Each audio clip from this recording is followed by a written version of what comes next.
Holy cow. Who knew a 1-inch cube of food could be so terrifying? Like, we're up in the gantry, we don't have blindfolds on, and I can't even tell what these cubes are. This challenge is going to be so difficult. Wow. Oh, no.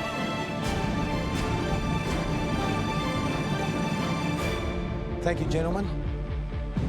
Right, what you guys can't see is the table has been wheeled in full of 1-inch cubes.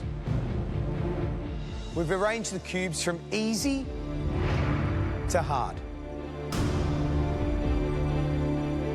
The longer you stay in the game, the harder they're going to get. Right, let's get this game started. Cecilia, you're first. I am so nervous right now. My hands are starting to shake. I need to get this right.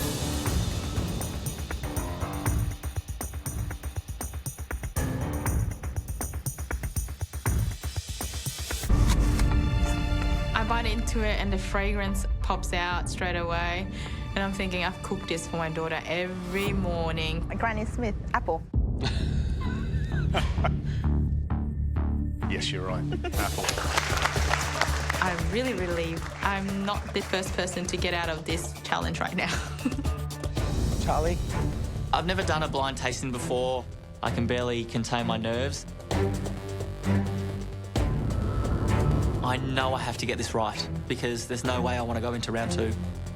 I grab the cube. It feels pretty firm. Cheese? What type of cheese, Charlie? Like cheddar cheese. Correct, Charlie. Well done.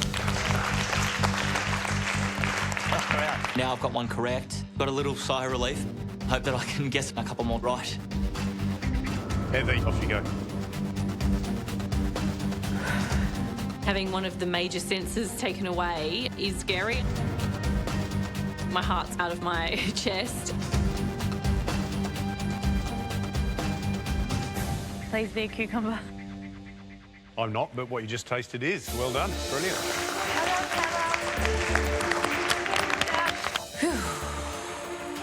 Lucky, lucky. My first cube comes out. I'm really nervous. I don't want to go to round 2 of elimination. I have a feeling it's kind of squishy, but it doesn't feel like a fruit or a vegetable. I have a taste, but I just can't think about what it is. I pull it apart and it comes off kind of stringy.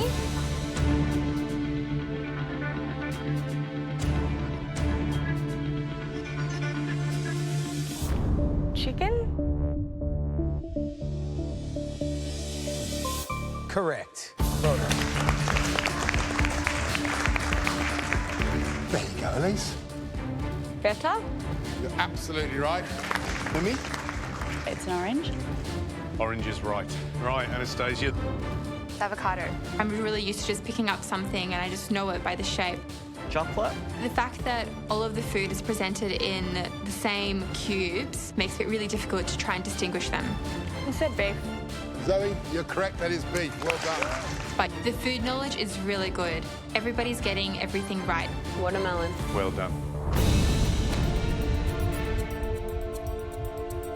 It comes around to Mimi for her second guess, and I'm looking at it, and the first thing that popped into my head was nectarine. I'm touching it and I feel a really smooth skin. I'm tasting the food and I can taste something really nice and juicy and stringy. It's also got a really vibrant flavour to it. I love this. I always eat it. But I can't think of the name. It's smooth. It's a nectarine. What's your answer?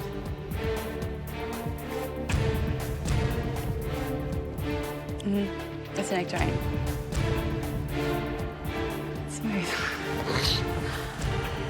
Mimi, Yes. take your blindfold off. Oh, shit. I'm sorry, it's wrong. Oh. Can you tell now? Mango. Mango is my favourite fruit. I pretty much eat it every day and I got it wrong. It's something so familiar, but without sight, I had no idea what it was. Right, go and stand over there. I'm so sorry. You're into round 2. Sorry, Mimi. I'm the first one through to round 2. I'm really disappointed. I'm freaking out because this is one step closer to going home. Anastasia. It's so nerve-wracking. I know I have a good knowledge of food, but my taste buds are almost like diminished because I'm so nervous. You know what it is, Anastasia? Is it a carrot? You sure? Yes. Anastasia? It is a carrot. Oh my God.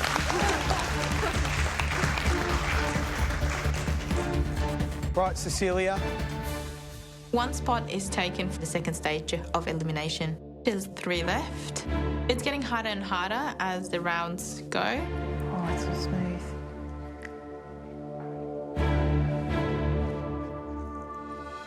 So I taste something really salty, and I know it, but what comes in like a thick thing tastes like, oh, I don't know, feels like chicken, but it's really salty. Cecilia, what is it? It's salty. Having something in a cube, it's really, really confusing. What's your answer? I don't know. I'm so nervous. I'm feeling a bit mind blank. I just can't think on the spot. I need it.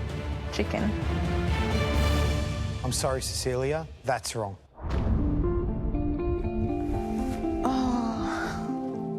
What is it? Ham. Ham. Please join Mimi. You're in round 2. I eat it every day. My heart sinks because I was only in elimination a few days ago. I can't believe that I have to cook for my survival again. So, Mimi, Cecilia, you're the first 2 contestants through to round 2. And remember, guys, we're looking for 2 more. Pressure's on. Charlie. Got a little gem for you here. Is it eggplant? Charlie, well done. That's eggplant. Heather? Pineapple. Right, Zoe. Tomato. There you go, Elise. Elise, we need an answer. A radish. Well done, Elise. Everyone is doing really well, and I'm really worried. Cauliflower. You're correct.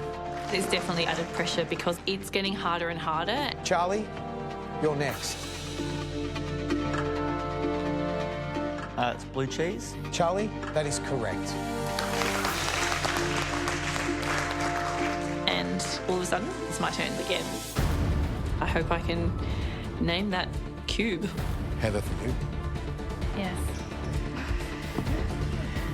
I pick up the cube and it's so wet and I taste it and I'm like, oh, yeah, instant memory back to grandma having like half a grapefruit, and it was so tart that I used to get her to sprinkle sugar on mine. So I think that memory just takes over for me. That's a grapefruit. Yeah. Heather, please remove your blindfold. I'm sorry, you're wrong. What is it? Lemon, lemon, it's a lemon. I'm in shock. I am so... I was 100% sure. I can't believe it. Yeah, this isn't good. Zoe. Yes. Zoe. No. Zoe, it's back to you. It's kind of slimy. Have a sniff. Doesn't really smell like much. Have a taste and it's kind of meaty. You're not a fan? I pull it apart a little bit and then I sniff my fingers. I feel like fish. So I'm thinking could be tuna, could be salmon, could be trout. They're the only 3 fishes that I really think that I could eat raw. Can I do something weird? Yeah, you can do something weird. Depends how weird it is. How weird is it? I just want to feel the texture properly on my lips. Yeah, cool. What? Why? No, don't laugh. It's the way that Fer and Andrea tastes ham, tastes prosciutto. What? Why are you touching it to your lips? I want to feel the texture. Mm-hmm. I think the most sensitive part on my face is my lips. And sometimes when you touch something with your fingers, you don't get the same sensation. My hands smell what? Do you recognise the smell? I think so. Is it tuna? You're absolutely right, it's tuna. Well done. Great work. Well done, love. That was hard. Tuna's right, and I can't believe that I've got it right and my lip trick worked. Elise. I'm so stressed out right now. The cooks in round 2 are such tough competition. I do not want to join them. Whatever this cube is, I have to get it right. Oh, it's like squishy. I'm feeling it, and it's a weird texture. I'm thinking, what is this? I try to pull it apart to see whether it breaks in half, and it doesn't. So I start smelling it, and yeah, it smells like meat. Oh my God. The texture, it's a protein. I know it's definitely a protein. It tastes like veal. I'm thinking, what else could it be? What's your answer? Veal.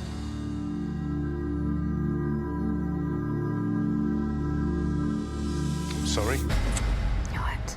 It's not veal. You can take off your blindfold. What do you reckon it is now you're looking at it?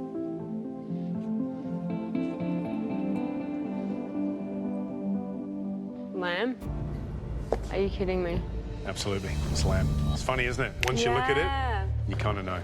At least go and join the others. I'm sorry. You're in round 2. Oh. Oh my God. I'm in the second round, and I'll have to cook for my position in this competition.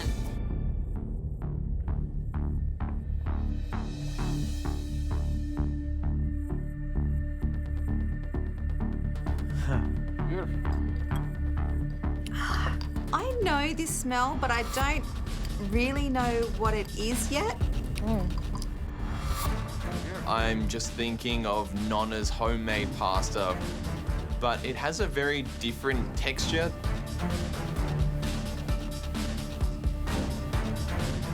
Right, guys, blindfolds off. Write down your answer. I write down pesto, and I'm hoping that it's not salsa verde. Show us your answer. Guys, you're all correct. I'm so relieved that I got that right and stuck with my guns. Oh. Oh. Oh. I think it is a type of mushroom. I stick my finger in it, and it's a bit thick and gluggy, and it smells a little sweet, so there goes that idea. I'm not sure if it's dates or prunes, and I've just got to take a guess. Alrighty. Write your answer down. Okay, all happy? Show us your answers. All right, 1 wrong. I think it's me. Yeah. Joe? Yeah. It was medjool date, so date was perfectly acceptable. Gonna get a little bit tougher now. A little clue, this one's not an ingredient, it's a dish. I smell something, can you? Yeah. I'm having a smell of this dish, and it does not ring any bells whatsoever for me. Get the fork and I have a taste, and the first thing I get is what feels like a mouthful of cabbage, which is like, it's not a bowl of cabbage. I'm sure it's not a bowl of cabbage, it's a dish. I'm feeling noodles. The smell, the feel brings me back to Thailand. Right, guys, time's up. Sorry. They take the bowl away and I still have no idea what it is. You can write your answer.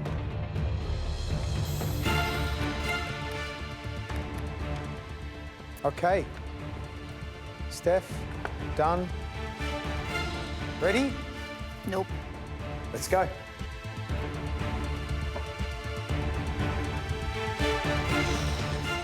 Wow. Steph, I'm sorry. What was It's not fried rice. What was it? It's pad thai. Ah. Please join Joe. You're in round 2.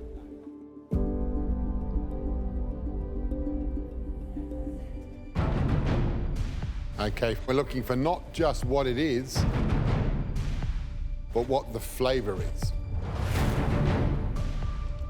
I find a little biscuit and some cream in the centre and a really smooth top and bottom.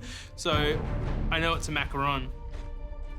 I know it's a macaron. I eat these all the time, but we have to identify the flavour.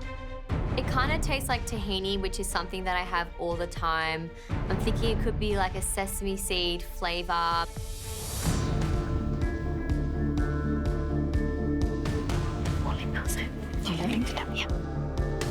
Yeah, it's quite obviously a macaroon. And all I can taste is nuts. And I just don't know which one to write down. Waiters, thank you. Tell us what it is.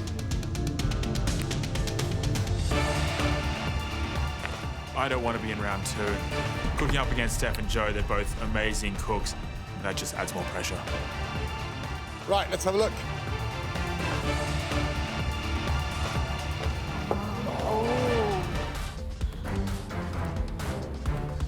Wow. Simon, you're wrong. Waleed, you're right. Kyle, you're wrong. Larissa, you're right. Christina, you're right. Ben, you're wrong. Sorry. Just to make things that little bit harder, the ingredients that you will taste are all one shape. Spheres.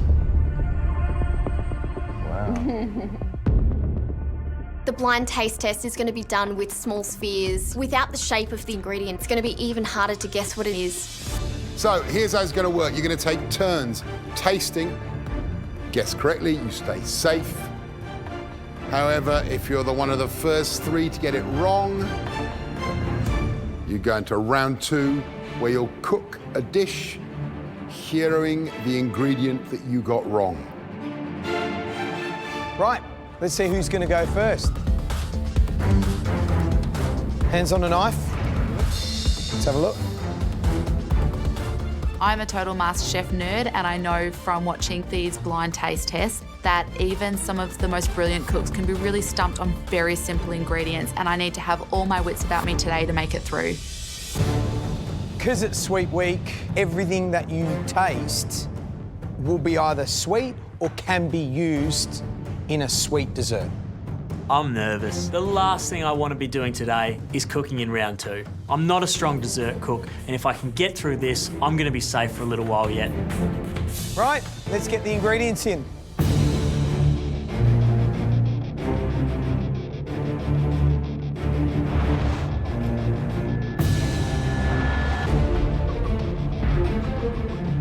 I'm watching from the gantry and I can actually see the spheres, but I have no idea what they are. I'm really glad I'm not down there. This is going to be tough.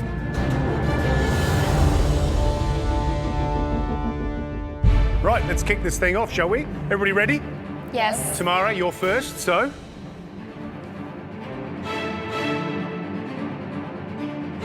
I'm really nervous.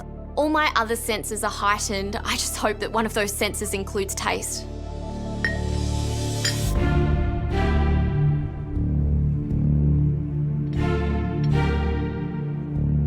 I pick up one of the small spheres and I start to squish it in my fingers to try to determine the texture. It's feeling kind of squishy and a bit sticky, almost like a date. It definitely doesn't taste like a date. It actually tastes disgusting to me. It's something I don't like. I'm just trying to think of what it might be. To make you smile? No. It's licorice. So licorice? Yes. Tamara?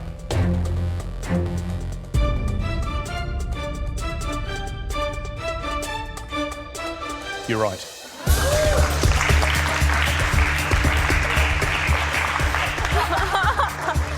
I hate licorice. I'm absolutely stoked that I've got the first one right, and I have my fingers crossed that I don't need to taste again.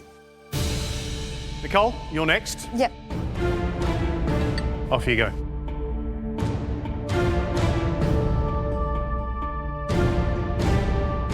The first thing I notice in my fingertips is that it's a really hard texture. Once I start eating it, it's very dry and it's very obvious. Do you know what it is? Coconut. You're right.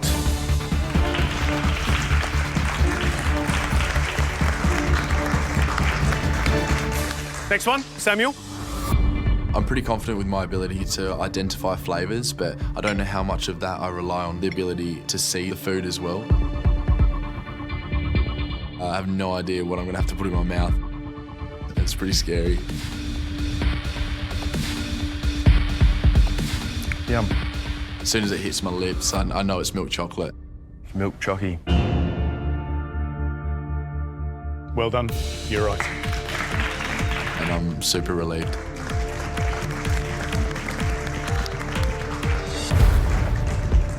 Right, Ray, you're next. I feel pretty confident and comfortable with the blind taste test. I've been lucky enough to do wine tasting, so I feel pretty comfortable in my knowledge regarding different tastes. Off you go. I have a bit of a feel. I can't really identify the texture. I have a smell. I'm not getting much of a scent. Pop one in my mouth and I can't really identify what this is.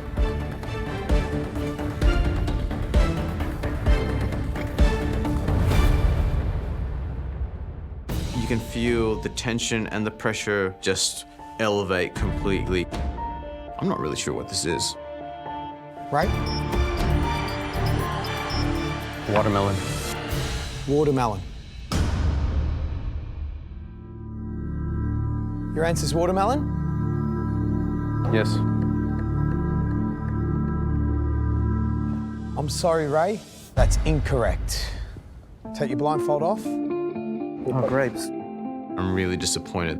I was pretty confident that I was the favourite to get through this taste test, and now I'm the first person that's going to cook in round 2.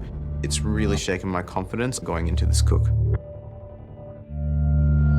Man, that shows you how hard it is. Right, Michelle, you're next. I'm feeling so scared because I'm not sure if I have a strong palate or not. You can't see anything, you have to just concentrate. It's crunchy to begin with and it's very spicy, just like tingles in your tongue.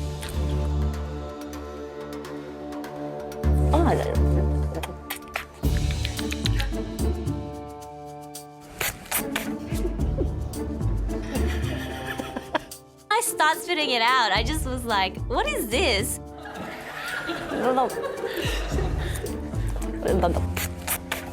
I just hope it doesn't get into George's face. Oh my God, it's disgusting. But I think I know. It tastes Asian. Ginger? Well done, you're right. I know because my mum cooks a lot of it at home. Back to my Asian root. Ginger. Right, Jess, I'm coming for you. Bring it on.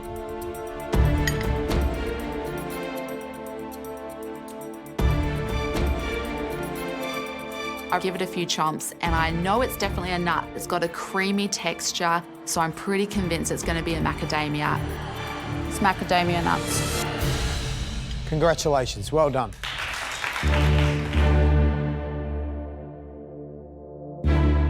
Alan. It's really nerve-wracking. I want to make it through round 1 and hopefully end up on the gantry.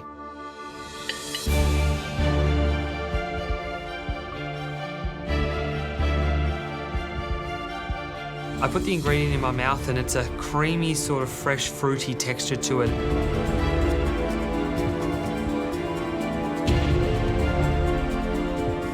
I'm thinking it could be a date, and I'm thinking it also could be a prune. They're so similar in texture.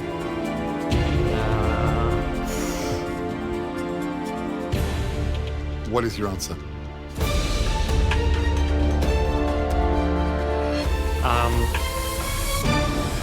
Is it a prune?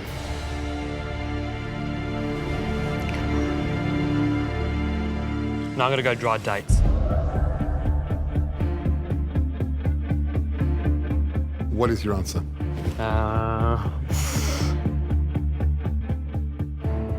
I'm really scared that I'm gonna get this wrong, but I'm just gonna go with my gut. Dried dates. Callan?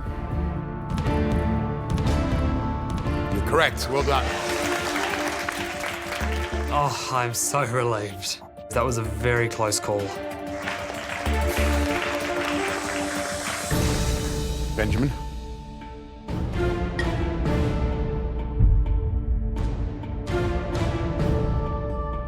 I pick up a sphere and it's a little slimy in texture, pretty soft to touch.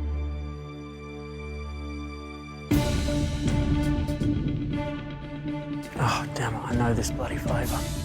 Without sight, you're relying on taste, texture and smell, but all of that doesn't make sense if you can't see what you're eating. I know this flavour. What are you thinking? It's a very familiar taste, just reminds me of summer. It's rock melon. So your answer is rock melon? Yes. Sorry, Benjamin. It's not rock melon. It's a really familiar flavour. It is. Try it again now. You know what it is? Oh, banana! I must eat a banana every week, 2 or 3 of them, and I can't pick it in a blind tasting. Fruits are hard. The texture of the fruits are hard.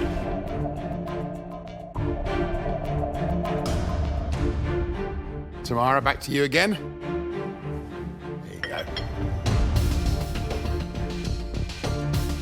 There's only one more spot left in that second round, but now I've got to taste again. I need to get through this second tasting, and then I'm sure that I'll be fine.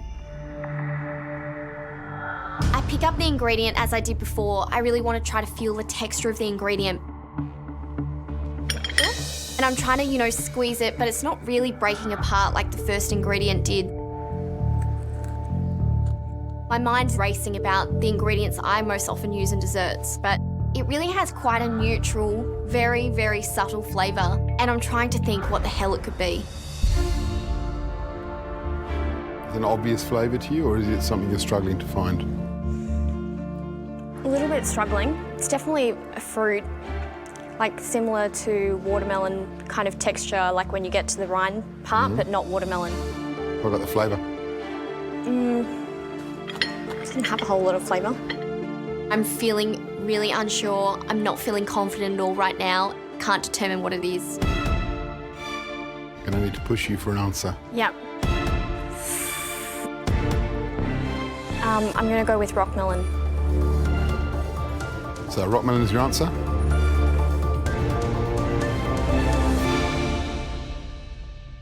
Tamara, I'm sorry, it's not rock melon. Oh. Texture of melon, has very little flavour, cucumber. Not something that I thought would turn up in a sweet ingredient challenge, but now I've got to cook with it.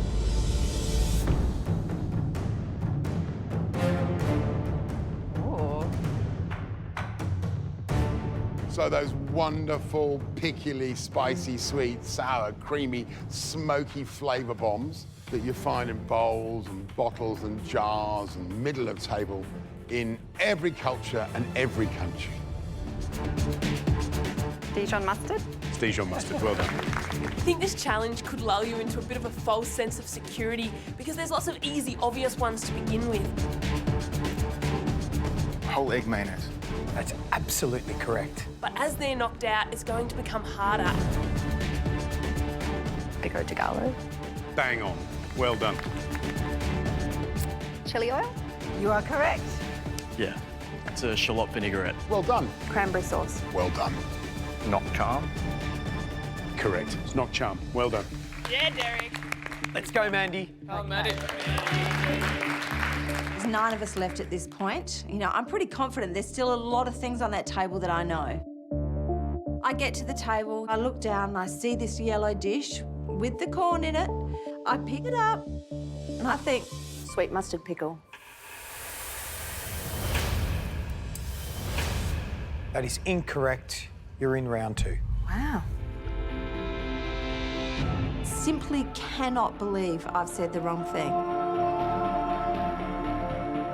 It's just dawned on me now what that was. Don't say it out loud. No. Oh. Jess, come along. Go, Jess. I don't want anyone to touch that bowl. Don't make the same mistake that I did. I see the condiment that Mandy just tried and curiosity gets the better of me, so I go for it. So, Jess, this is the one that Mandy just got wrong. I taste the spoon. I don't even stop to look down and see what's in it. Piccalilli? I immediately see the faces of the judges. I'm afraid that's incorrect. You're going to have to join Mandy and Tatty. Near the other one, why don't I take it? I cannot believe that I've just made this mistake, and it's got me into round 2. It's the death bowl.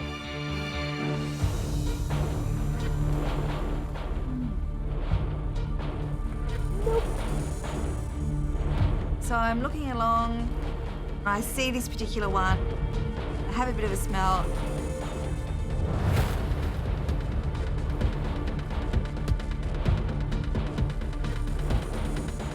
I know what this is. It's white, it's peppery, it's beautiful and smooth. It's horseradish. Is it wasabi? Please let it be wasabi. It's not wasabi. Steph, sorry, it is not wasabi. Far out. The wrong word has literally come out of my mouth. I knew that wasn't wasabi. The pressure has obviously just taken over my brain. I could go home based on these silly mistakes. I knew it wasn't it. Blake, you're next. I think I know what Steph's done. I have a taste of this white paste, and I'm pretty sure I know what it is. It's horseradish. You're absolutely right, Blake. Well done. Abby. Go, Abby. It's my third guess, and there's not that many things that I feel really confident about guessing on. I'm drawn to a bowl. It looks like it's got oil and lots of herbs.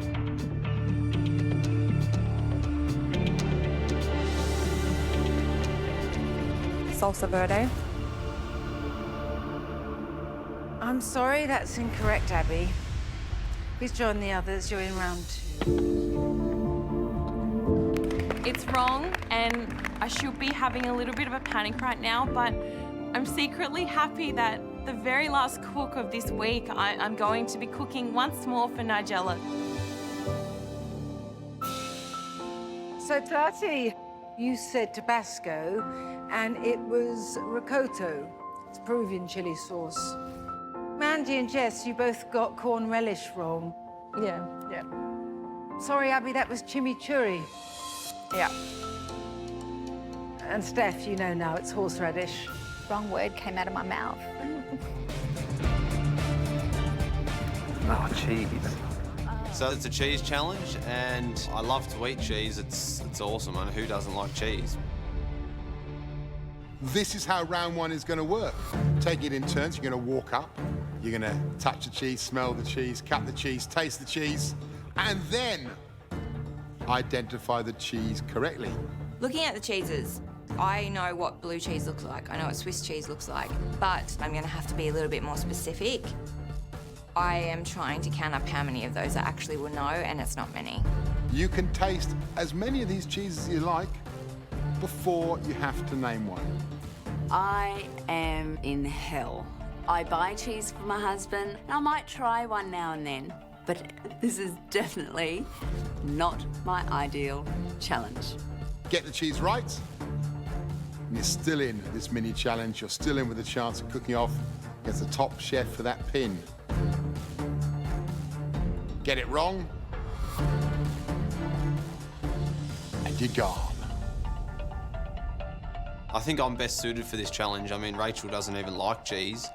I'm feeling pretty good, actually. It is a sudden knockout. Just one word of warning. Think before you pick. Not everything is as it seems. It's time to name that cheese. Brent, you ready? Yep. Let's do it.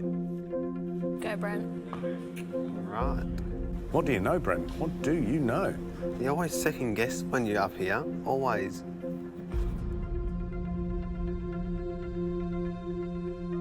My first pick is the bocconcini, the baby mozzarella balls. I think every person here knows what bocconcini is, and I want to get it off there so no one else can pick it. What is it? Bocconcini. You're absolutely right. Well done.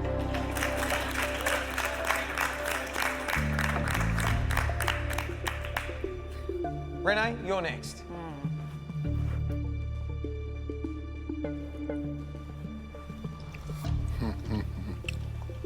I know that's the one you guys don't think is what it seems, I think.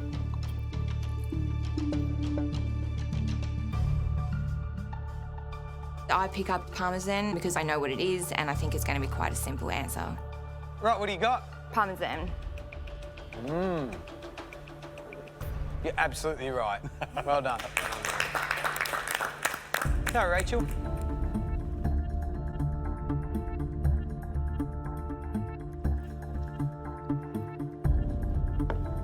The first one I choose is feta. Right, what do you got? I have feta. You're absolutely right. Greek feta. Brent, you back up, man.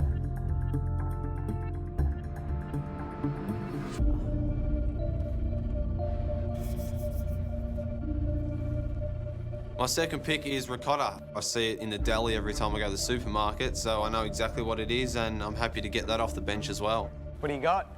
I have ricotta. Yes, you do. Well done. I'm feeling pretty good. I've knocked out the two easiest cheeses, and the girls have picked their first, so I don't know how much more they'll know. Back up, Renee. Before I choose my next cheese, I have a nibble of a few of the other cheeses just to make sure in my mind that I know what I'm going to choose after this one. My second pick is the Swiss cheese, and I choose that because it's something that I eat quite regularly and it's something I buy for the kids. I think it's Swiss cheese. More information, please. I'm thinking, really? Has she made a mistake?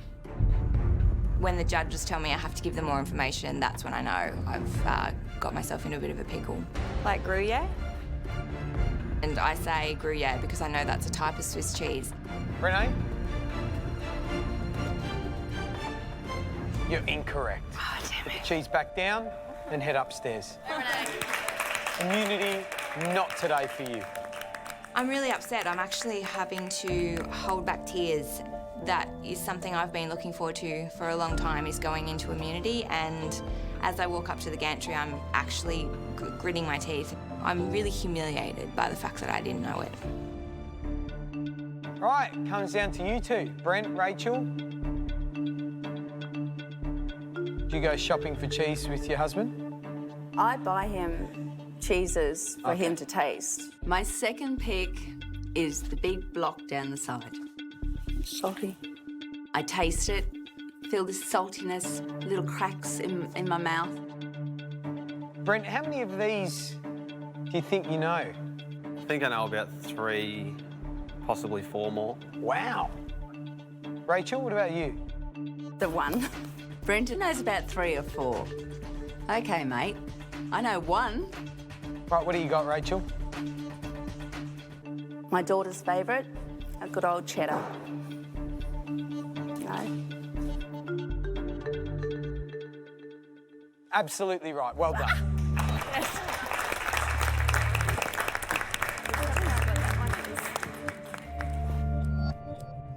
All right, Brent, your turn, man. Alrighty. But you should be right, you know 4 of them. I love eating soft cheese. It's probably my favourite cheese to eat, and I'm in 2 minds. Is it brie or is it camembert? Is it brie? Is it camembert? Is it brie? Is it camembert? Which one?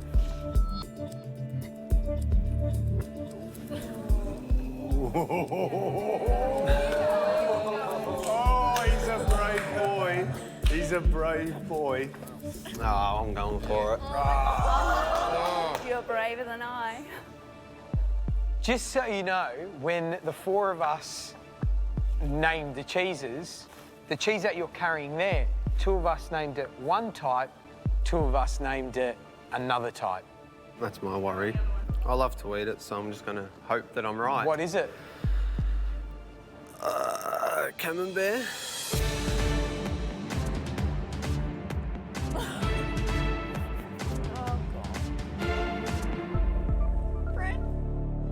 I'm feeling pretty confident. I mean, it's pretty firm and it's got the shape of camembert. Distinguishing the taste is almost impossible for an amateur, but I'm just going with my gut and I'm hoping that I'm right. Brent, this is your second chance at immunity. You picked one of the hardest ones. Matt and I, we said that cheese was camembert. Gary and Matt know their cheese, and when Gary tells me that they chose camembert, I've got relief. Yeah, I think I'm safe, and I think Rachel doesn't know any other cheese on the board, so I'm feeling really good. And we were absolutely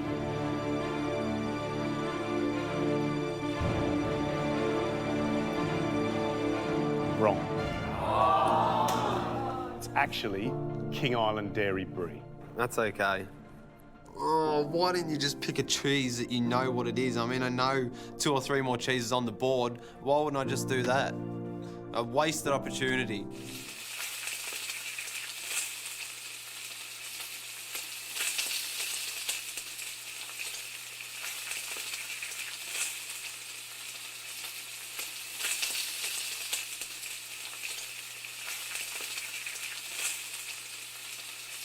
I mean, essentially, if something goes wrong here, my reputation is up the creek.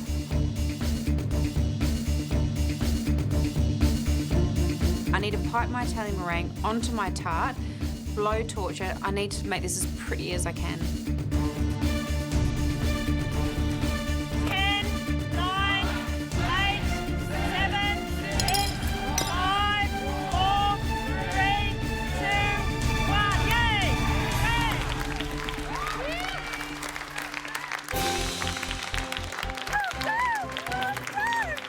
Time's up. I'm really happy to have something on the plate, considering that I had such a mind blank at the start of the challenge, which cost me so much time. Oh, that looks amazing. Looks beautiful, Ollie. Elegant, substantial. Is the pork cooked perfectly is the question in my mind. That's what I want to know. I'm really pleased Tracy got a chance at immunity. I think she's a good cook and she's intuitive. So I think if anybody stands a chance of beating the chef, beating Ollie, then she's the one. Good, let's get the first dish in.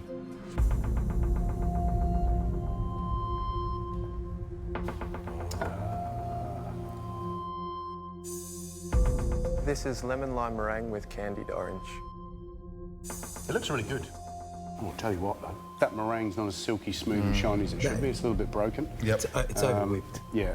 But flavour is key. Looks runny too, doesn't it? I don't mind a bit of looseness in the curd. Right, shall we taste? Yep.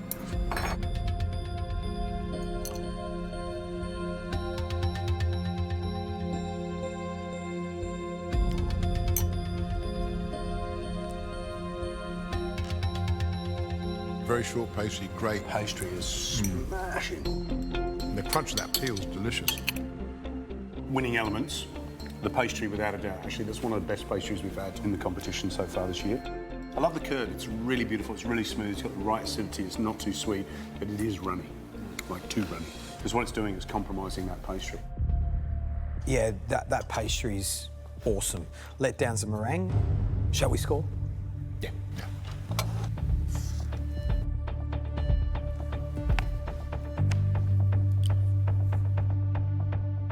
Shall we get the next dish in? Yeah.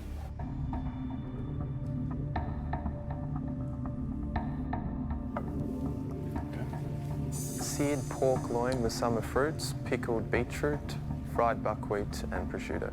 Lovely. Thank you. I like that. Bit of complexity. Pretty dish too. I'm looking at things like, you know, is that little ribbon of fat around the chop, is that crispy? Is that going to be nicely rendered? Question mark. These are the things. It's about the cuisine for me.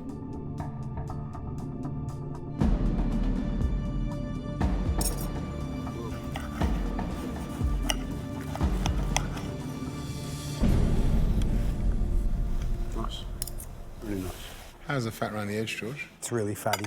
So, yeah? Yeah. And not rendered down. Look at that.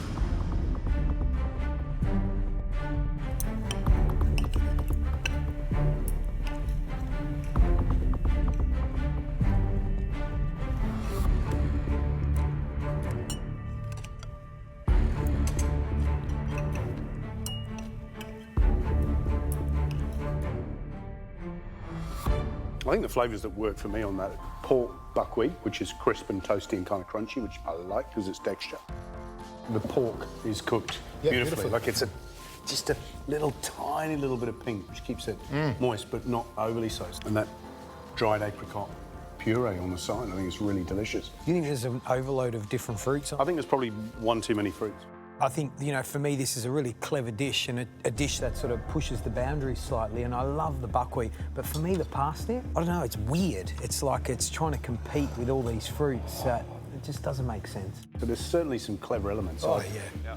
It's actually going to be like a celebration of seafood in a bowl with all these little summer-style vegetables to kickstart it, you know? The smell on the gantry is captivating. Donovan's got crabs cooking down and it's all just wafting up, and I think you can see a few taste buds getting excited up here. Is this from your nonna's repertoire? Kind of, but not really. Ooh, high risk. What are the carrots for? Puree. Do you think the dish needs it? I just think it needs a bit something to pop. And it's good colour. Think about the ingredients you're using. Do you think they're nice with carrots?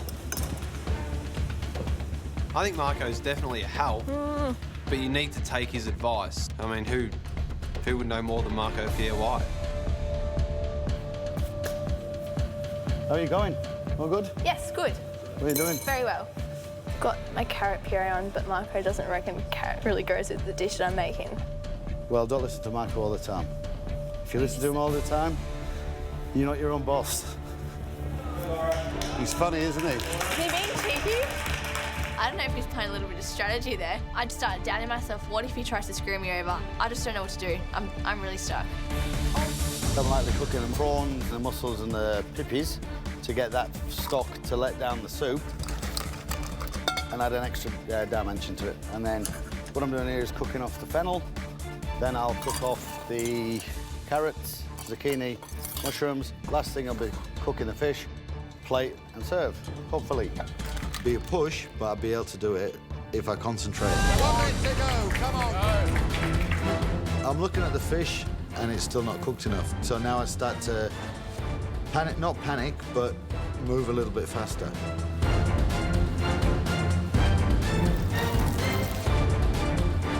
What? Come on. Come on, don't look at me. Beautiful, Laura. 30 seconds to go. 30 seconds. Come on, Donovan. We're in 30 seconds away from finish and it's still not cooked enough, and I will not put it on the plate unless it's cooked to perfection. So I'll put the fish in the oven. What is he doing? Put it on the plate. Put your fish upside down. Don't worry about it, I'm only joking. I was talking about the young girl has finished. 10, 9, 8, 7, 6, 5, 4, 3, 2, 1. Time up. Step away from your benches. No. Time finishes and he's only then putting his fish on the plate and then his sauce. I think Donovan may have got his timing a little wrong. Wow. I can't believe what's happening.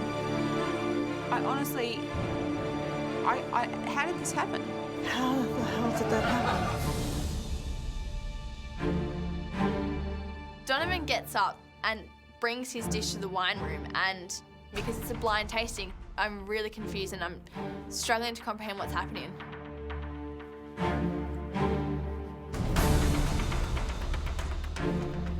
Gentlemen, this is my dish, pan-fried barramundi with mussels, clams, prawns in a seafood broth. However, I was 5 seconds late putting on the barramundi fillet and the sauce. So, enjoy, and please take that into account. What? Yes. Enjoy.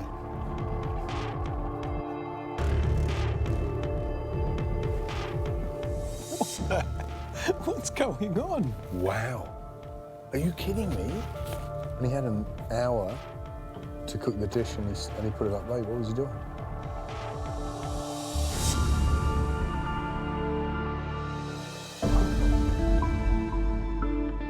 It's done, don't we?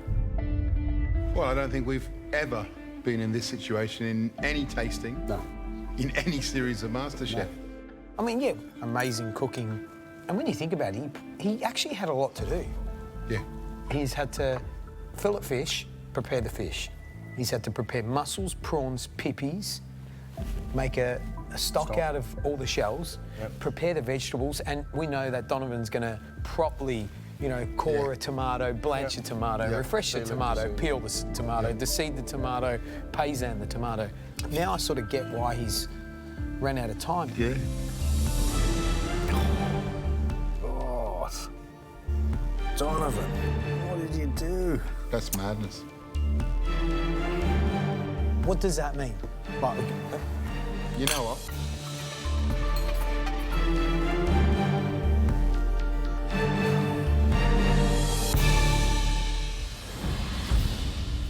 Oh my gosh, no. Damn.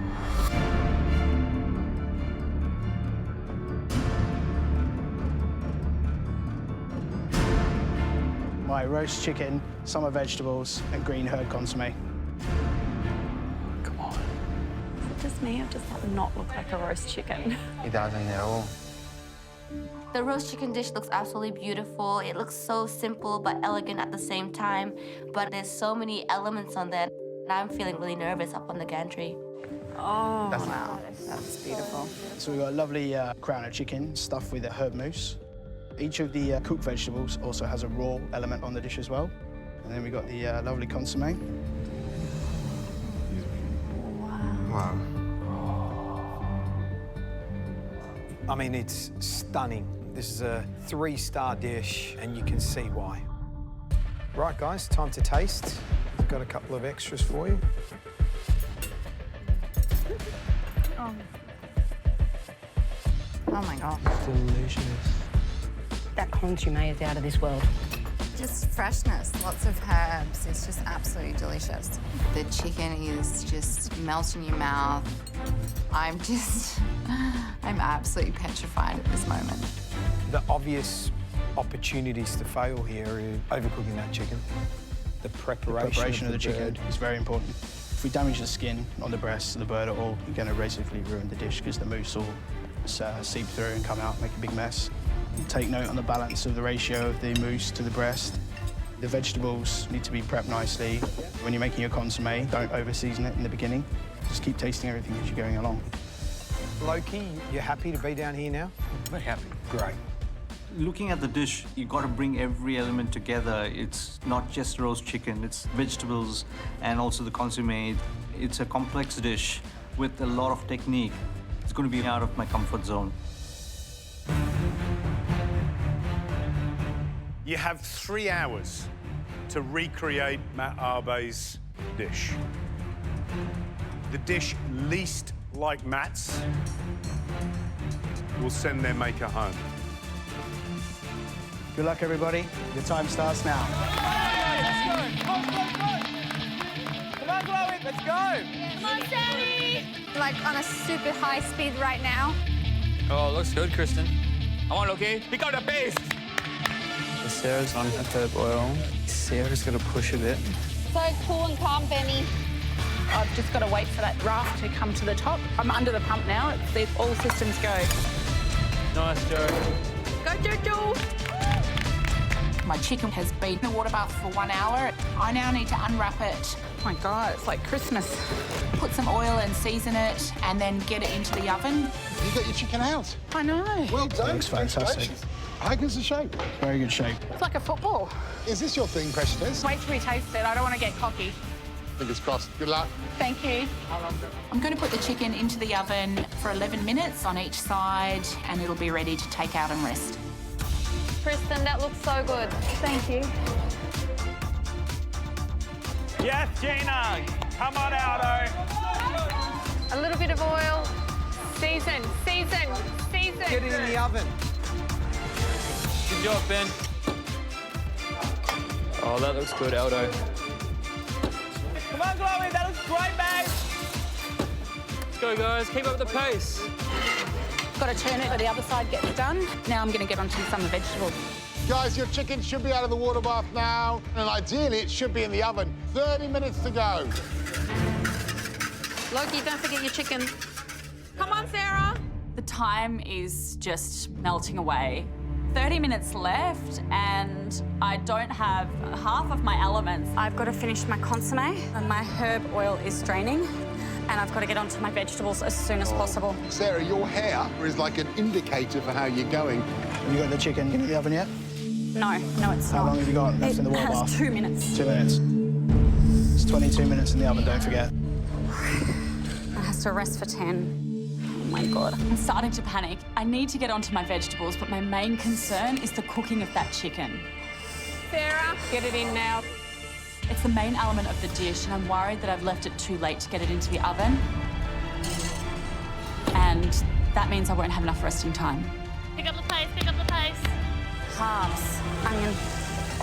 If I don't get all my elements onto the plate, then I could be going home.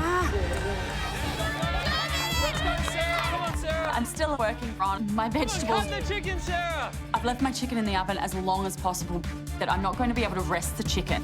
Sarah, cut the chicken. Cut your chicken! Oh my God! Yes. Come on, Sarah. Come on, Sarah. I'm happy that it's not undercooked. That's all I can say, because I'm really, really worried that it's over. Mikey, get it on the plate! 1 minute to go! I'm plating up my chicken and vegetables. I had to rush. Loki, pass off the consommé. Get into a jug. Come on, Loki. Pick up the pace. Loki, oh, no. I spilled my consommé. Disaster. 30 seconds! Okay. Flowers. That looks great, Chloe. Let's go. Loki, how much left? I thought I don't have any more, Is it enough? Yeah. but I'm seeing inside the jug there's little left, enough to pour the 30 mils. I still have some consommé to serve the judges. 10 seconds to go. 9, 8, 7, 6, 5, 4, 3, 2, 1. That's it. Time's up.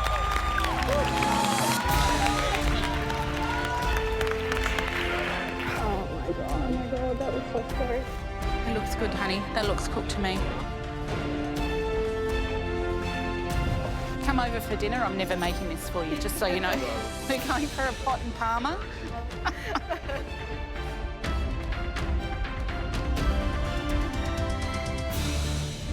I'm feeling like I just ran a marathon. I'm proud of myself that I managed to catch up. But looking at my dish, I realized, oh my God, there's not enough mousse on the chicken. That could send me home. I'm shattered.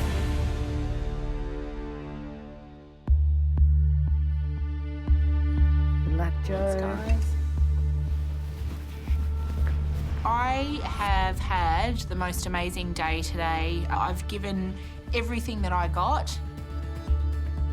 It's all gone to this dish, and I just hope it's been worth it. I've just cooked a 3-star Michelin dish. This means everything to me right now. I'm really proud of myself today.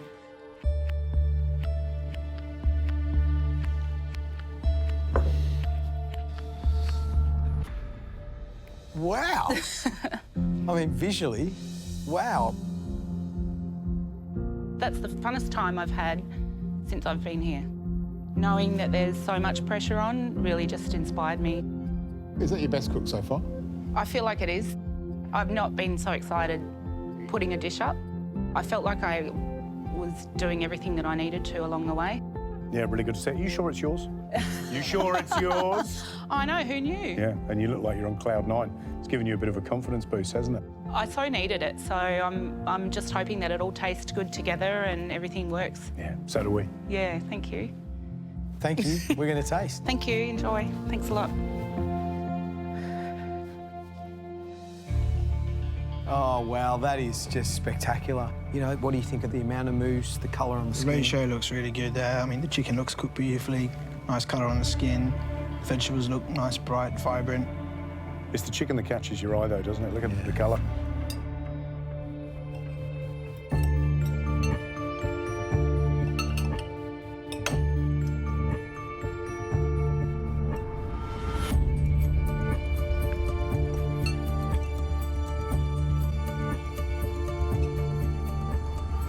Hey, there's nice grins on everyone's faces.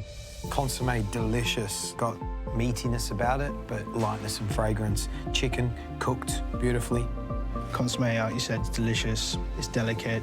The celery, the carrot, the turnips and the radishes are cooked well. The things that stand out for me are how well the chicken's cooked, how well the mousse is seasoned, how well the herbs stand out, and how good that consommé is. It's beautifully seasoned, it's clear, it's light. I don't think many people are going to do better than Joe. This dish shows a woman under control and cooking at her peak, which is great to see. For today's summer dish, I'm doing pan-seared barramundi with rasam broth, grilled fennel and cherry tomatoes. I want to get my crispy skin in the oven so it can get golden brown. Then I start working on my rasam broth. I need to make sure it's packed with flavor. So I get some fresh coriander. Rasam is primarily made with tamarind tomatoes, spices, garlic, and turmeric. I'm liking the smell of this. What I can smell is sourness, is tamarind, is that right? I'm making a tomato rasam. Yeah. It's a refreshing broth. I'm serving that with a pan-fried barramundi. Okay. And a grilled fennel. Why is that summer for you? For me, it's summer throughout the year in Singapore. So rasam is part of our daily meal. I love it. And this is refreshing, I suppose, because it's acidic and sour. I'm adding a tinge of lemon juice based on the sourness of the tamarind. Yeah, nice. Do you reckon you can beat that fella across there? He is good. So you're good too? Yeah. Let's see who wins. Hey, Sashi. Yeah, man. I can see exactly what Sashi's doing. It smells incredible. So if I want to beat him in this round, my dish has to be on point. Khan. Hi. Summer. Summer Talk to parties, us. stay parties, cocktails, pool, beach kind of vibe. So my favourite drink of choice has always been absinthe. Wow. It's an absinthe and cucumber granita. So that's going to go with a coconut ice cream. I'm going to also do a lime sago pudding underneath and a cucumber and absinthe granita on top. Nice. Everything works for me. And it's a great little concept, isn't it? Awesome. Let's see if you can get it done in time. Huh? I think my biggest challenge in this dish is making sure that I get the balance of absinthe to everything else right. Absinthe is quite overpowering if I use too much of it, and it could dominate the dish.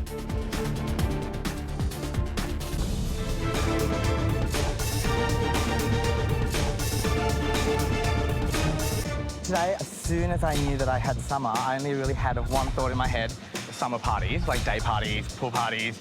I've gone for a cocktail kind of vibe. A cucumber and absinthe granita with a coconut ice cream and lime sago pudding. The sago pudding is on the stove. It's time to check on my desiccated coconut. Then it's perfect. So I let it cool down a bit before adding it to the ice cream. can't, this dish, it really sounds summery. What have you got left to do? Ice cream, happy with the flavours? The flavour is really good. It's really intense, coconut. Great. Your granita's done. It's in the blast chiller? Great, I love it. Absinthe, not too much? No, you can taste it, but it's not like a punch in the face. Absinthe's quite oomphy. Be careful. I'm actually a little bit worried that my taste in absinthe is different from the judges. So I've put about 3 tablespoons into the absinthe and cucumber granita. Maybe they'll find that overpowering, but I think it's really yummy. Sashi. Yeah, man? Are you sure you don't want to put any chocolate in that? I'm putting a lot of chocolate in this today. Hips and hips. Rasam is a very traditional South Indian dish, but I'm trying to put my spin by making it a bit refined.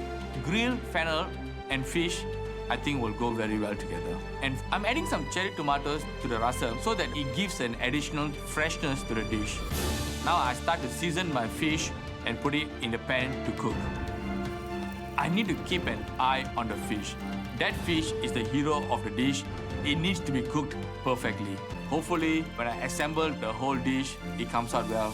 Win this duel, and you're 1 cook away from that advantage. 10 minutes to go.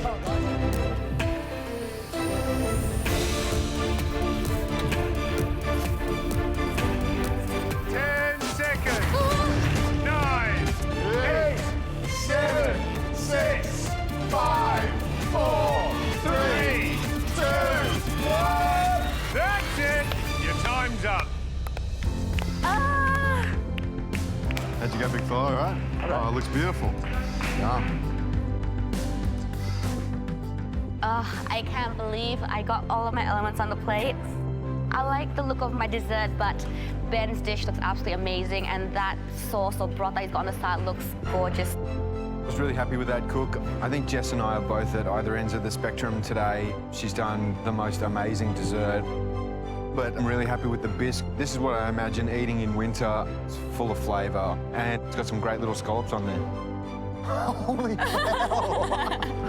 You little champion, look at you, you're sweating. Fabulous cook, and the kitchen certainly smells beautiful, so we're hoping the food is delicious. First up is... Calm. Really need to beat Sashi today. But at this stage, we're all producing amazing food. So I'm just keeping my fingers crossed that I get a chance to win it.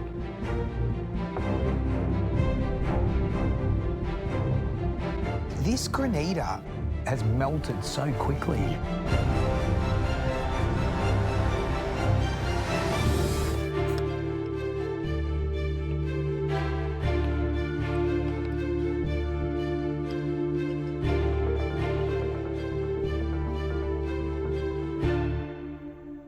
I love that coconut ice cream. Toasted, delicious, rich. Hit a lime in the sago, fantastic. And that granita, when you get a frozen with that granita, absolutely fantastic. But because the sago was plated while it was still hot, it's melted the granita. And suddenly, the absinthe in the frozen granita that's quite handleable becomes pretty strong when that granita melts, and now it tends to overpower everything. It's a tiny little slip, but it's enough to throw out what is a delicious dish. Yeah, which is a shame, because I love that ice cream. It screams summer. Yeah. That's yummy. Yeah, delicious flavours, but it's now the cocktail that you were trying to be inspired by. So... Thank you, guys. Well done. Right, our second summer dish, Sashi. I'm proud of what I've done today. It looks exactly what I've pictured in my mind. Hopefully, it has a very good balance of flavors and textures. What's the dish? Pan-fried barramundi with grilled fennel and rasam. And I also have some crispy skin barramundi. And the summery elements? Summer, it reminds me of Singapore, very hot. Rasam is part of our daily diet. Beautiful, love it. Get up here and sauce, let's taste.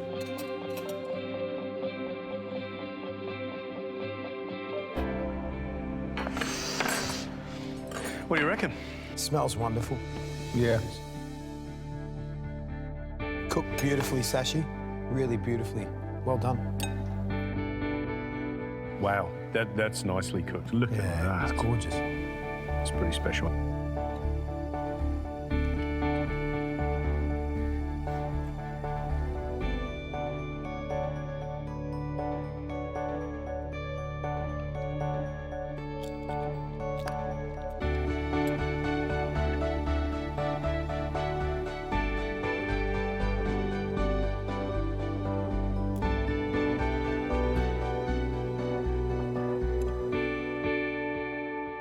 It's a beautiful dish. Fish cooked really well. I love that crispy, sort of salty skin. That broth is yum. Thank you. This is a summer dish. Makes me happy. You all right? Yeah. I love it.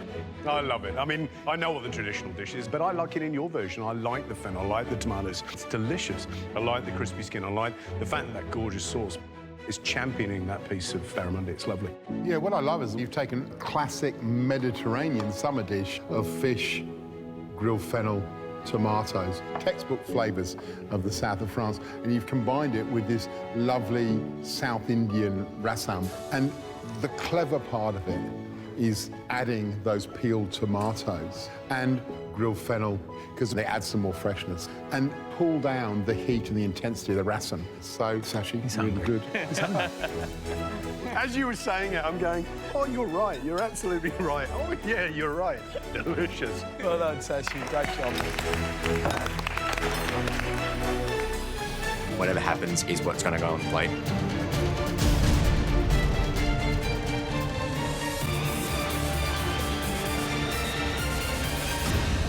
I'm running out of time.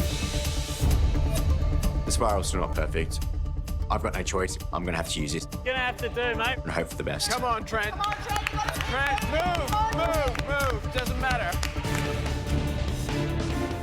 Don't let this dish burst your MasterChef bubble. Half an hour to go. Come on, guys. So much to do.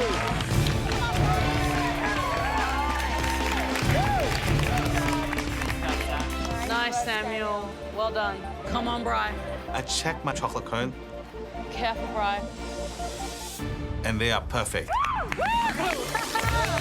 Nice, Bri. Super, super thin, super glossy. I'm really happy with these. Good, very good. Yeah, Bri. The semi-fritted bowl looks perfect. The cocoa butter looks really nice around it. It's really smooth. Come on, you got this, Bri. Nice one, Brian. Brian lost a lot of time tempering, but he's absolutely flying now. Come on, Brian. The crowd is cheering, and it really helps boost that confidence. I'm impressed with Brian. I think it's all starting to come together. I was at the really, really slow bottom of the pack, but I somehow caught up, and I'm feeling really confident at this point. But there's still so much left to do. I have to keep pushing. I'm not going home today. There is so much to do. You got the chocolate sauce to do. You got to spray your little truffle, speed up, focus, and go. I feel like I've worked so hard today to get to this point, and all my elements are coming out nicely.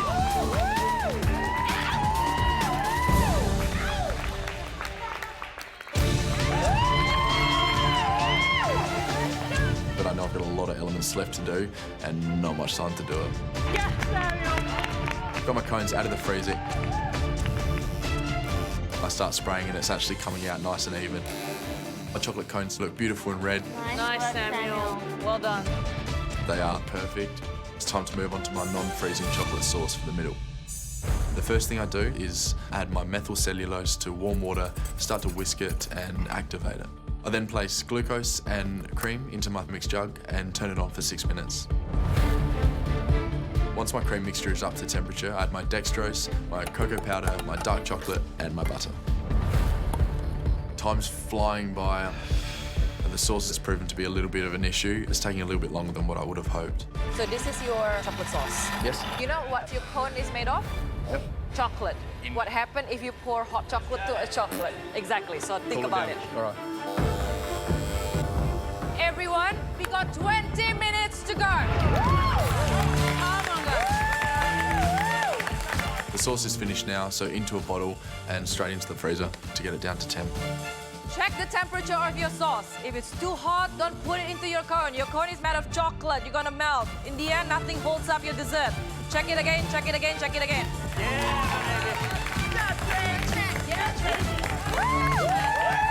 Most of my elements are made, now I really need to put them together. The important part right now is to get your desserts together. Start assembling, start assembling. Come on, Trent. So I need to fill my chocolate cone with dark chocolate sauce that's been cooling in the fridge. If my chocolate sauce is too hot, it's going to melt my tempered chocolate cone, which will be an absolute disaster. Careful, careful. Watch the temperature. Yeah, make sure it doesn't melt the cone, man. I realise that my dark chocolate sauce is too hot. Yeah, no, cool it down as much as you can. So I put the sauce back into the blast chiller. 5 minutes to go! Come on! 5 minutes to go, guys! Come on! Come on, Brian! Let's go, Trent! Come on, Trent! Come on, guys! Come on, Trent! Come on, Samuel! Come on! Go on, Sam, you can do this, mate! Come on! Let's go, Sam! Let's go! There's less than 5 minutes left, and I have a bit of a gander around behind me and in front of me. I do feel like I'm falling behind. I'm really, really worried that I'll even get anything on the plate. Come on, hurry up!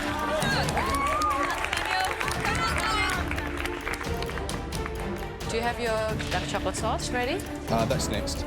So that's next on my list. So, right, elevator. Come on, fast, yeah? Fast. I want to taste something from you, darling. I have to get a move on.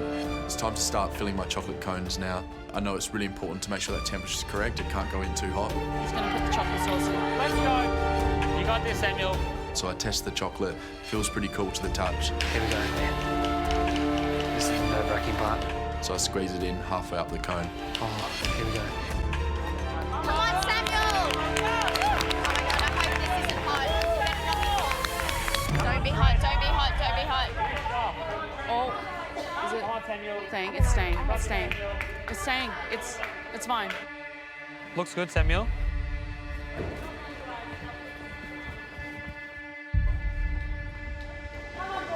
Oh. What just happened? The chocolate's too hot. Oh my God. Oh, God. Oh. Oh. I feel sick. Oh, my God. Disaster's struck. The sauce has obviously gone in too hot and it's just dribbling out the bottom. Oh my God. Yeah, he's in big trouble. I'm gutted.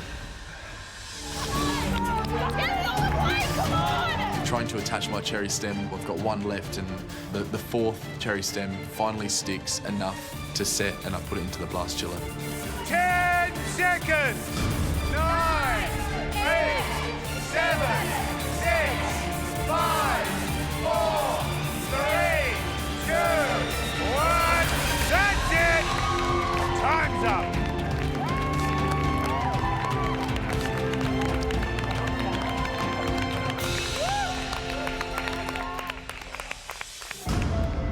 That's nuts. That was insane. It doesn't look as pretty as Christie's, but I put everything to that. So I'm hoping my balloon worked. Samuel! Is it together? Did you get the hole plugged? I've never done anything like that in my life. This has been the hardest cook of my life by far. To recreate such an amazing piece of artwork, it was difficult. It was really hard. It's a roller coaster ride. It's so much to do. I was so worried I had nothing to put up at the end, but I got something up. It's not the prettiest, but I hope all the flavors are there. Food means a lot to me. It's where I go. It's where I find my happy place, and I really want to stay. That was an incredibly serious and frenetic cook. I think because those three boys desperately want to stay in the competition, and I think, other than Brian, it was probably their worst nightmare, Trent and Samuel. But at least they got 3 desserts up, which is fantastic. They sure did. I mean, geez, that is a mesmerising and tough dessert for sure. Well, actually, there's been more than a few chefs that have been playing around in this space with this concept for a decade or so. I think people love that theatre of a dessert that seems to seemingly defy physics, and this is another one. We've still got the balloon to go, and everything could hang on that balloon, literally. Chrissy, I think they're going to need a hand. I think so.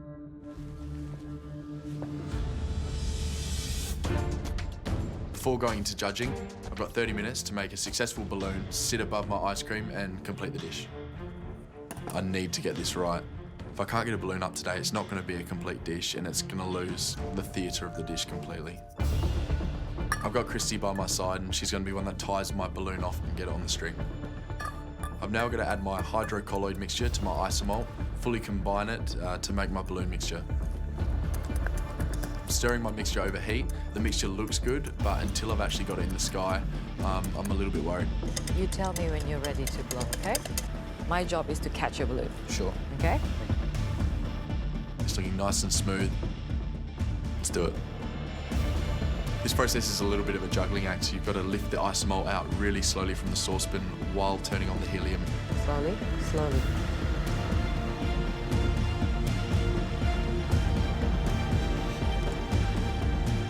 It's working. Keep moving. I can't believe it. It looks perfect. Yes, yes, good. Ah, you have hole. My first balloon pops in front of my face. Still have time. Let's do this again. It's a sticky business.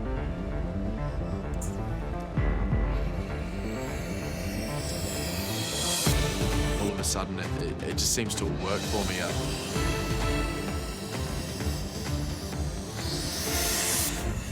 I'm absolutely pumped to have a balloon. There's no time to waste. This balloon's made out of sugar after all, so I need to rush it into the judges so they can see all my hard work.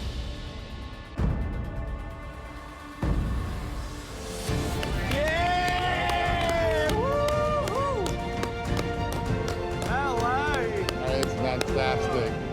On very, very gentle. You can do it. Breathe. Breathe. Let go.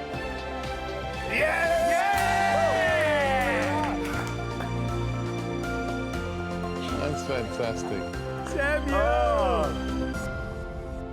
Oh, mate, sit down. Come on, sit down. I would suggest an area way out of your comfort zone. Completely. I don't think I would even ever have the opportunity to eat something like this, let alone make it. And I actually really enjoyed it. I really enjoyed it until the obvious. You looked amazing in control for most of the cook, and then in the last 20 minutes or so, it seemed to slip away. Even once I rectified the error as much as I could, I felt a real sort of joy in putting this up because I was proud of myself, I guess. Best of luck, Samuel. We'll taste now. Thanks, Samuel.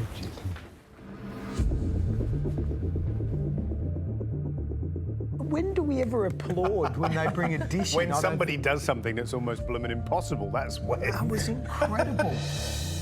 I don't want to be a downer on the party, but there is an issue here. What is that, Christy? Pour the chocolate sauce when it's still hot. And the cone itself is made out of chocolate, so it melts as well.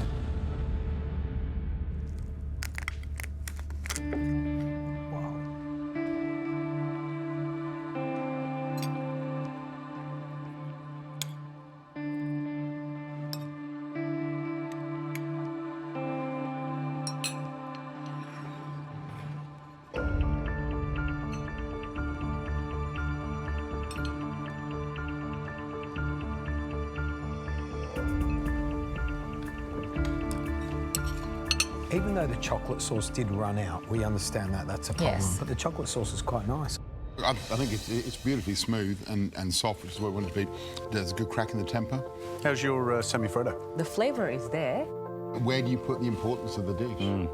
I place a lot of kudos in getting that balloon done. That's a massively technical thing and all part of the whimsical nature of the dessert. For me, dessert is something that you eat with your eyes first. It is, for me, it's important.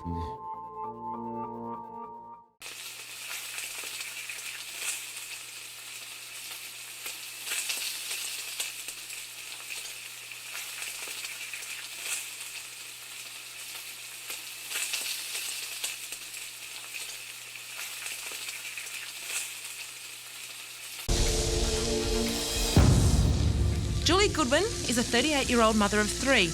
How will she fare with some good old-fashioned home cooking?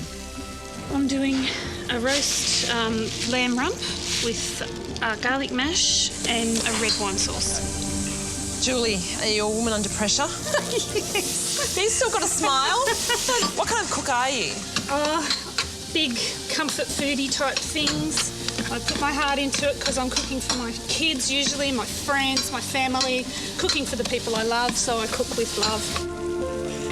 I actually came here instead of taking my oldest son to his first day at high school. So now I've got to make it worthwhile. Got to make it worthwhile. Come here. But just moments before judgment time, the pressure on Julie takes its toll. You all right? Yeah, I'm good. Good. Deep breath. They have a knife in there, don't they? I think you're ready. You are ready, okay? Yep, I'm ready. I'm ready. Everyone's behind you. Off you go. Hello. Hi, Julie. How are you feeling? Oh, I'm really, really excited to the point of terror. Right. Gonna unload your stuff and start cooking? Yep, I'm going to carve and plate for you and just reheat my sauce. So, why MasterChef? I'd like to be good fast food, that people can come in, take home a beautifully cooked, fresh food, family meal, put it on their table, and it's home-cooked food. It just wasn't cooked in the home it's served in. Lamb and mash.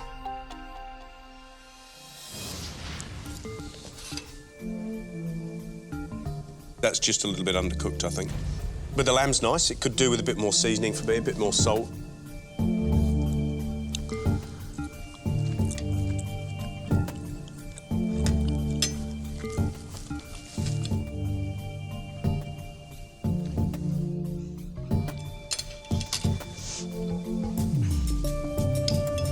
This is excruciating.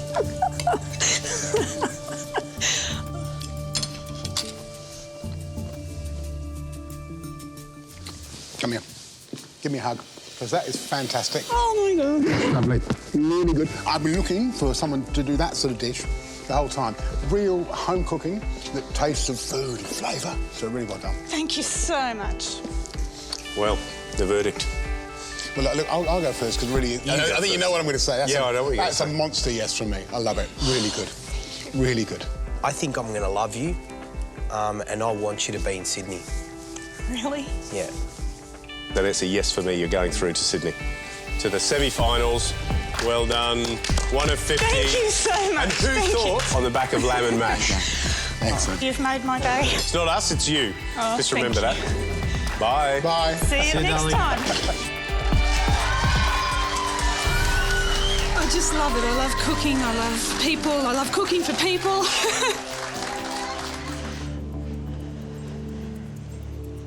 How do you feel placing the last dish that we're going to taste in front of us? I really gave it everything today, so, you know, whatever the result is, I'm happy. Do you think the Julie that first walked through these doors in the top 20 would have been able to plate up this dish? No, not a chance. If your boys could look at the plate that you just put up there in front of us, what do you think they'd say about you? They'd say, where's the rest of it? Please, could you plate up? We'd like to taste.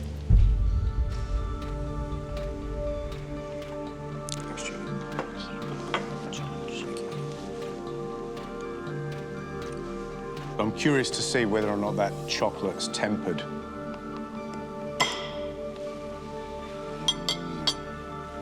Good. Beautiful snap.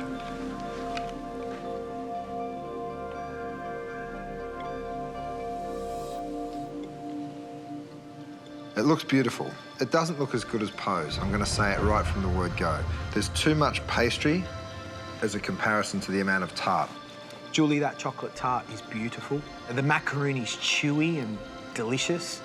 The sorbet is beautiful. Absolutely beautiful. The tart's probably a little bit thinner than Matt's, and also it's a little bit thicker in terms of the base. But having said that, that sorbet is as good as I've had anywhere in Australia. It's rich, it's light, it's bright, and the texture is absolutely like velvet. Julie, really tricky dessert. Didn't think you were going to be able to do it, and I think that is fabulous. And I think the difference between when you walked into this competition with that big lamb and mash to that final dish of a beautiful and delicate chocolate dessert is a testament to your determination. Fabulous. Come on, guys. You need to push this along. Try and keep up with Matt. quail, I think, is done well. I've got some nice colour on it, but we can't overcook it. It's a very thin bird, very small animal. We're really looking for a nice pink colour there. Well done. It's gorgeous. Thank you.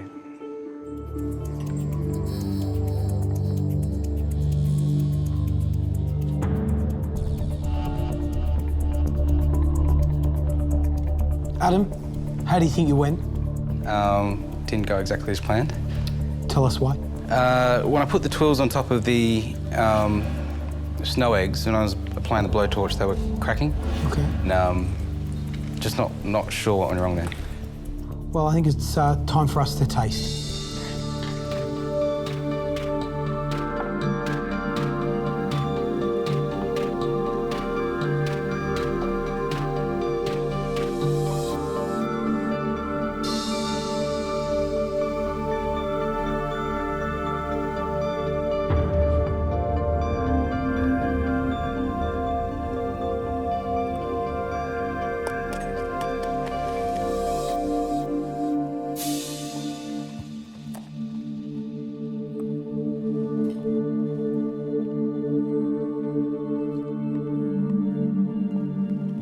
You nervous, Adam? I'm a little. And by little, I mean a lot.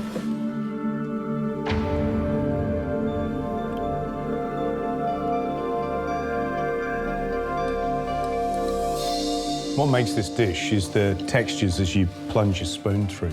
The first crack of that tweel, and as your spoon sort of disappears into this nothingness, which is the meringue.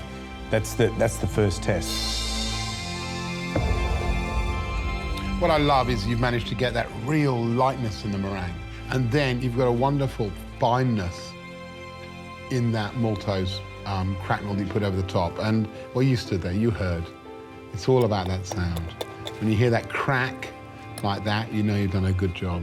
For me, that's a nigh perfect copy of Peter Gilmore's dish, and you've done his recipe proud. Well done. Thanks, man.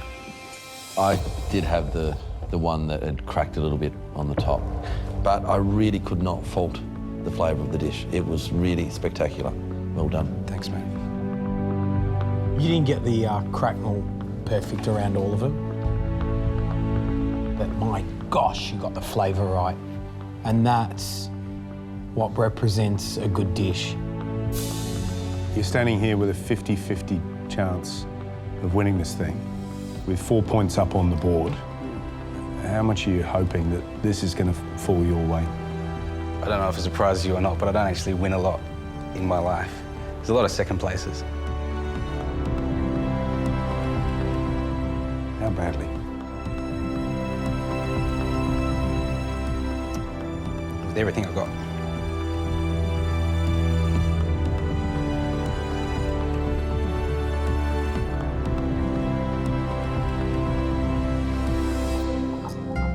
I'm happy with what I've produced because I know I like to eat it, but I'm also feeling really nervous because I'm just not 100% sure if what I've done is enough to impress them. I have cooked a flatbread kofta with a tomato and mint salsa.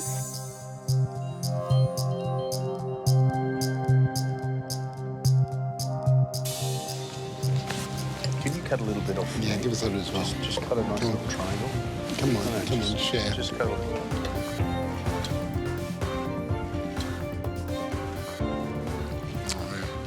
That is an absolute cracker. I'd sit down for dinner happily every single night and eat one of those. That is beautiful. The interesting chefs on MasterChef are the ones that look at the boring ingredients and bring us something that excites us. So thank you very much indeed, because you've got us excited. You've made us exhilarated to be back on season 3 of MasterChef. I feel a little bit weak at the knees and think just keep standing up. Can't get the smile off my face. Thank you. Well done. Fantastic job. Good stuff. I don't know if I've gone out at number 1 or number 2, but at the moment, that's irrelevant. I've gone out cooking the best that I can.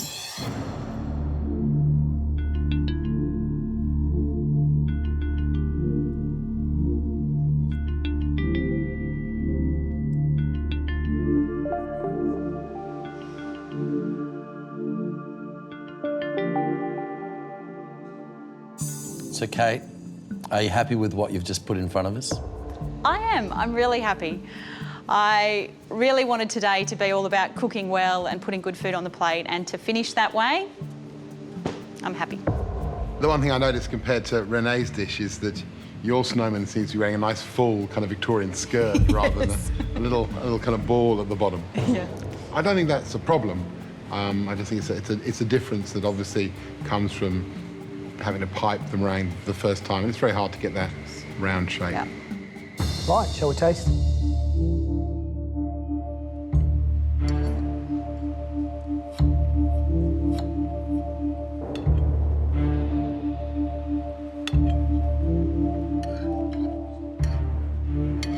It's impossible to read the judges' faces. I hate the waiting. They chew and they deliberate in their own minds. Is it good? Is it bad? I don't know. And I just want to know now. I don't want to have to wait. And it's like the judges just enjoy this moment of torture.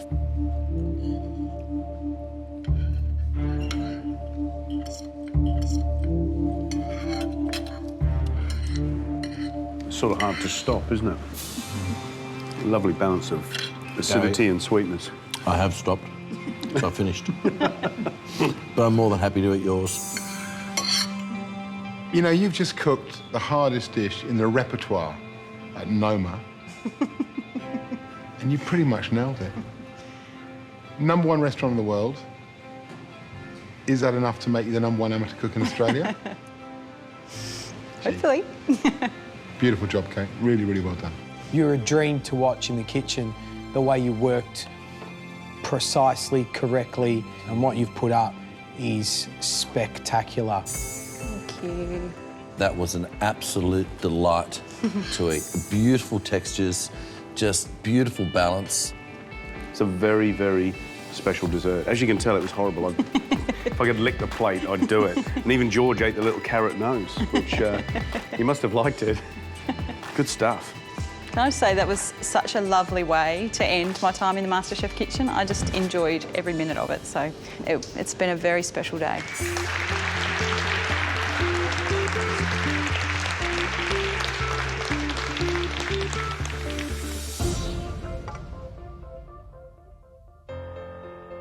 Can you believe it? I mean, you know, less than a couple of weeks ago, you're in Newcastle, and here you are now, doing a 3-hat dessert from one of the best chefs in the country. Yeah, I didn't even know what it was when you lifted the lid. Now, little birdie told me that you blew a vault in your pants. Is that right? Yeah, I had a bit of a blowout. That was a good look. Are you hoping for an apron today? I want it more than anything, really more than anything.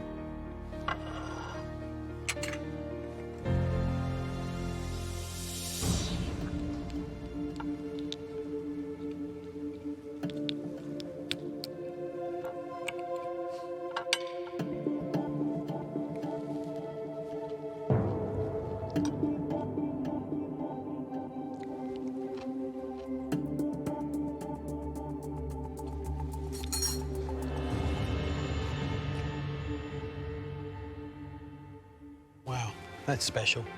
It really is. It's fresh, it's clean. You taste peach. You got that little bit of caramel there. Okay, there could be a little bit more on there. But you know what? You're an amateur cook, and this is only, you know, the top 50. Well done. Thanks.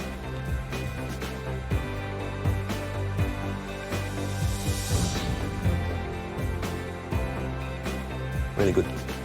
The acidity of the raspberries, the crunch of the caramel. So, well done, Andy. Cheers. Thanks heaps. Thanks heaps. Appreciate it. Come back here, mate. No, round here.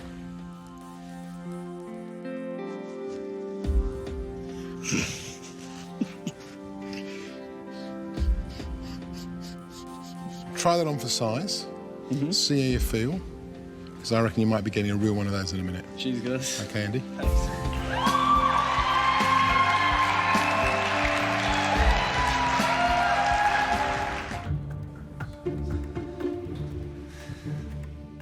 Andy! G'day.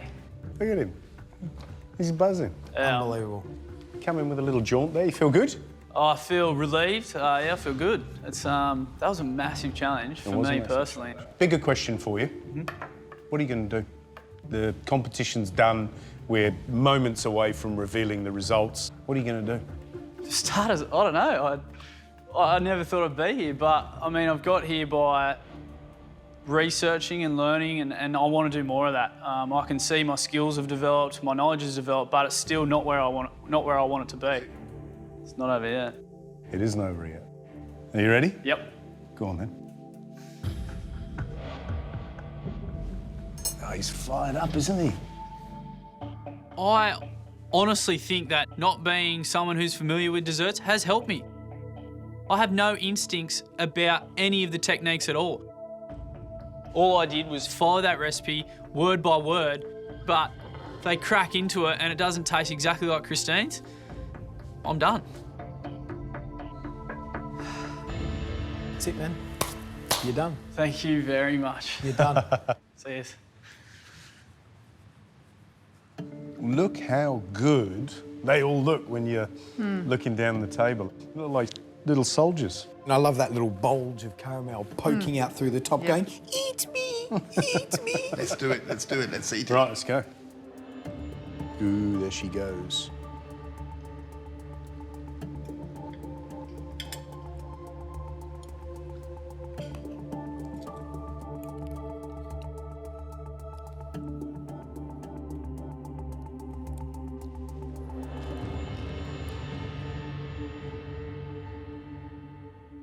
Looks delicate, looks beautiful. Looks like the one you put up earlier on today, Christine. Yeah. The construction of the dish, I mean, he's nailed the biscuits perfectly. They were very uniform. That caramel ice cream, I could just, you know, that alone I could just sit and eat. I find the mousse quite confected. It's a bit artificial. A little bit dense, and I'd say probably it's just that ratio of cream to gelatin, probably just a dash too much gelatin. The caramel's a little, and in the nuts is a little hard on the top. It should be a lot looser and it should coat those hazelnuts a lot better. I've never had a tart not set. Did you put in sugar? Yeah, we put everything in. Put everything in, didn't we?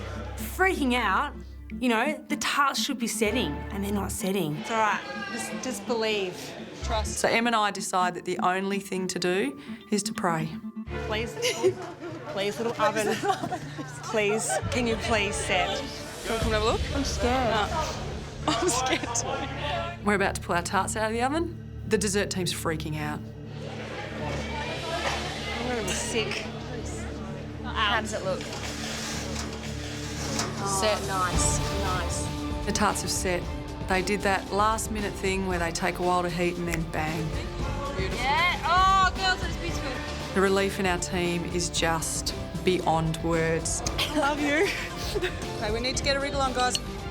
No naked tarts in this kitchen. Oh, yeah. Looks a bit better than ours. You're right. You're actually right, it does. Jules, don't pick on Dan. He started it, as usual. Tell us what the dessert is. We dished up a classic lemon tart with a raspberry coulis. I'm going to ask you the question that Gary's going to ask you, which is, where's the cream? We had a couple of issues at the supermarket earlier today, and after the boxing gloves came out, the dessert got compromised on. So the cream and the ice cream went back. Between you and me, Jules, do you think it needs cream? No. Maybe a little. Maybe a dollop. OK, yeah. So, but, you know, we're pretty comfortable with what we've served up. Thank you. Enjoy, boys. We thought you could do with a little bit of tart.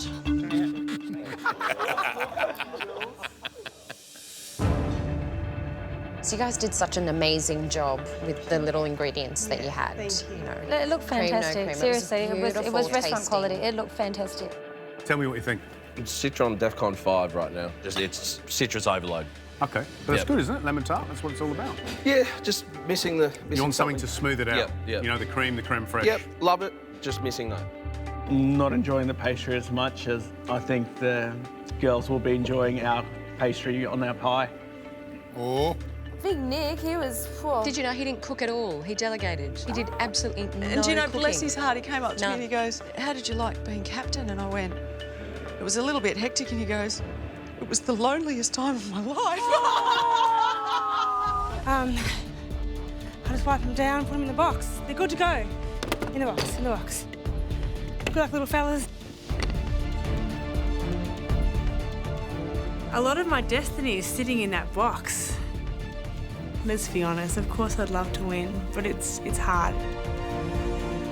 2 points is a lot to make up in a grand finale. Emma, can I tell you something? Yeah. You've been fabulous, funny, slightly quirky through this whole competition, but you brighten up our day when you come in here. And you've had this kind of crazy approach in the kitchen where 1 minute it's going brilliantly well and the next minute it all falls in a heap. I never thought I was a perfectionist, but I think I do like things a particular way. How do you feel when you cook?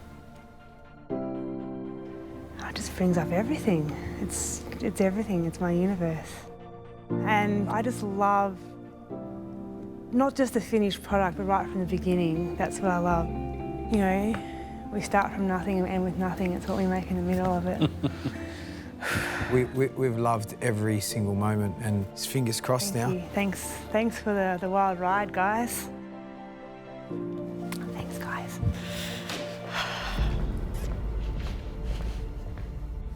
Ben?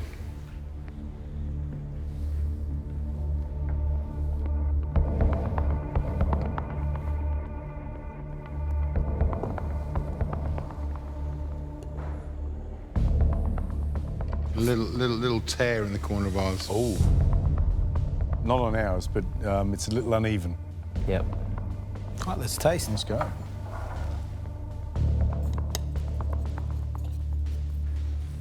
Oh yeah, listen to that. It sounds like the real deal. Oh, crunchy bits. Yeah, straight away you can hear it. Crunchy. Did you hear that? Straight into crunch.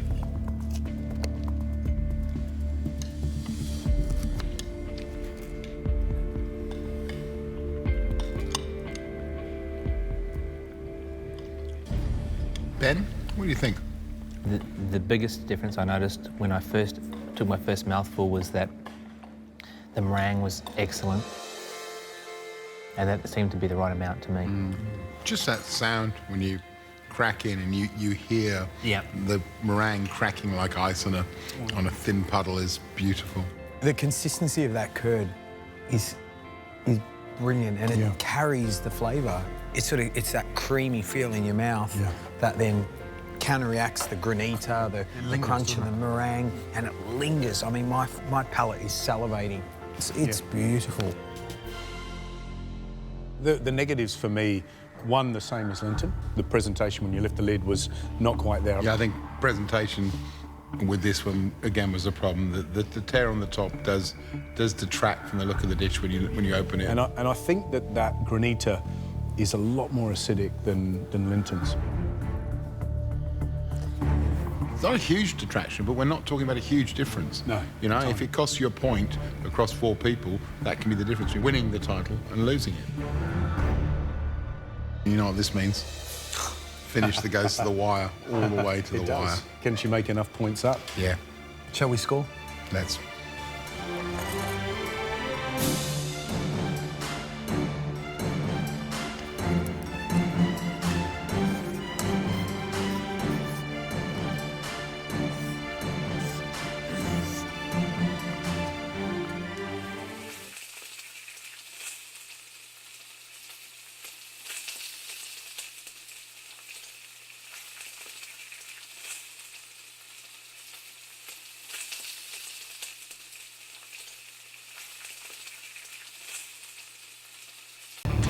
Chefs! Yes, Marco. Gather round. I'd only like to say it once. You have 8 minutes before the first customer walks through the door.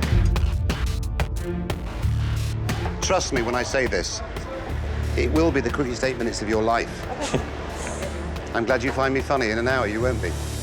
All right, I don't want anyone working on any mains. I want everyone to stop working on mains right now. Start working on the mains. We are in big danger going into service. and not having our prep done. I need the scallops done. I need the bisque finished right now. Stop the mushrooms. I'll chop 4. Yes, it's fine. I'll just chop 4 mushrooms down. It's not fine. Are you listening to me, Michael? I don't want anyone working on the main. They need to put more resources into getting our entree because if we don't, we're not going to be ready for service. Tray up. Danny's taken us off mains to focus on entrees. Do you need anything with the bisque? This is crazy. We've got to prep everything now or our service is going to be a disaster. Just a quick chat. You got a couple of minutes before service. Entree. Ready to go? Wow. Yep. So feeling confident. Yes. So main course. It's roasted. Crackling's good. Yep. Dessert's ready to go. Al's just about to put the ganache on top of the tart. It goes into the fridge. Okay. And it's already cool, so... You got a smile on your face. Is it going to be a good service? Fingers crossed. Yes, confidence. And have fun.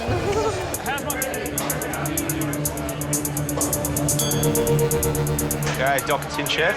Which table?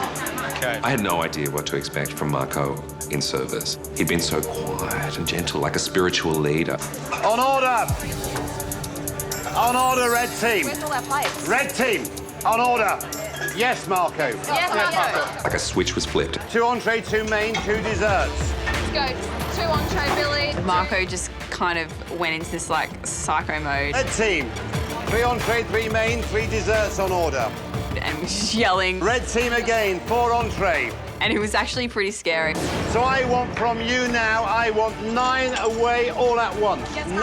Yes, chef. 9 entrees. Go, go, go. I'm like, it started. Yes, Alana, phone this. French cuisine versus English cuisine. It's a time-old battle. On order, French team.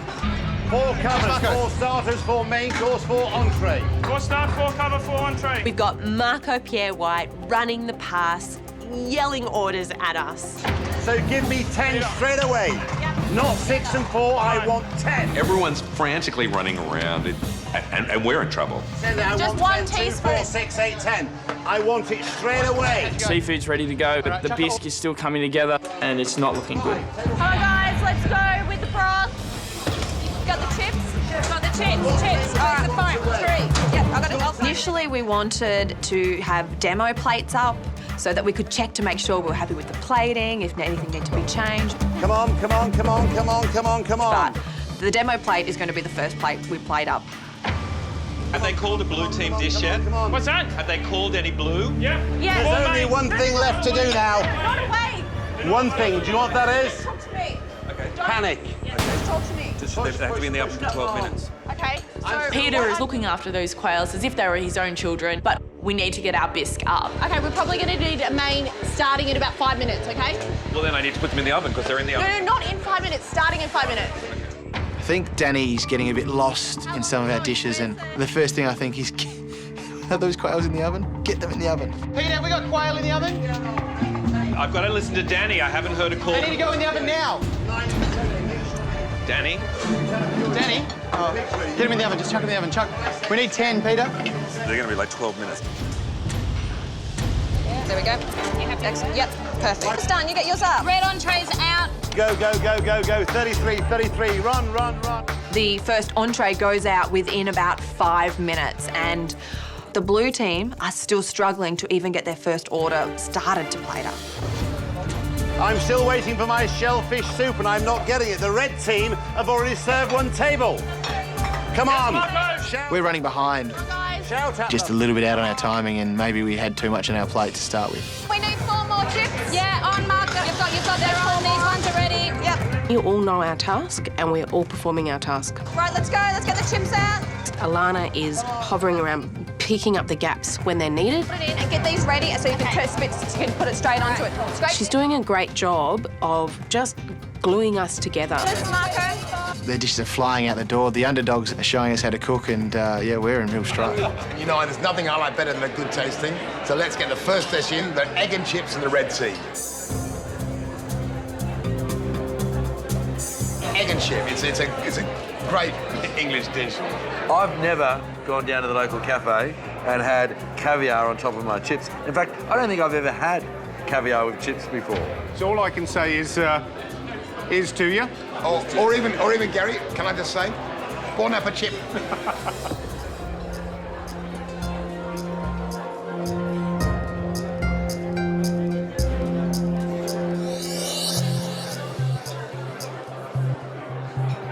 lovely dish. It actually eats really well. It eats really well.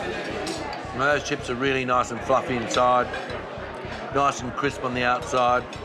The roe pops in your mouth. I'm picking up almost like memories of salt and vinegar on my chips down on the beach because of that roe.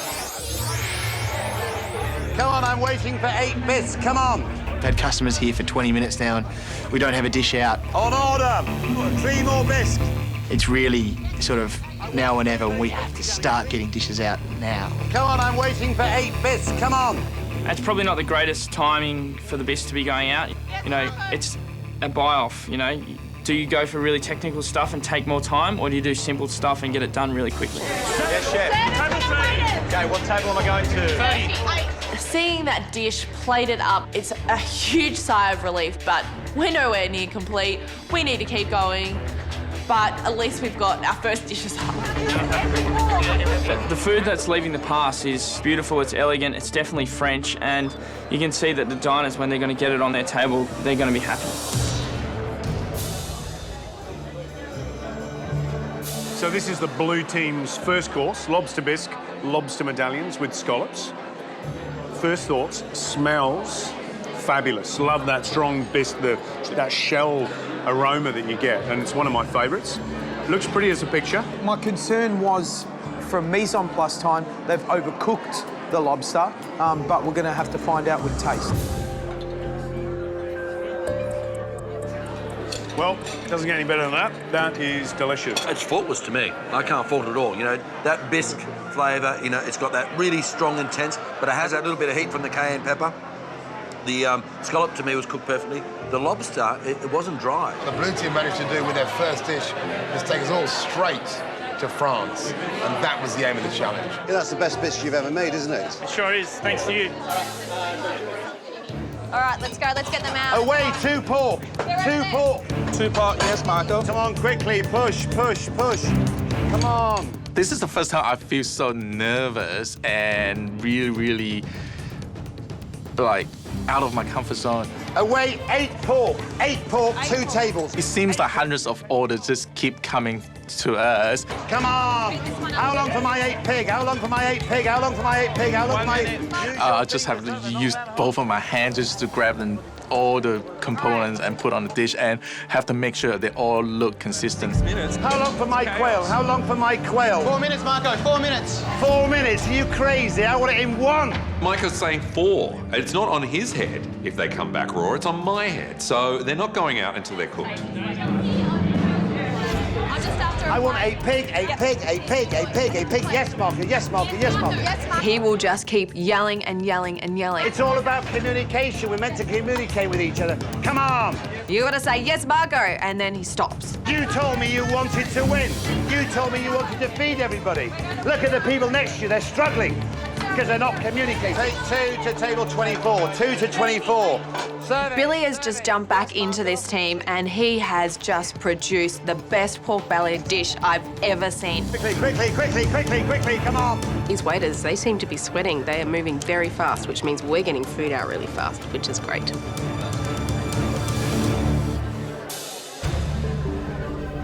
Well, this is the red team's main course, roasted pork belly with caramelised apples and cider gravy. Matt, what do you think of the presentation? I'd like to see a little bit more greenery on there, but I'm happy. You know, the shininess of that skin, the sweet smell of the apple that's coming off the gravy. I think it looks fantastic, and I'm salivating. Let's eat.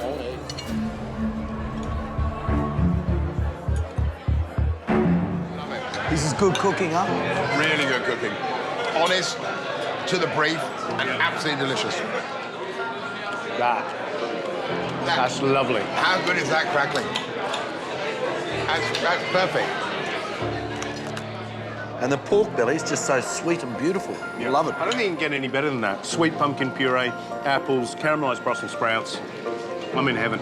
He's absolutely nailed the execution of this dish. And what makes this dish even more special is Matthew Preston has just dropped food all over his shirt. Yes. Yeah, and that's when you know. That's when you know it's good. Yeah, because I'm getting overexcited, I'm eating. Beautiful, Billy. Come on, I want my quail, I want my quail, I want my quail. Yes, Marco. Yes, The people on table 2 are asking where their quail is. Quail in 1 minute. Do you think they're ready? How do they feel? Yeah, I think so, aren't they? I've got so many quails on the go. Just grab a quail, pull it out. I'm trying to keep a track on it, whether they're cooked enough. That's not cooked. That's not cooked. Do not give me a raw quail. I can tell by feeling it. We need to pan fry those quails or they're not going to be cooked. Can you use the tongs, lift 6 out of here and throw them in the pan? We're behind on mains. I guess our lack of organisation before the start of service has come to bite us in the backside. How long for 11 quail? How long for 11 quail? How long for 11 quail? 5 minutes! It's going to be 5 minutes. He is pushing me, he's pushing my team. It is unbelievable, the stress that I am under. Everything stays on the heat until the quails are cooked, so just get the mushrooms on. Mushrooms are going in here, we're putting... And you want me to do 11 quails in one go? How long for the quail then? Is the quail not ready? Is the quail not ready? It was a disaster, that quail, wasn't it? Such a small bird causes such a big disaster.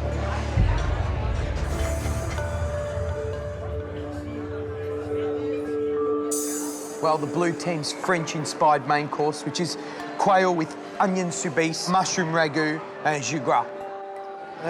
Presentation, Matt, what do you think? I'm thinking it's on the not that generous side. And I think one small quail is not enough for a main course. I like the look of it. It's nice and rustic. It's French brasserie for me. Onion soubise, wild mushrooms, and roasted carrots tick all the boxes. Question is the quail cooked beautifully?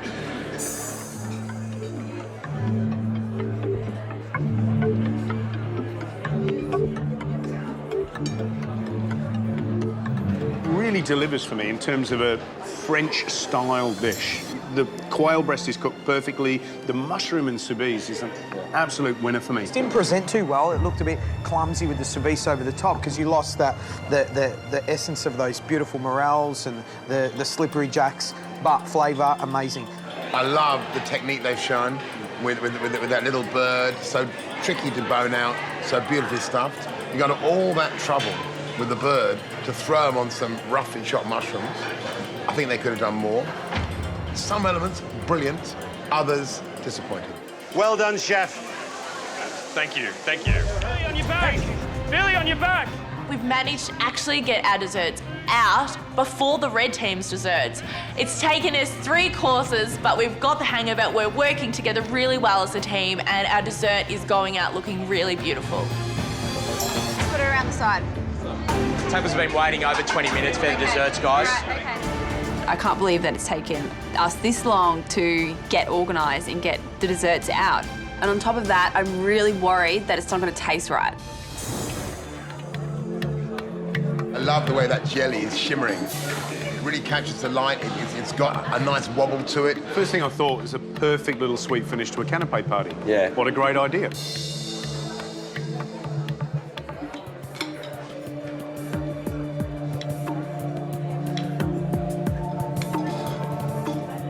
The flavour of the white chocolate comes to me very clearly. Whether white chocolate and champagne go together, I think kind of yes. I think there's something about the sophistication of the champagne and the nursery flavour of the white chocolate that works quite well. So the white chocolate mousse, for me, is really good. It's got lots of white chocolate flavour. It's light, it's airy, the tuile is crisp, the jelly is sparkly, and, you know, definitely tastes of champagne. I love the fact that the contestants who are amateur cooks have shown a lot of technique here. I mean, just making that chill to get that cylinder shape is fantastic. And it's nice and crisp and golden. Well, this is the dish that I was most excited about. Spice quinces, this time of year, beautifully English, a lovely rosy fruit with a kind of softness when they're poached well. And it's morphed into this strange sort of eaten mess on a chocolate tart, which looks a bit all over the place. Georgie, with yours? I'm depressed. Just got this sort of, looks a bit curdled, the cream, and the chocolate looks like it's seized. Look, presentation is an absolute letdown. It looks, you know, stingy and really not very appetising. I think we should taste it and see what it tastes like.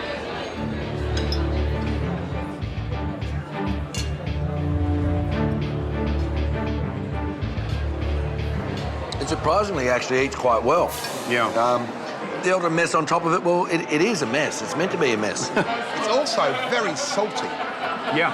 They've smacked that chocolate tart with a lot of salt. I don't know which way to go. I'm a bit indecisive. Look, let's be honest, it's not a great dessert. I mean, it tastes good, but if that came to your table, you wouldn't be that happy. It'd be a bit of a downer to finish a great main course.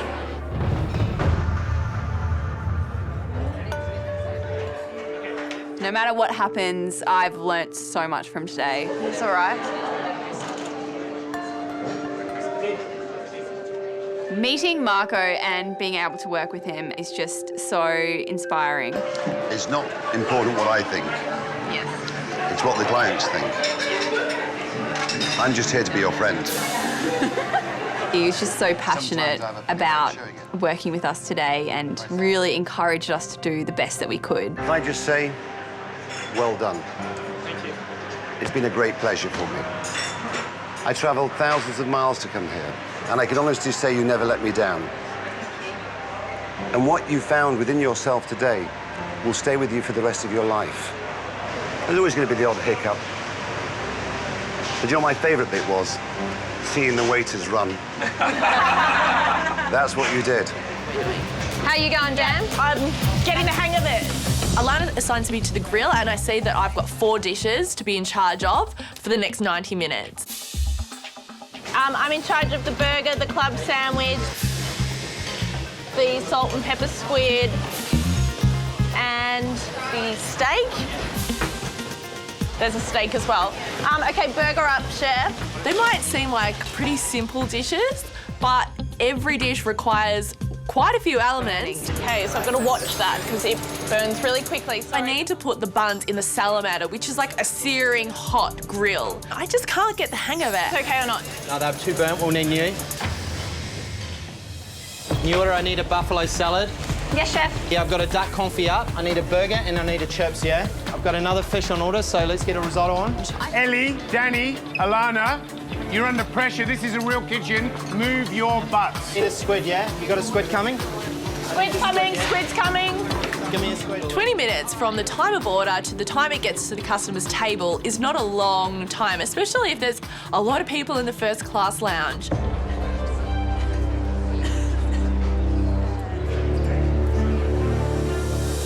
Guys, you got that new order? Yeah. Tenderloin and a pork belly, yeah? Whoa. As the dockets are piling up, I am freaking out. Got the docket? You got the docket, El? Nah. I don't know where I'm up to. I don't know what's been sent out. Oh, my God. Ellie, you in the cacker over there? Yes, George. George comes in as there's about 18 dockets just flying out of that machine. You got dockets everywhere. I know. You know what I'll do? Put your on-hold dockets over here, and you go with these, right? These are all coming out, but those don't concern me because they're super days. You need to go. I know. You are in the cacker, I'm telling you now. Right? Because you're not organised, yeah? It's so hard to get back on track when I still don't know how to read the dockets. I don't know what I've already done, I don't know what I've got to do, and I don't know where I'm up to. This ain't my kitchen, but can I tell ya, if it was, you'd be in a lot of trouble, yeah? Fish is nicely cooked. It's great. Thank you. Oh, great. So, Matt, how's the time looking? Wow, well, I mean, that's pretty good. That's about 13, 14 minutes. That's quite good. Great. Yeah. Now, I guess, is that fish cooked perfectly?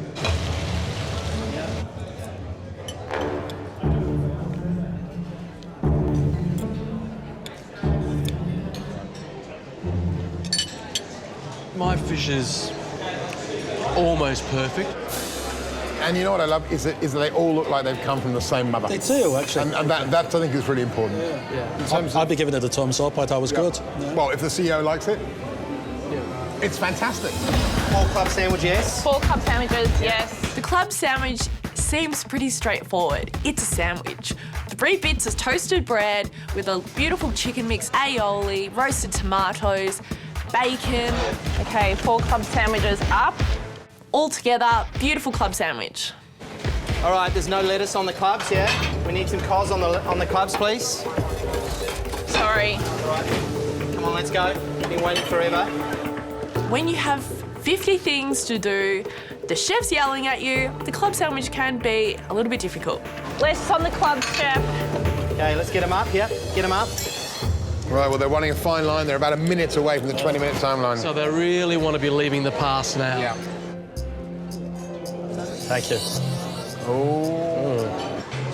Slightly different presentation here. My first question is the toasting of the bread. Yeah, I think it's a little lighter than normal. The tomato's not spread. I'd like to see it a little bit more spread rather than groups. No, it's just flat. There's not enough chicken in it. Yeah, Matt, this is a bit disappointing. It doesn't have the look that you'd expect. I've had this probably 100 times in this lounge, and this is probably one of the most disappointing one I've experienced. Okay, new order. We've got 3 pork belly. Yes, chef. As quick as you can, yeah? Yes, chef. An order for pork belly come in, and I can't even think about that right now because I've just got so much else to do. Are you right, Al? What's happening? Yeah, I've got a lot to do. You know what you do? Are you on top of all your orders? You know exactly what you got? Not really.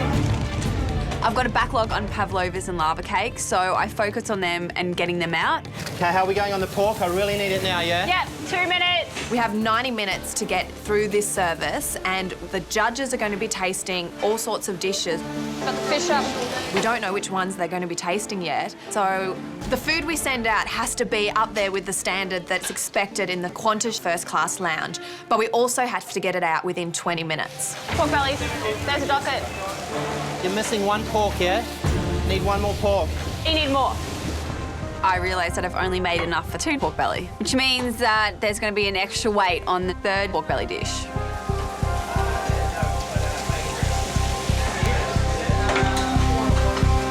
How long on a pork?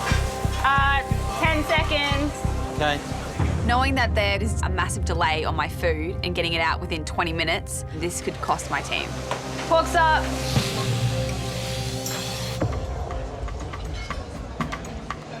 Well, the pork sadly arrived just outside the time limit. That's a bit of a black mark there. It's looking reasonably good. I think it's a little flatter. It could be built up a bit more. Right, well, let's see how they've done in terms of cooking.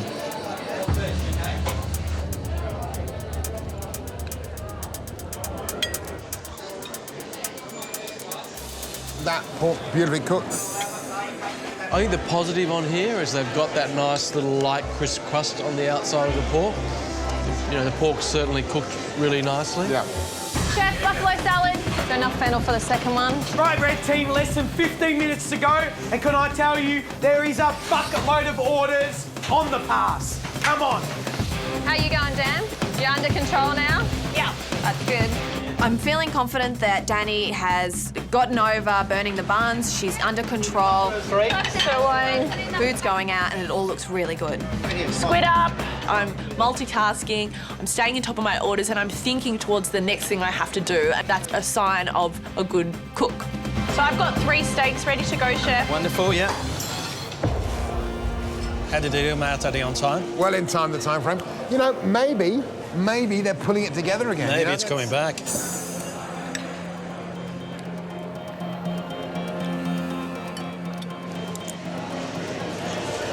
In terms of how it cooked, I mean, it's beautifully tender.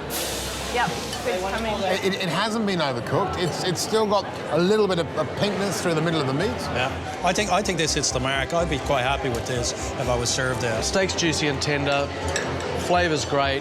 When you consider where they were probably at in the kitchen when they got this out. This is a good recovery. This is a very good recovery. Good recovery. I asked for medium, and it's not overcooked or anything. It's perfect. Need that pappardelle, yeah? Yep, coming. The 90 minutes is over. Blue team is about to come in. Pappardelle, Chef. How you doing, mate? One is first. Thank you. Thank you. The red team are about to finish their service and we're about to jump in there. And we can hear the kitchen and it sounds pretty chaotic. We don't know what the dishes are, we don't know what state the kitchen's going to be in, and we've got to get as much information as we can from that red team. Gary, you have no idea what the red team have been up against. You've got 90 minutes to spin your magic. All the recipes that you need are in the kitchen for the dishes that you're going to be cooking for this full restaurant. You are up against it. Get into gear. Go nuts. Off you go. Thanks, Gary. Ellie, can you give me a handover? All right, okay. This is pavlova. That's yogurt, which is in the middle. That's the... Which is what? In the middle? Yep, in the middle. There are recipe cards here, but this is how you do it. Alana, Ellie and Danny look like they've been run off their feet. Ellie barely has time or mental energy to tell me each dish. She fumbles through as best she can. Doggets come up there all the time. So what you have to do is put that one first. I think I'm being a little bit too nice. The chef before me did not tell me as much as what I just told Kate. Okay, we've got new orders, okay? Okay. I need a duck confit straight up here. Yes, chef. 2 duck confit, all right? 2 duck confit. I need a pappardelle, yeah? Have 1 fun. pappardelle. Yes, chef. Fish is up, chef.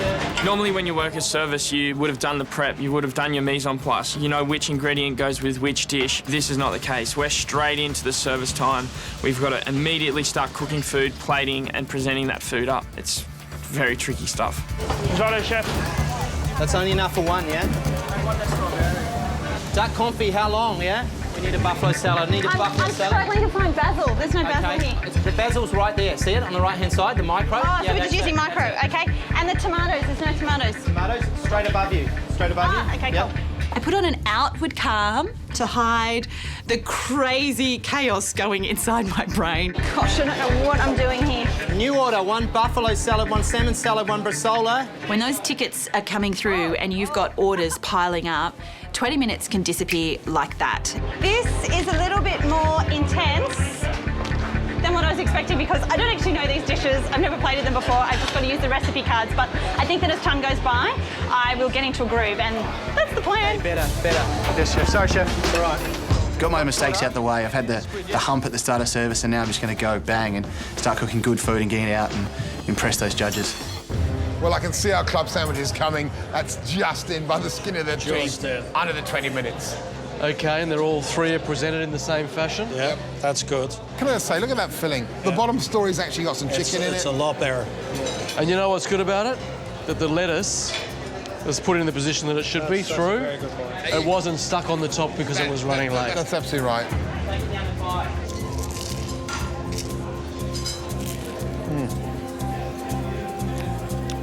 That's not bad at all. What I like about this is that it's pick it up, bite into it, every texture and every flavour in that one bite. Yeah. That's what a club sandwich is about. I think this actually meets the mark for our first-class customers. Okay, where's your risotto? Well behind on that, chef. Wait, stop for a second and look at me.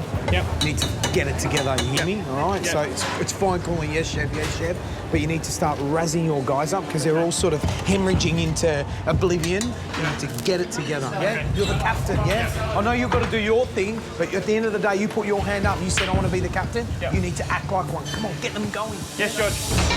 How you going, Kate? Yep, good. Good. New order, 4 pork belly. Yes, chef. My only strategy is to push through, stay organised, keep my head clear and move as fast as I possibly can. How are they going on 4 pork? How you going on the pork, Katie? Yeah, I got 4 pork belly, chef. Each dish that I'm sending out of this kitchen, I want to be as beautiful as I can possibly make it. Excuse me, chef, I've got 4 pork belly.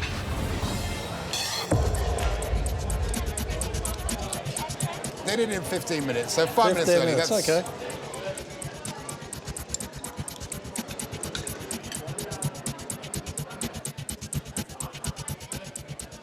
This is really nice. Straight away, the tomato, which wasn't on the red team's dish, a lot more green garnish, looks a bit fresher.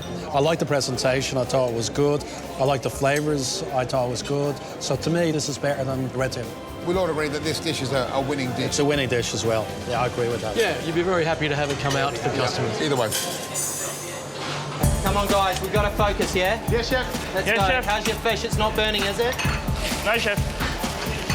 I think fish is definitely one of the more difficult proteins to cook in a busy kitchen. All right, now start again on the fish. Yes, chef. You've got to be really careful and monitor it quite closely. That's definitely hard to do with so much else going on around you. How long on the fish? 2 minutes, chef. It's definitely frustrating that, you know, I cooked a perfect piece of fish this morning. The salmon's cooked absolutely perfectly. And then to get into the kitchen this afternoon and cook fish poorly, that's definitely getting to me. You have to put your fish up, yeah? Yes, chef. Come on, let's go. A little bit of olive oil. Let's get it up. Come on, come on. Yes, chef. Yes, chef. Seriously, it's going cold. The blue team have got the fish out within the time frame, but this, remember, was a dish that red absolutely nailed. So I hope blue have done a good job. Look at the colour at the end of Alan's fish. Look at the colour of yours, there. Doesn't it look like it's coming down the line, someone's madly on with a spoon? Risotto, risotto, risotto.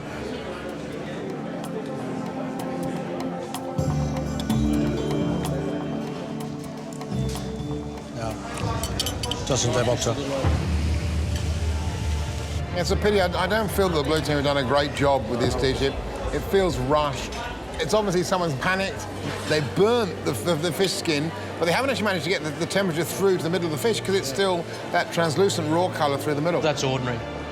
This is blue's Achilles heels, for sure. Come on, let's go. Why don't we throw in a bit more pressure? VIP, Anna Bly. Ah. There's those 3 squid, Chef. 3 squid, get them up, yeah? Looking for Brazzola, yeah? Chef, I've got 2 Brazzola. OK, guys, this is for Anna Bly's table, 4:15. Let's go. Very soft squid. It's lovely. They've done a great job. 6 steak all day, Chef? Yeah. We ready to go? 1 minute on 5 of them. 19 minutes. 19 minutes, just saying.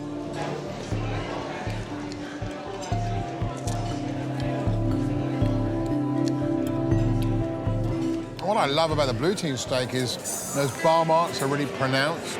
And the butter is perfect on mine. I've got to say, I think mine's a little bit overcooked. I like the red team steak because it still has that real juiciness about it. The juiciness isn't here on this one, I have to say. No, mine's a bit overcooked. It's a bit overcooked. Right, that's it, guys. End of service. Your nightmare is over. You know what's left to do? Tidy up and pat that guy on the back for keeping it all together. Thank you. Thank you very much, Chef. I feel like that I've done the major components of my dish. It's just the plating. The little fiddly bits that I need to get done before service starts, which is what's really putting a lot of pressure on me. You're stepping into a 3-hatted restaurant and trying to put a dish together that's worthy of being in here. That's a lot of pressure. I don't know if even too many other chefs would even want to do that job. I've got a dish that I've plated up here for you. So you've taken it from looking fairly ordinary to something that looks quite beautiful now. Yeah. So you had all the elements there. It's just a matter of having that confidence to put it onto the plate. So lock that in. Yep. Well done. Let's get the waiters in and you can go through the description of your dessert with them. Okay, guys, come in, let's go. Hi, guys.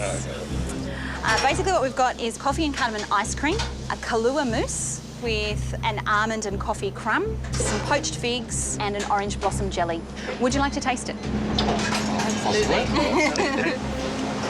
And you use orange blossom tea to infuse the jelly? Just an orange blossom syrup, like a orange blossom water. What do you think, guys? Thank you. Good? Good flavours, good textures?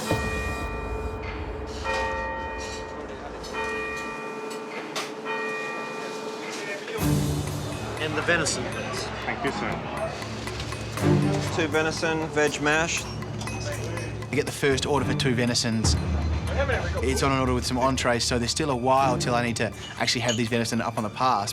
Right, I've still got a couple minutes on the rest. I think once I get that first plate out, then I'll be able to relax, but it's just doing that very first plate, which is the most nerve-wracking. Chef, 3 tuna wet, table 21, please. Lana, 3 tuna, table 21, please. Yes, chef. Straight up, thank you. Mark calls the first order away. Service has started. You need to clean your plates, yeah?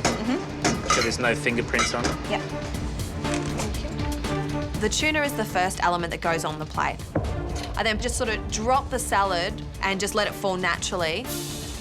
Got a bit of an issue with the tuna. It's not very uniform, is it? We spoke before about it being uniform. Yeah. Sharp knife straight through.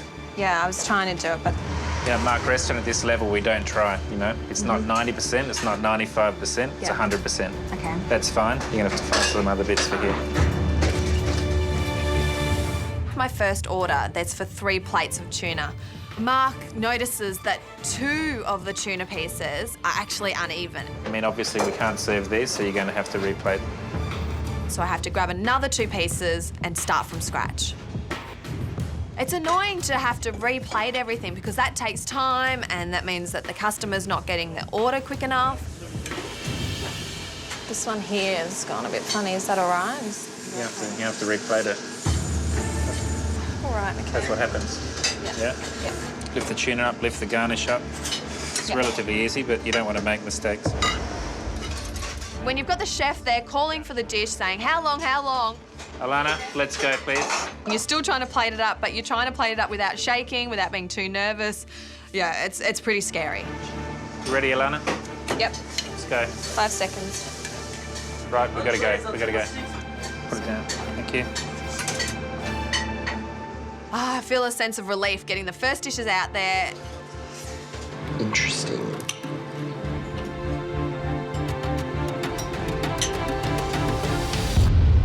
Bring on the next order, I say. I'm so excited about being able to cook a dish at Est Restaurant for paying customers, but there's a lot of pressure on, and I'm really feeling that because I don't want to stuff this up and I don't want to mess with Peter's reputation. I'm going to do 4 minutes each side now. You may not even need to flash it for 2 minutes. It might only need a minute or something. Yes, chef.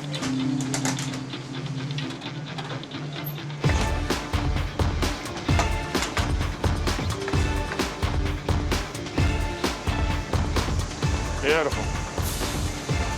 It's important that you try and slice them all nice and evenly. Yeah.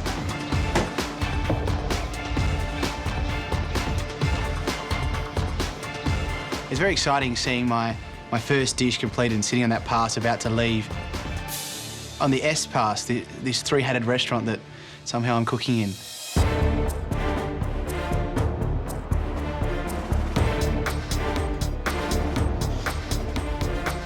Okay, Kate, you're on. Let's go. First dessert order. 1 cherries, 1 coffee and cardamom. Did you hear me, Kate? Yes, chef. Thank you. The first dessert order is in. Okay, Kate. Yes. What you got to do here, there's 2 desserts on this order. They've got to go out exactly the same time. I can't believe I'm in Key, in Peter Gilmore's kitchen, plating up some real plates for real people out in the dining room.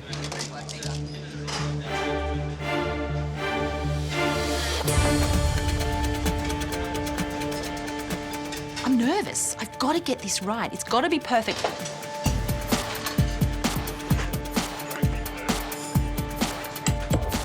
Yep, done. Is that everything? 12. 12. Service. That was Are you 12. happy with that, Kate? I am happy with that. Are you happy with that? I'm very happy with that. Okay, I think it's very good. Excellent, okay? Let's go, table 1. We've got a little spot there. Okay, they've got to be perfect, yeah? Okay, Presentation, yes. yeah? It's really important. Yep. Okay, we're going table 1. Coffee and cardamom position 2. Cherries. For all the work that I've put into this dish, to now see that first one walk out the door, it's a great sense of satisfaction. It's made it over Peter Gilmore's pass. Welcome, Terry Durack and Joanna Saville, co-editors of the Sydney Good Food Guide. Well, we're starting here at Mark, where Alana's doing the entree. Ordering 4 wraps, 4 tuna. So the special entree is a smoked citrus tuna with citrus salad, lemon puree, and truffle. Fantastic, and we'll have 3 of those. Thank you very much. Alana, I need 3 tuna straight up, please. Okay, For Alana to come into this kitchen and put up a dish that fits with Mark Best's ethos of technical advancement and perfection, I think is going to be a big call for her. Come on, Alana, let's go. Yeah, beautiful. Yeah, don't place it, just let it drop. Yeah. Not too much. Just put it mainly on the tuna and then just flick it off onto the plate a little bit. That's it, beautiful. Yeah. Because I'm first up with the entree, I need to set that bar as high as I possibly can. Okay, ready to go, chef, please? Otherwise, if it's too low, both Kate and Michael are just going to step straight over it.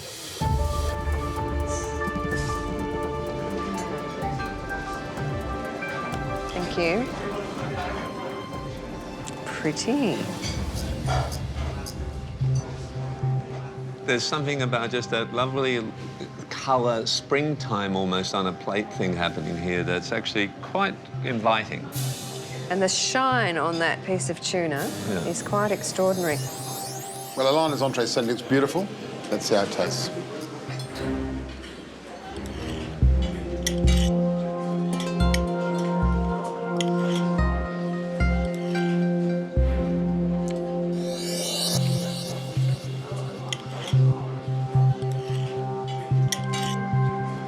It's a lovely piece of tuna. It's interesting, the undercurrent of smoke in the tuna. Light, but there. I must say that when I heard the word smoked, I thought, being here at Mark, we might get something that actually exuded a little vapour on the plate. Sure. Obviously, the vapour happened out in the kitchen. I think some trickery has gone on with the lemon puree, don't you? Because it looks like mayo, but it tastes like lemon puree. Everything is beautifully done, beautifully executed. The individual elements are absolutely perfect. But you just feel that maybe there's a bit too much going on. That beautiful tuna flavour is not coming through as strongly as it should do. I find it very delicious and light and refreshing. Entrees can be a little too much like a mini main course, and this is very much an appetiser, and it's awakening the palate. Terry, does Alana's dish fit into the Mark menu? I think on appearances, I'd have to say yes. But in terms of that balance of flavour, I think Mark is one of the experts at making every flavour on the plate work for its living. And I think maybe we don't have that sort of ultra razor-sharp thing happening on the plate.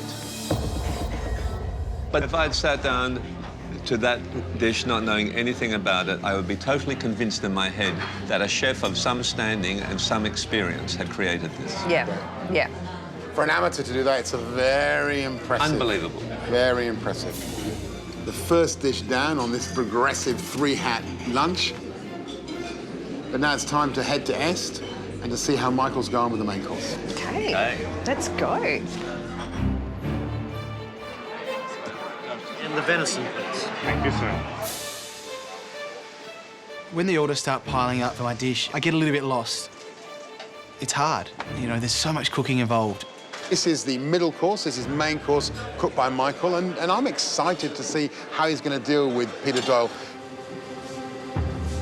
Michael, maybe just give the venison another 30 seconds to a minute in the oven. Yeah. It was just a little bit resistant. Yes, chef. Thank you. So This is my one chance to cook at Est, and I don't want to fluff it. Halfway through service, and I've gone from cooking really, really well to cooking crap. So I just called 3 on order. Yes. Yes? Yes. 100%, yeah? Yes, chef. So you just called 3? Yeah, that was a new order of 3. I've had a lapse in concentration, and I've sliced my venison so unevenly. just make that first slice a bit thicker, yeah, so they're all nice and even. It's just not right. Peter's got an eagle eye on me. He's making sure every dish I send out is good enough. Do both dishes, like everything on each dish, ready to go. Yep. Oh, yeah. I know with what Peter's like, that if it's not right, it ain't coming out. So we might be hungry. might be here for a while. Get your meat down on each. Oh, yeah. I've got no idea which of my dishes are going out to the judges. OK, so venison, I need it up in 2 minutes. Yes, It chef. needs to be up 2 minutes. finished in 2. Please, chef. Well, the roast venison, beetroot, chestnut, pear and juniper. Does that sound like an Est dish? It completely sounds like an Est dish. If you look at the rest of the menu, it has the same kind of syntax. It's just single words describing the elements of a dish. Your plate's going cold right now. Yep. Are you dressing these? Get those dressed. They can sit there warm and dressed. It doesn't cost you anything. The last 3 dishes I've got, I've plated up, but just slack. When you put these down, try and keep them nice and evenly spaced as well. Yep. So I need it done, please. Venison? Yes. 1 minute, chef. I need it faster than that, please. Yes, chef. You got some more sauce there, Michael? This one looking dry, yes? Yes, chef. Still looking all right? Yeah, make sure you're getting the spacing on your venison nice. Yep. Don't cramp it all up together. They weren't as good as the others.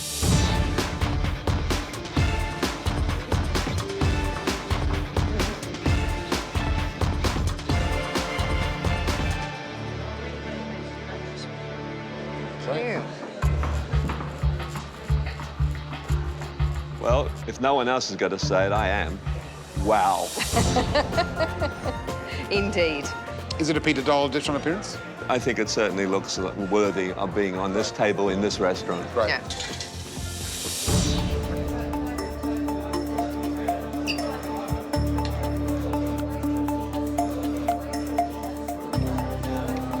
Really nice juniper flavour in that gravy. Yeah. Which kind of kicks against the pepperiness. How about those radishes? Are they too crunchy? The vegetables are half crunchy and half well cooked through, and I actually think that's probably intentional. Yeah, I think it's a good contrast. So you've got the earthy sweetness of the beetroot, you've got the little sharpness of the pear, and then you've got a bit of crunch. That's what you're looking for, really, isn't it? Little surprises all the time, so that you're not getting the same flavours, the same textures in your mouth all the way through the meal. And Joanna, what's the best thing on the dish for you? I think the meat is beautifully cooked. I slightly question the chestnut puree just because it's got a certain texture and sweet sourness to it that maybe doesn't quite act as a counterpoint the way perhaps a mash or something might have done. But no, I think it's a beautiful dish. This dish, you know, everything works, and it works in terms of season, it works in terms of flavours, the textures are all compatible. I feel like we're almost talking about a Peter Doyle dish. That Michael has achieved that elusive thing of putting up a dish that tastes like it belongs in this While restaurant. I was eating this dish, I was having to remind myself actively that this is Michael's dish. And because, you know, as you said, I'm in Est, I'm eating an Est dish, and you just fall in line with the experience. Well, an absolutely beautiful main. Let's go and see how Kate's dessert at Key stacks up. Can't wait. New order, chef, please. Okay, thank you. We have 3 coffee and cardamom desserts. Yes, chef. Okay, let's go. Dessert time has kicked in, and I don't know how fast and crazy this is going to get. Table 41's dessert. Guys, pressure's on, okay? You got 2 more coffee and cardamom. Yes, you got a cherry, you got a snow egg. Let's go. Yes, chef. Well, this is the final chapter in our 3-hat odyssey around this beautiful city. We're here at Key, where Kate is making dessert for Peter Gilmore. It's a big ask, because I think Key's probably the home of the most famous dessert in all of Australia, the snow egg that basically decided who won between Adam and Callum in last year's MasterChef.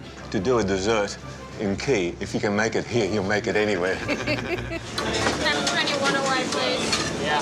Okay, table 21 away. Snow egg and cake, please. There is one that sort of you think, I don't think I've seen that here before. Which is? It's the coffee and cardamom. Instantly you're saying, coffee and cardamom what? Okay, let's go. Service, please. Desserts away. Coffee and almond, position 3. Position 4. Well, it's intriguing, and that's the main thing. We all want to order it. Okay, Kate, you have 8 coffee and cardamom. Let's go. Okay, thank you. I've got to get 8 plates out all at the same time. And they've got mousse which can collapse.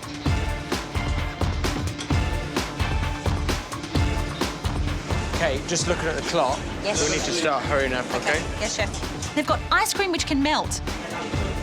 Okay. Okay, how long on table 4, please? Waiting a while. 30 seconds. Thank you. Okay, we're coming up to 10 minutes already. Really need to step on the gas now, Yes, okay? chef. Oh, no, I can't stumble at this last hurdle, can I? I've come so far. I've just got to get this done.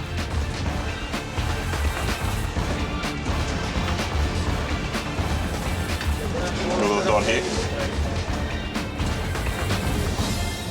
Good.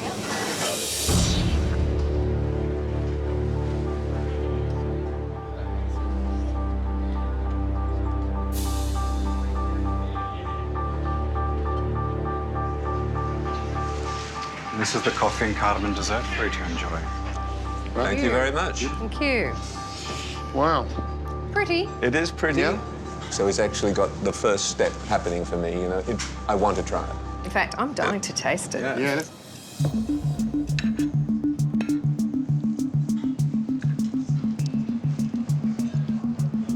Yeah. There's a lightness of flavour, and yet you get plenty of it. And there's a fair whack of alcohol in there, too. I like the bitterness in the crumb. Yep. I think that's clever. Do you like the way the crumbs stuck together? Do you want something that's a little bit more kind of dusty? No, I quite like that. I quite like it. I think if it were dry, I like that there's a little moisture in the crumb. The flavours are incredibly complementary. It's good texture. The ice cream is incredibly smooth. It's pure class as a dish, I have to say. It is class. She's worked very hard with that crumb too. Yeah. I mean, in fact, she's worked very hard full stop with all these elements. I love the crunch, but the figs are just inspired. I mean, to put those figs in, you're putting nearly a savoury element into a sweet thing, and I think that's that's the crowning moment. I'm an ice cream fanatic, and I do think she's done a great job with the ice cream. For me, the hero of that dish, the thing that stands out is that ice cream. It's beautifully it's the made. smoothness of that. It's incredibly lovely, smooth, creamy texture. And the flavours are beautifully melded together. I'm just wondering if there should be one more element on the plate. I just feel like I'm missing something, because what I always expect here in this restaurant is I get that extra element that comes up and surprises you. Yeah. Maybe it's that extra element that's missing. Something hidden. Something hidden underneath. Something that you weren't expecting. Yeah. And we're talking about an amateur cook who's delivered a dish that, you know, that doesn't look out of place. It's a mammoth achievement, really. Yeah, huge, isn't it? Absolutely huge. Absolutely magnificent. I'm very proud in of that level, and the way she's really tried to make it fit the surround. Kate, okay, it's the end of service. I think for an amateur, you've done an incredible job. You really have. Well done. Congratulations. Cheers. Bit of pressure there for a while, but you came through, I think. Yeah. Well done. Thank you. Thanks so much for having Busy me. service, so well done. I think you were thrown in the deep end, but I think you came through. The dish has got progressively better. I was a little bit disappointed in the last three. I think you dropped your bundle a little bit.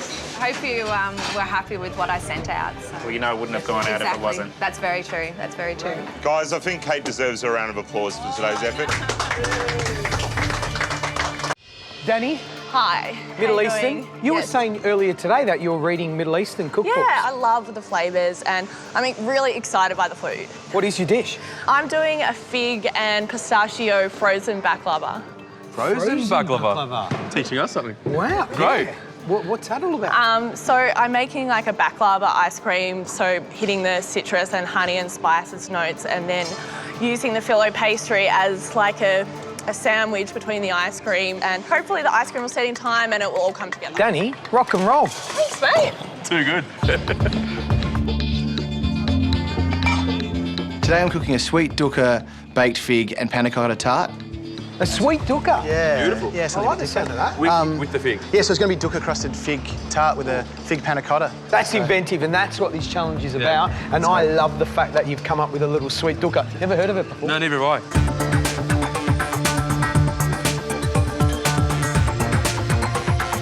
Hayden, what have you done? The dish is going to be figs three ways. It's going to be a grilled fig with a fig and pistachio ice cream and a fig and rosewater jelly with a bit of syrup to go with it all. And is your ice cream made? Yeah, it's in the ice cream machine down here. Churning? Yeah. I'm expecting an absolute cracker dish. Yeah, it's got to look beautiful. I suppose the sticking point is going to be getting that jelly set right and making sure it turns out onto the plate nicely.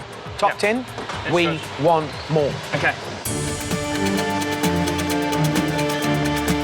I've got my vegetable casserole is in the oven and it's coming along. It's just got to be garnished up. I've got to finish off my dip and my flatbreads. That's it. I've got everything chopped up. It's just a matter of cooking it. Don't forget, we're looking for a big-alicious dish. You've got a half an hour to go. This is my ice cream. It hasn't turned very well. Without this element, it's just going to be pastry. I'm getting it in the blast freezer now. I'm going to give it half an hour in there. Hopefully it will be cold, frozen, maybe not. Hopefully it will set in time.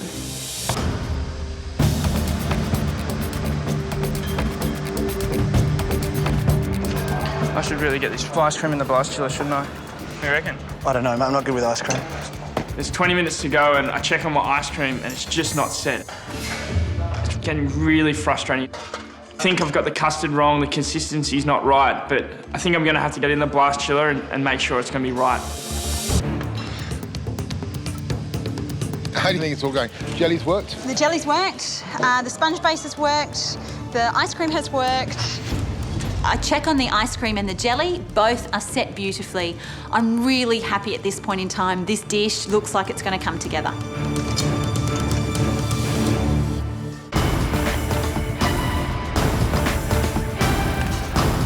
It's great to see your heads are down, your bottoms are up. You've got 5 minutes to go.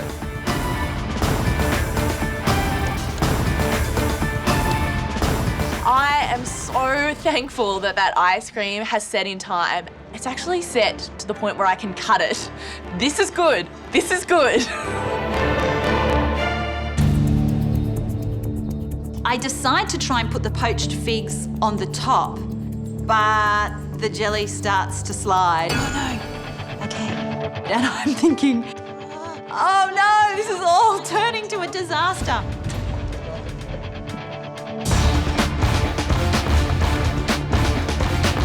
A lot's on the line. Remember, every single advantage can help you win. You've got 1 minute to go.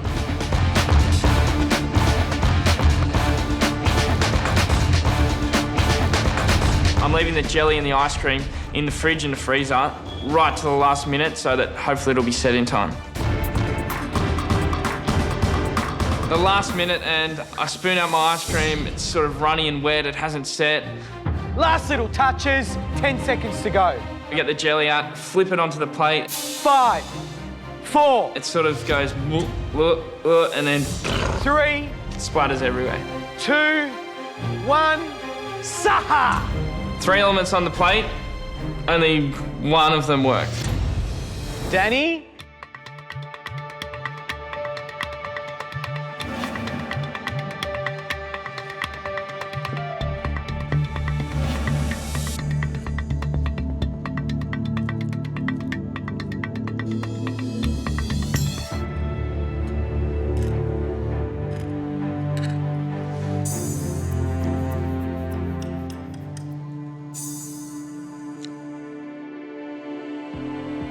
That is absolutely unbelievably good. Crisp sheets of phyllo, a lovely orangey, orange blossom flavoured syrup on the top, little crunchy bits of pistachio, and that amazing fig ice cream.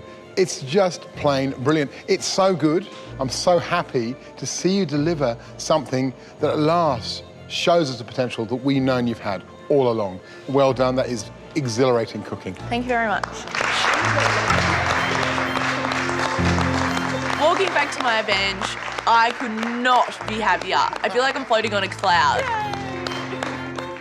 I'm really excited.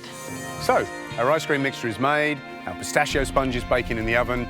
Now we need to move on to the chocolate mousse. Brent, you're up. Yep. Okay, first, we've got to melt the chocolate. So I've got 250 grams of good white chocolate buttons. So I want to melt the chocolate.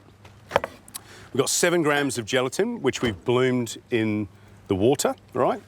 So we'll get rid of the water and we're going to melt that gelatin as well, all right? And then I've got 100 grams of yolks, which is 4 to 5 egg yolks. So you can put the egg yolks into the mixer and get them whisking.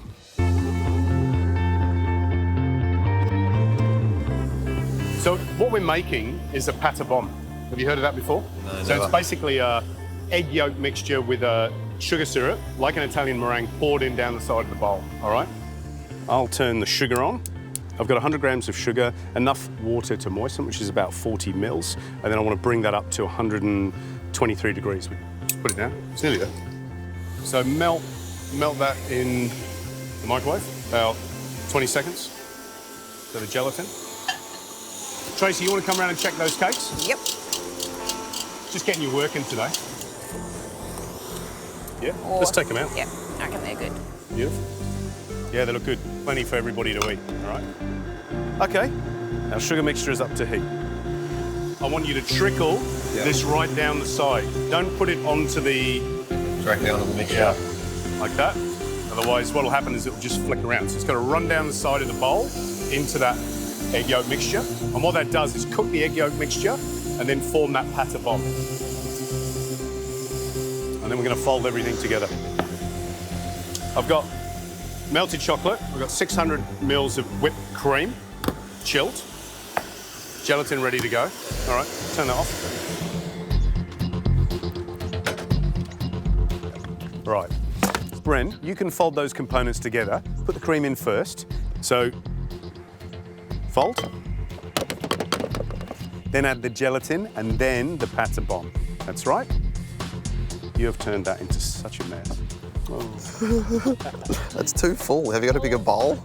Right, here goes. This is the Brent bowl. It's good anyway. It's beautifully mixed. It's going to have a little density. Goes into the fridge, right? And it will set perfectly. You can do it if you want.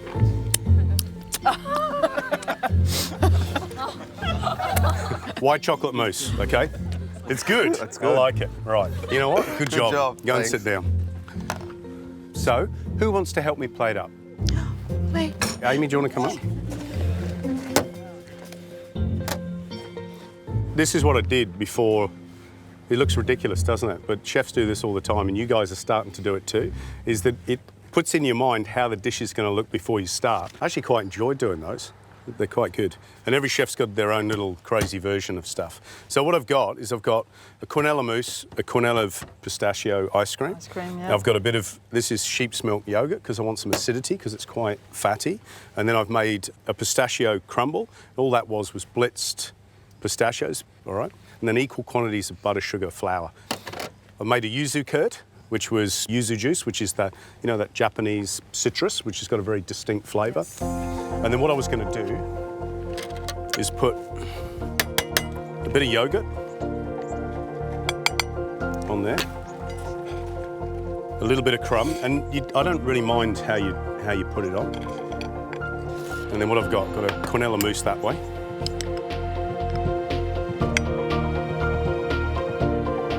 Make that look so easy. A little ball of the pistachio ice cream. All right. So what did I do with the cake? Break it up.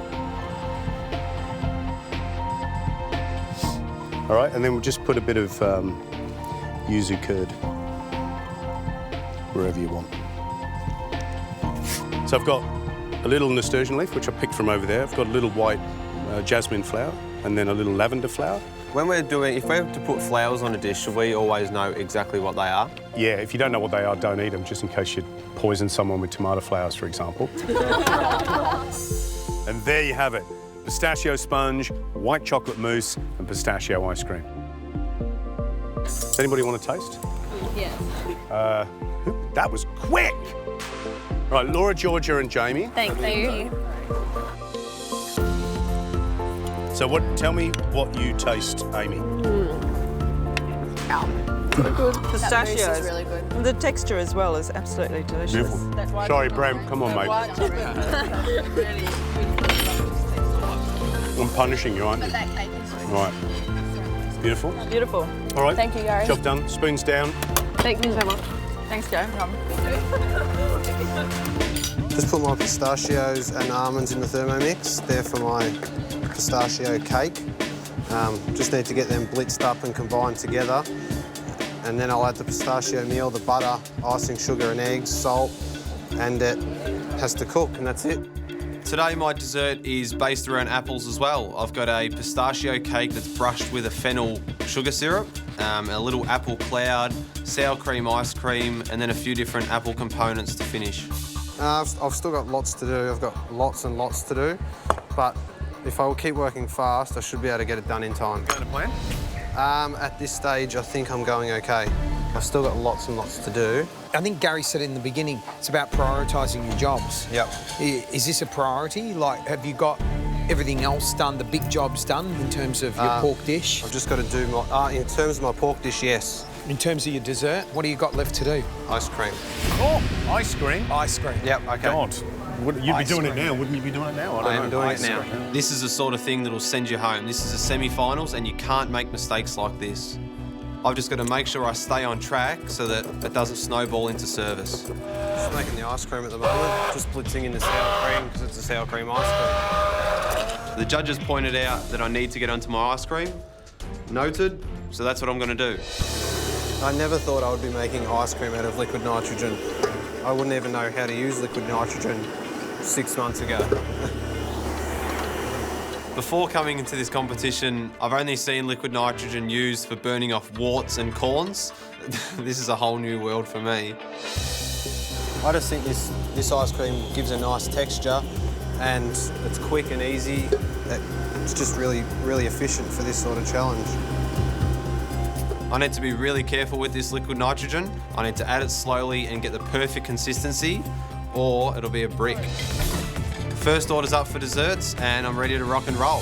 It's pretty simple. You add the sour cream ice cream log, the caramel, a little bit of the pistachio cake, some fresh fennel seeds, some freeze-dried apple, a bit of the foam gun. It's exactly what I wanted. It's salty, it's sweet, it's fresh, it's acidic. I think the balance is perfect. Service team, Brent. This is running smoothly. I'm working the best I've ever worked in the kitchen, and I'm really happy.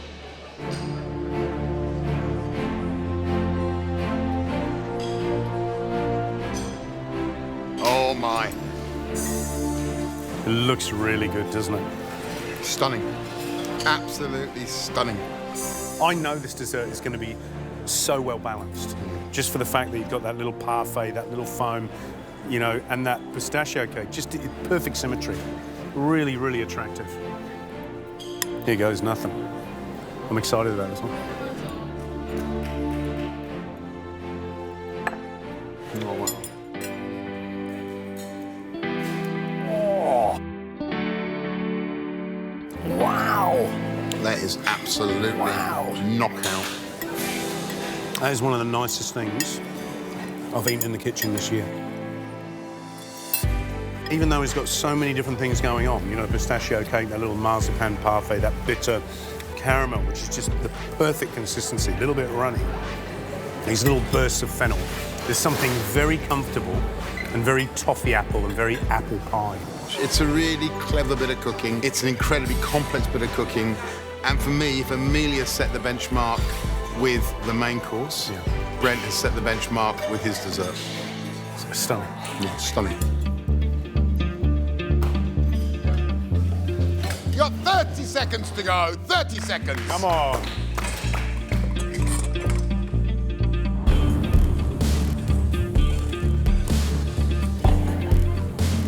I'm really frustrated with myself. I don't have anything on the plate yet. Come on. 10 seconds. You got 10 seconds to go. 9, 8, 7, 6, 5, 4, 3, 2, 1. That's it. Step away from your benches. Well done, guys. Great cook. Good stuff. Good work. Oh, it's a mess. It's raw. Oh, I can't believe it. I feel like such an idiot. I'm so disappointed with myself.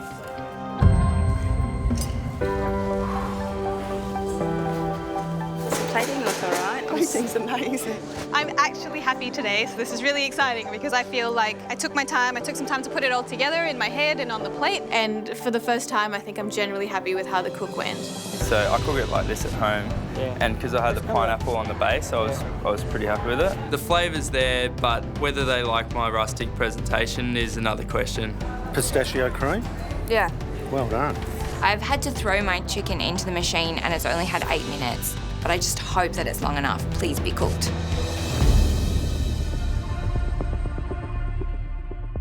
That mystery box challenge was a cracker, and we're really excited by the dishes that you put up. Remember what we said at the beginning of the challenge, that we were only tasting 3 of the very best dishes.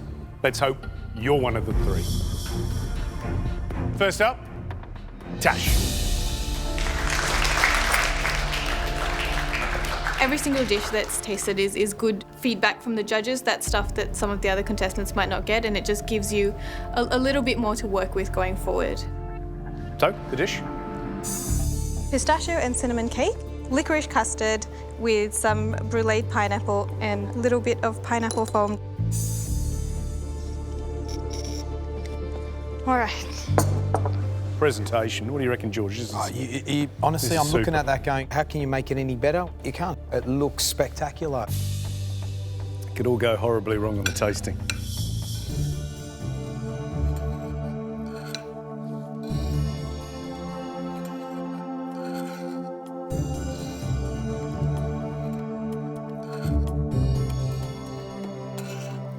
Smashing. I especially love the cinnamon cake and the licorice. Those two things together are really moreish and delicious, and it's just not all fancy plating up. That cake is just really light, it's crumbly, it ticks all the right boxes. Kira, what's the dish? The dish is a chicken roulade with a pistachio and licorice centre, and it's a purple pineapple and thyme jam. Nice. Did I pick the right plate? I'll tell you in a minute.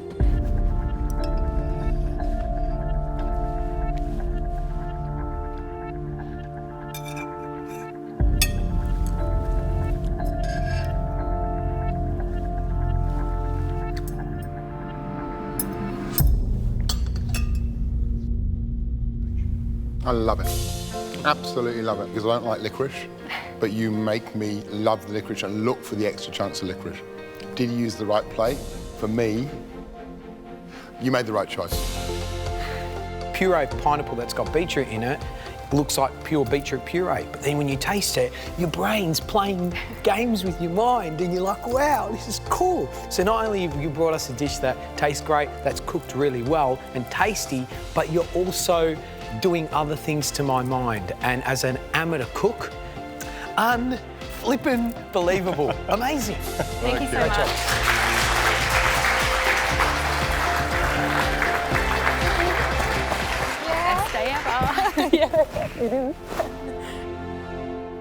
Our final conversation about that last dish came down to Colin,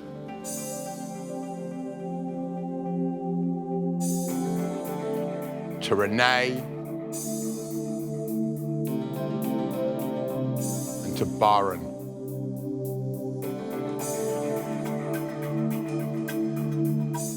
Three exemplary dishes. Well done, guys.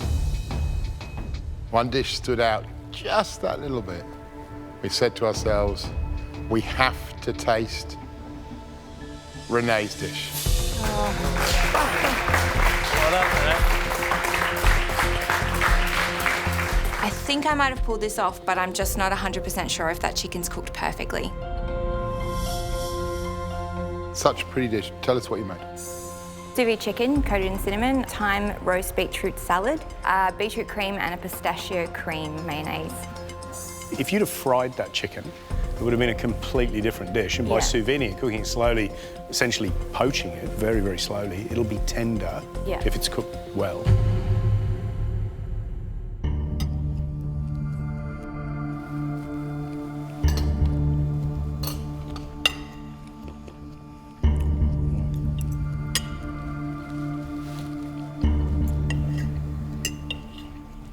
That's lovely.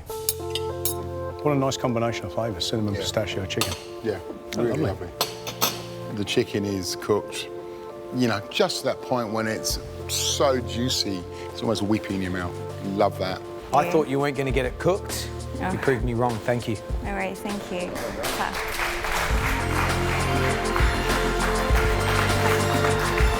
It's so nice to have that recognition from the judges because, I mean, that's what you're here for. You want to impress them and you want to please them. That's awesome.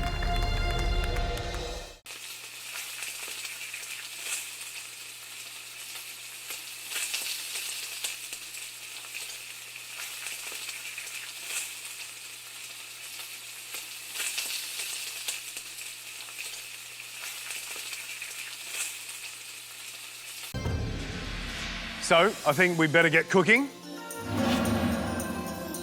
and show these guys up here how far you've come in this competition.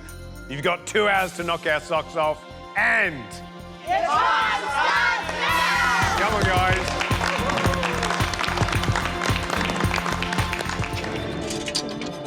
Today's challenge is to cook a dish for the people we love. Mom. Yeah. We've got 2 hours to do it. The judges will be looking for the one top dish, and the maker of that gets to go home for a night. You can do it, Mum. You know, you always think that your family's here right through the competition, watching on, and today they really are, which is really nice. Alana, how are you going? I'm good, thanks, George. Very happy. Look at you. What's the dish? It's Rob loves crepes with lemon and sugar, so what I'm doing is my MasterChef version of that. So it's going to be a crepe stack with lemon curd, some raspberries. I'm doing a chestnut and Armagnac ice cream to go with it as well. Yum. Yeah, so. I brought a couple of little gifts to help you today. What is that? What we've got here is a couple of photos of our little furry friends. They're our children, Miller and Belle. Her Geelong cat's scarf. Seeing the photos and the scarf are little reminders of our life back home, and it even just boosts my spirits even more. It smells so good down here, though. I want to hang around. You can try it later. Excellent.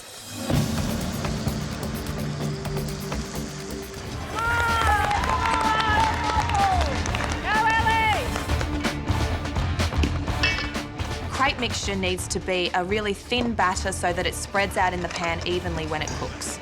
I've got a massive task ahead of me. I have to make 10 crepe stacks, so I have a lot of crepes that I need to make. I need to get 2 pans on and making 2 at a time.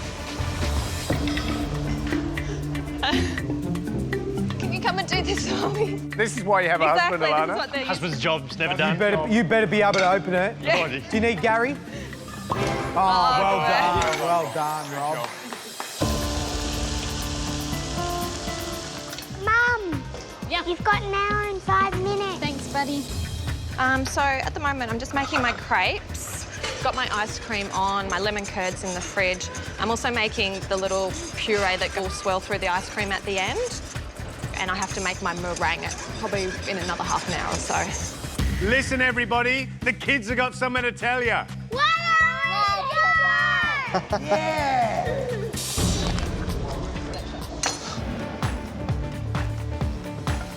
Rob's tasting the crepes with some lemon and sugar on them. Oh, yeah, here we go. He gives me the okay that they're perfect. All right, you're coming home with me. You're coming home with me. So that's a bit of a relief. The experienced taste tester has given me the thumbs up on it. I'm just whisking in a little bit of creme fraiche. Because the actual crepe stack itself is going to be quite sweet, I wanted to make the ice cream quite savoury. You want to take that up? There we go. It's vanilla ice cream. I've got a round cookie cutter to cut into all these crepes that I've made. I can cut 4 smaller crepes out of them, which is the size of what my stack's going to be. I've got 10 crepe stacks I need to assemble. I need to get started, otherwise I'm going to run out of time. Well, Rob tried one. He seemed happy. But you know what I noticed Alana did? Was she cooked them in what was supposed to be a nut brown butter, but it looked way too dark for me. And you know what happens? It stains the pancake, and then that little burny taste comes through. Not sure if I like that. Has she got it right? Do you know a better way of doing Yep, this? you just put the next one in. Oh, okay. Do you know what I mean?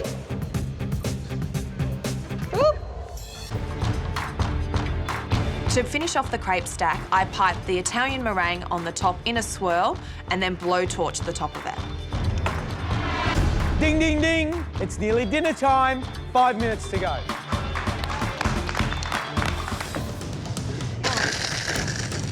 You have 10 seconds to go. 9, 8, 7, 6, 5, 4, 3, 2, 1. That's it. Time's up. Thanks for cheering me on. Wow. Yeah. Time to get Alana's dish.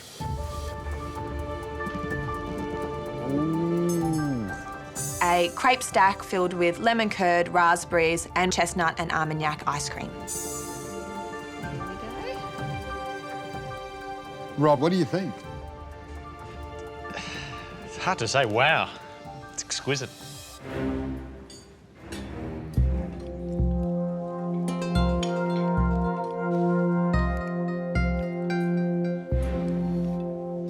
So tangy. You like it? Love it.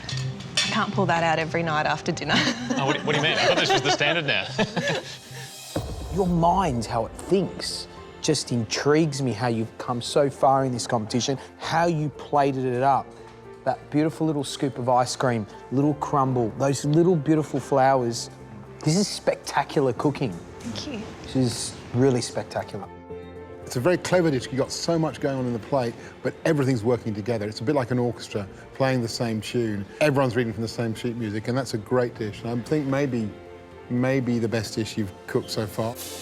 I feel like I'm just that little bit closer to finally winning an individual challenge.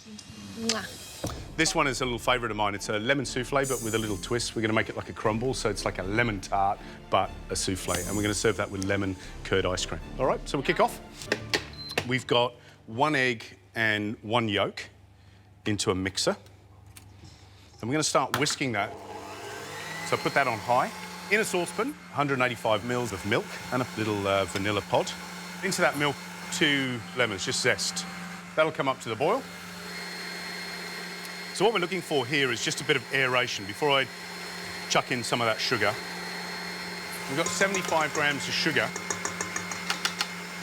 So we'll let that go for another 30 seconds. Now, these are the moulds I'm going to use.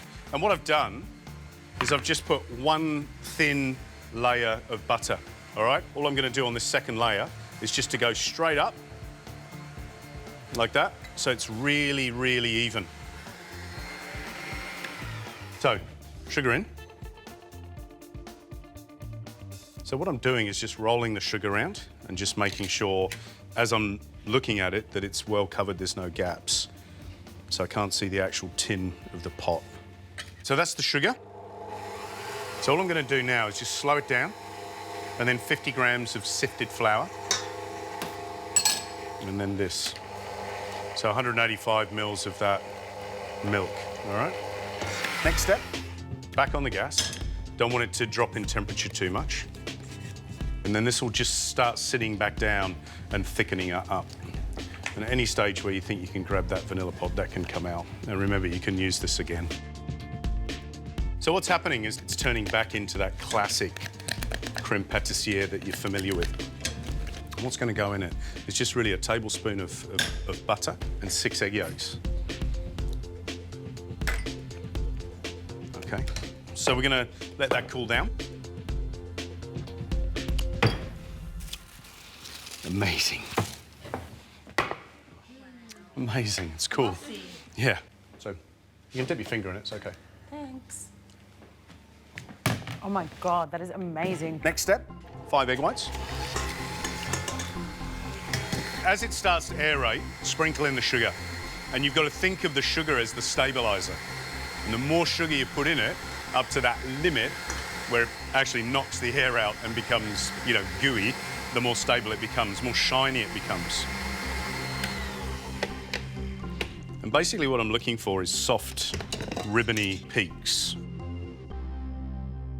Okay, so lemon creme pâtissière soufflé basics. All of the basic in there, and then about half the volume of whites.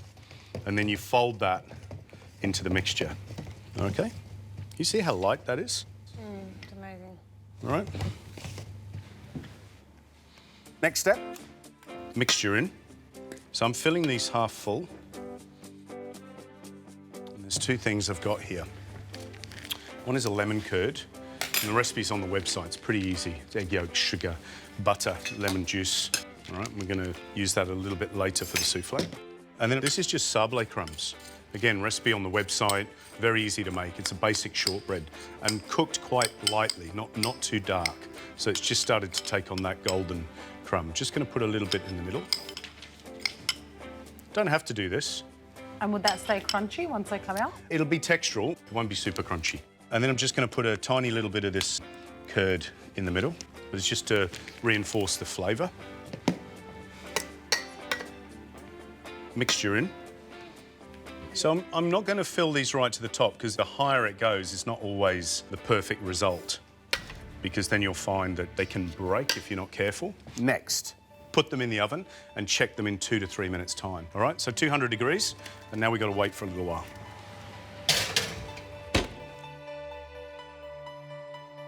Right, let's have a quick look at these. They're not fully cooked.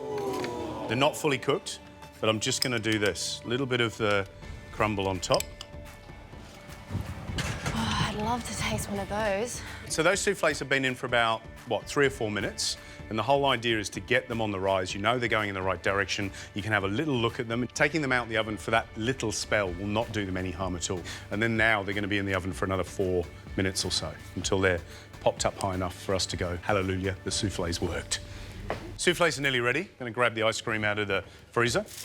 Now, what I've made here is basic vanilla ice cream, all right? And I've used the curd, and I've piped the curd into the ice cream. Oh, yum. Good idea.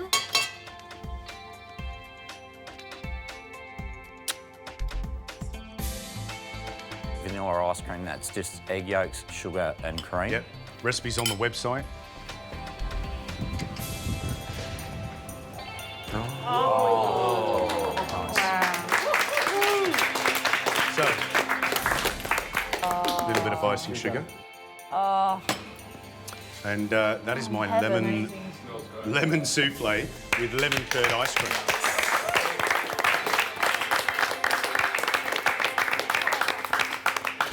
Who wants to come up and taste? Pip, Nahab and Daniel, up you come. All right, grab a spoon.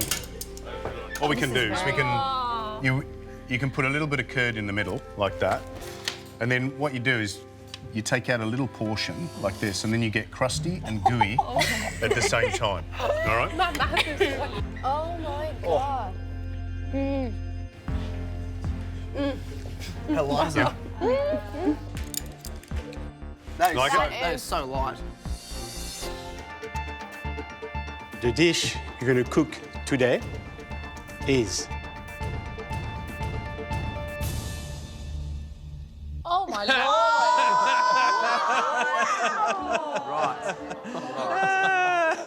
It's like a perfume. It is. So I actually call that essence of a woman. I try to make it as beautiful as a woman.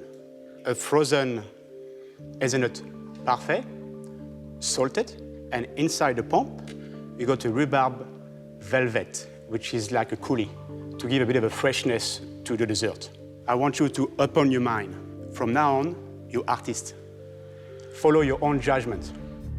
You know, the best thing about this dessert, not only does it look amazing, but it tastes absolutely incredible. So if nothing else, today, you learn the techniques and the balance of flavours in that dessert. Gee, what a thing to learn. You have 2 hours to recreate that dish. Just enough time if everything goes to plan. Your 2 hours starts now.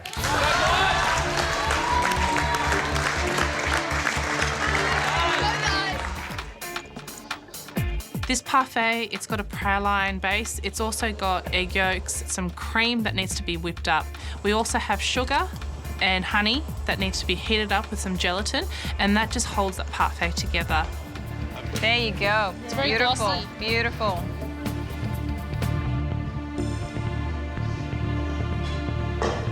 That's it. Yeah, that salt's good. Nice. I like it, yeah. The next thing for the parfait is I need to pipe them into their moulds. Mr. Whippy. There's enough mixture for 8 moulds, but we only need 1 perfect mould at the end. I'm going to do 4 because I need a couple of backups. How you going? Pretty good, I think. I'm just... Mixture? You know. Did you taste the mixture? Yeah. What do you think? Is that going to be okay with the sweetness of the crystallized violet? I think so, yeah. Yeah, it's got a... Did you try your piece of the flowers with the cream? No. Please do so. These? Mm-hmm. Yep. Yeah. Why? To make sure What are we it trying works. to get right? What are we trying to get salt right? balance. Salt balance. And what's going to make this dessert? The salt. Yeah, absolutely. How's that? Do you taste the salt now? Slightly.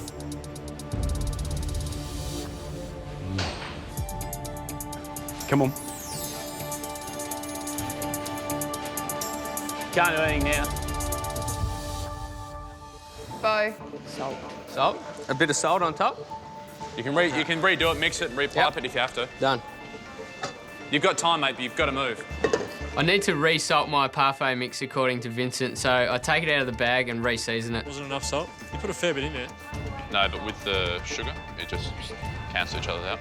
I'm a bit worried. We're running out of time pretty quick. I don't want you to panic, but 30 minutes down, that parfait should be in the freezer. Vincent's getting worried. Come on, let's go.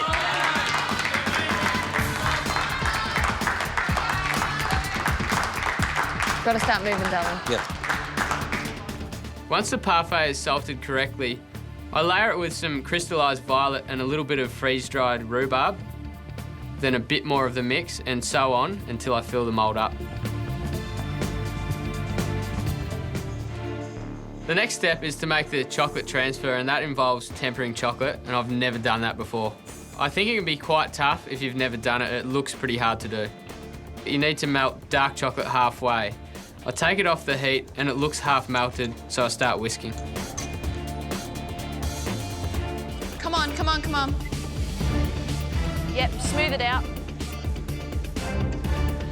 Just express yourself on the canvas, Bowie. It's like a flame.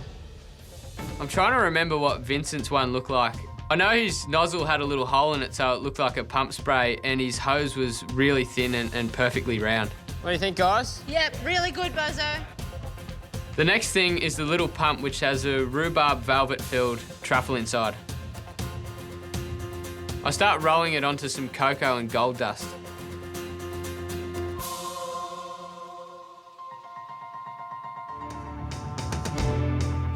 There's only one more thing to do with the perfume bottle, which is the parfait, and that is to make it red.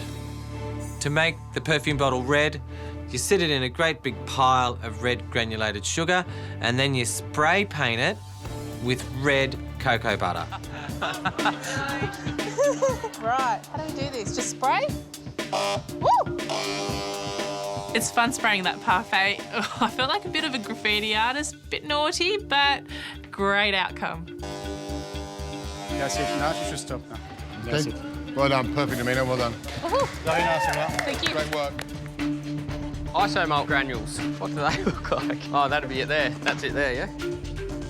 What planet are iso malt granules from? I've never heard of them, but it's dead easy. You put it in a saucepan, you put it on the heat, you watch it, it melts, and then you decide what colour you want it to be. You put some food colouring in it. Here we go. What a crazy thing. And then spread over silicone mat. It's got a bit of vodka and that just helps to react. And we just shape it however we want. Go, go, go, go.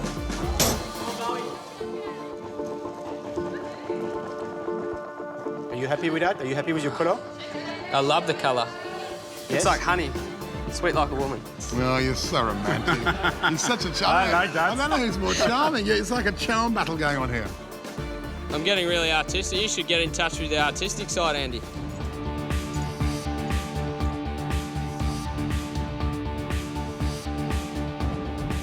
Seconds to go. 9, 8, 7, 6, 5, 4, 3, 2, 1. C'est fini, guys. On arrête, c'est fini. Amazing. Wrap it up there. Mate. Yeah.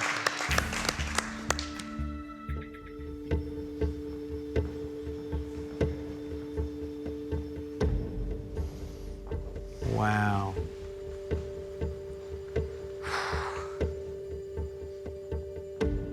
You pushed yourself on that one, didn't you? Yeah, I'm done. Are you? Yeah. It's a really good feeling, but I've still got butterflies all through me. I don't know what's going to happen still. Have you got this sudden fear that maybe the reality of going home is what's going to happen at the end of today? I'm fearing the possibility of that, but at the same time, I'm wrapped with what I've done. Well, you wanted to do some kind of flame, fire. What is behind that? What is the story behind that? I guess I lost my opportunity to become a firefighter, and I told you guys that this morning, so I'll put that in there as well. Interesting. I like it, Bo. You better leave us now. We have to talk about your dish. Thank you.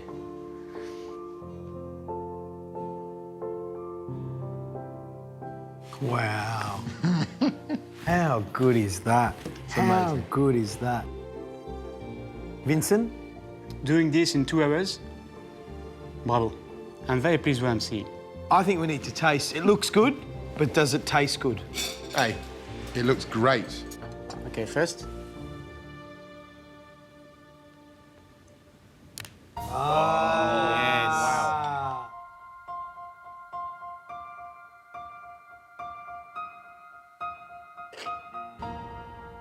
Nice. Let's taste.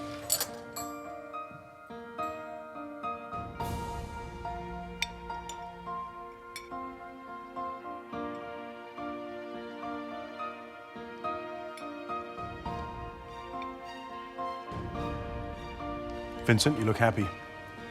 I am. Crunch, salt, nothing to say, but wow. I'm really impressed with the chocolate. Great snap, great shine. And in terms of the texture and flavour of the parfait, there's plenty of crunch, there's the violets in there. I think he's nailed it. He has absolutely nailed it. It's a delicious dish, and who would have thought? The guy that struggled to put a decent red wine sauce up with his beef right in the beginning is now pulling off desserts like that. My feeling is in the future, Bo needs to hang out more with Julia and Kylie, a little bit less with Ben and Andy, because he is no longer in the blokey beefy gang. He's solidly in the I can nail tricky dessert gang, because that's brilliant stuff. You'll be cooking in the first duel, and you get to pick the person that you want to cook against. Also, get to pick the cuisine that you both will be cooking. No, that's interesting. And the protein that you'll be cooking with. Oh my God. So, Rishi, before you pick your protein, I suppose you need one more little fact. How long have you got to cook? 30 minutes. Ooh. So, Rishi, what protein do you think you'd like to cook with? I'm gonna pick mussels. Oh. And what cuisine? I'm gonna go with my strength, Indian. See, I didn't need to ask that one. No. Emma, how do you feel about that? It's okay, yep. Okay. It's a challenge, but give it a go. So the stage is set. Rishi against Emma, cooking with mussels, Indian cuisine, of course, and you have 30 minutes. At the end of this round, one of you is straight through to the grand finale. Your 30 minutes starts now. Go, guys. Geez, I wonder what they're going to do. Come on. Mussels are very easy to overcook, and Rishi puts his in pretty early. I don't know what he's thinking. They're going to dry out. 6 minutes down, guys. Come on, Rish. Come on, mate. Come on, Emma.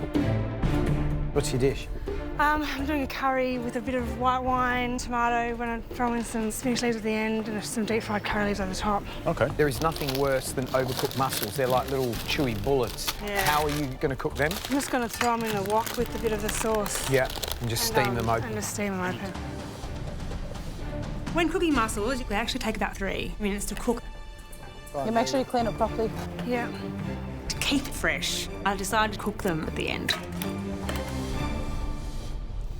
9 minutes down, guys. What are you cooking, Rish? Spicy mussel soup.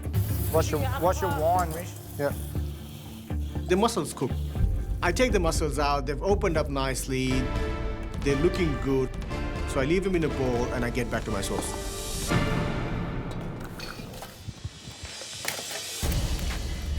Come on, Em. Just twist the lids, Em. Twist the lids. Just twist them. That's it.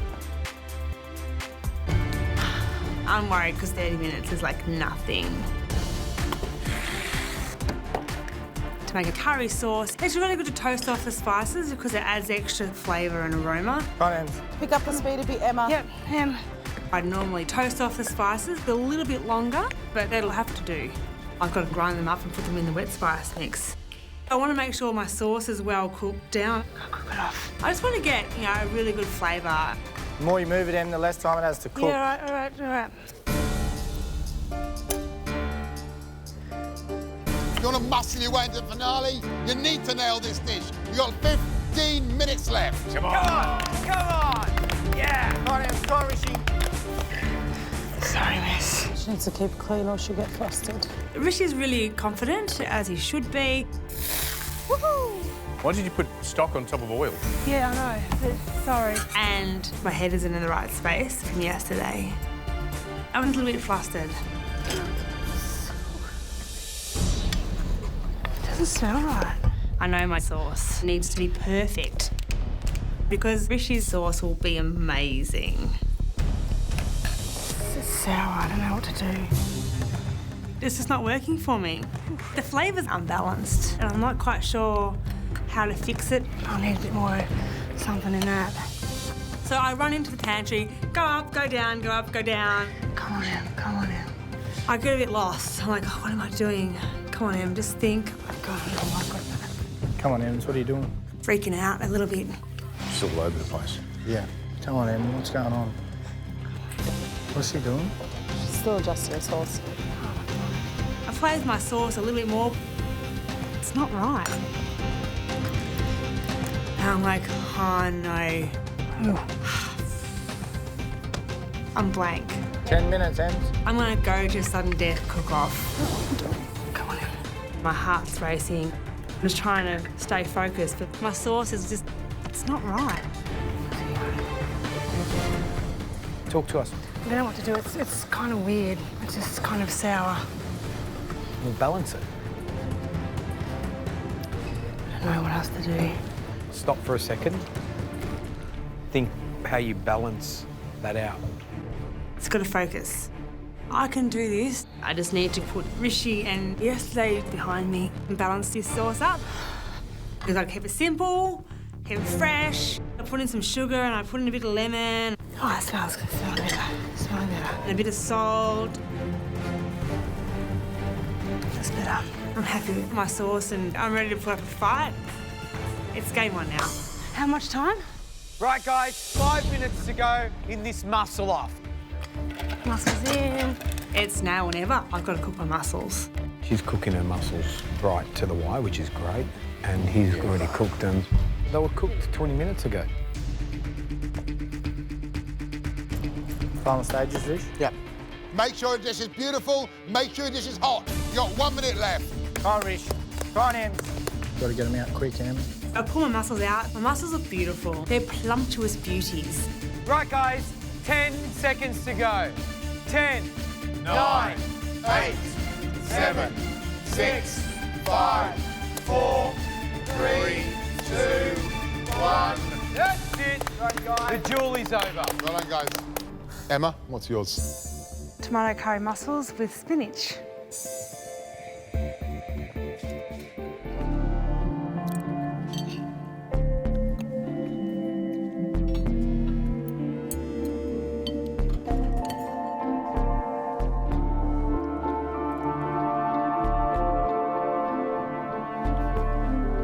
Emma, your mussels are so much plumper and juicier than Rishi's. What I love about yours, Emma, is it's delicious. It's slightly oily. There's a lovely balance. You know, the sweetness, sour, the freshness of the whole thing, and it's quite complex. On a negative side, the spices are raw for me. I think Jamie and I are both the most competitive people in the competition. He probably thinks he can beat me, and I think I can beat him, so bring it. Jamie, Amelia, you'll battle it out in round 2. Whoever wins will then face Laura in round 3. And you know how important that is. Now, we need to work out which cuisine and, of course, which protein. So we're going to let you guys pick one of each. Right, it's a coin toss. Amelia, heads or tails? I'll go heads. Depends. What? Tails it is. Jamie? You can either pick cuisine or the protein. I'll pick the cuisine. Okay. Half an hour thinking about what I can do, packing in flavour. Oof. Let's go Indian. I love Indian food. I cook it a lot at home, and I've spent time there, so it seems like an easy pick. Amelia, Indian? Indian food is not my specialty. I don't know a whole lot about it. I have no idea about Indian food. But there's a place in the semi-final on the line, and that's huge. So I need to tackle this head on. Right, Amelia, you get to pick the protein. I will go for shellfish. Shellfish, done. Great. 30 minutes, shellfish, Indian, the cuisine. Off you go. When we step into the pantry, Jamie goes straight for the mussels and I go straight for the soft shell crab. Perfect, Jamie. Well done, Mill. It's a fast cook, and if I learnt anything watching Laura and Brent, it's that I'm going to choose easy, quick cooking protein.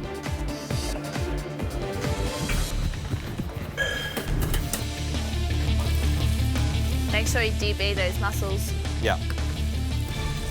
Jamie knows everything about Indian food because he's been there. Did you get curry leaves, Jamie? I couldn't see any. I would like some, though. I got to go back in. Yeah. The fact that I don't know a lot about Indian food is a disadvantage, but I know that I want to serve a curry base and a nice pile of crispy crab on top of it. Indian food is all about flavour and different layers, so I'm trying to achieve that by really sweating down my onions and garlic and getting them really nice and caramelised and burning my tomatoes to get that sweet, charry flavour into the sauce as well. A crucial cook-off with Laura Beckons. You got 15 minutes left. Come on, guys. Come on, guys. At this stage, they're both travelling really well. I think watching how slow I was through my cook, they know to hammer and go from the start. Otherwise, it'll fall apart like it did for me.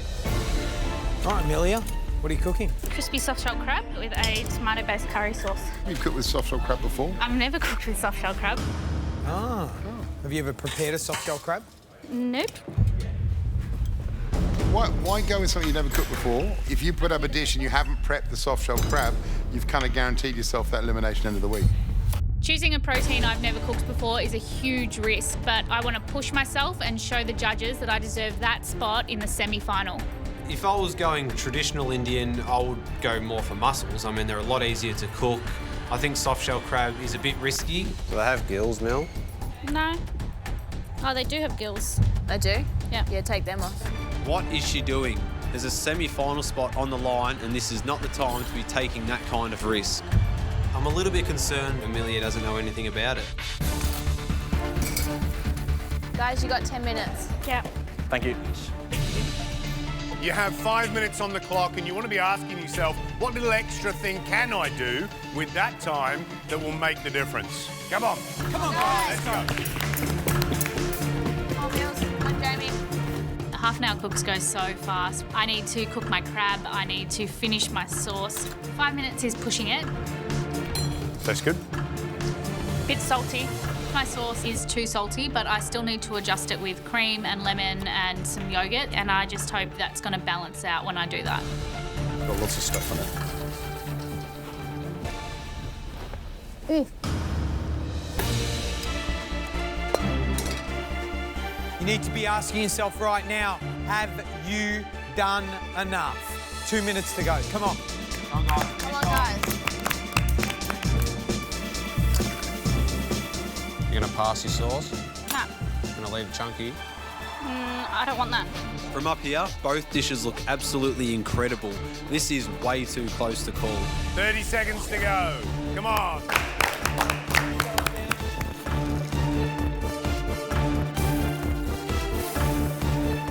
Hurry, hurry, you've got 10 seconds left. 9, 8, 7, 6, 5, 4, 3, 2, 1. That's it. Hands off dishes. Well done, guys. It's going to be a cracking tasting. Two very different looking dishes. Amelia, you're first up. I'm so nervous for this tasting. I've taken a huge risk and I really hope it pays off for me. Soft shell crab with a roasted tomato curry sauce.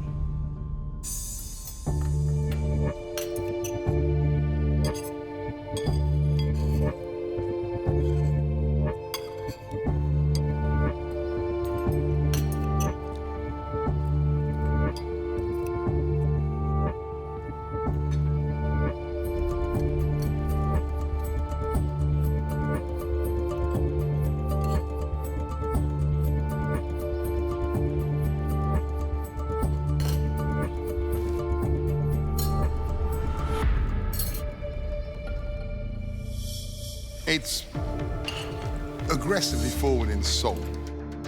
But because you've roasted those tomatoes and you've got that complexity, intensity of that kind of sweet acidity you get from tomatoes, it pulls it back into line. And in terms of flavours, you know, that little bit of yogurt adds some more sourness. And in terms of spices, well balanced, not too hot.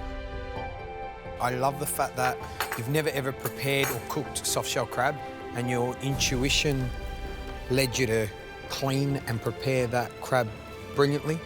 For me, what tempers it is the crunch of the crab. It's lovely. It's very mild, it's very delicate, and crunch does wonderful things to the whole eating process. Thank you. Well done, Amelia. Vickers, I think our contestants are bursting with excitement to see what you brought. And it's important to realise that when we lift that lid, it's not going to look like the Indian dish you might find in your local curry shop down the corner. This is Michelin-star cuisine. Please. Ready?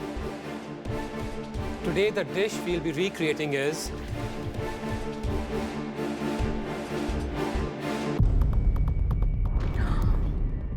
my roasty smoked chicken tikka masala.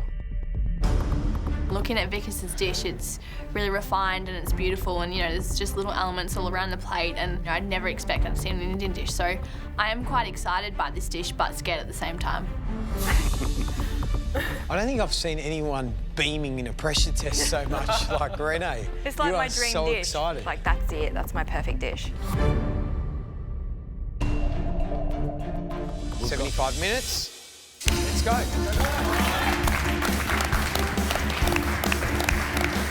Move, Gage. Fast, fast, fast. How do I turn it on? So you push the on, and then you've got to hold it down, and it will light up. The first thing I need to do is turn on my sous vide machine for my chicken roulade. Is that right? Yep. The water temperature needs to get to 52 degrees.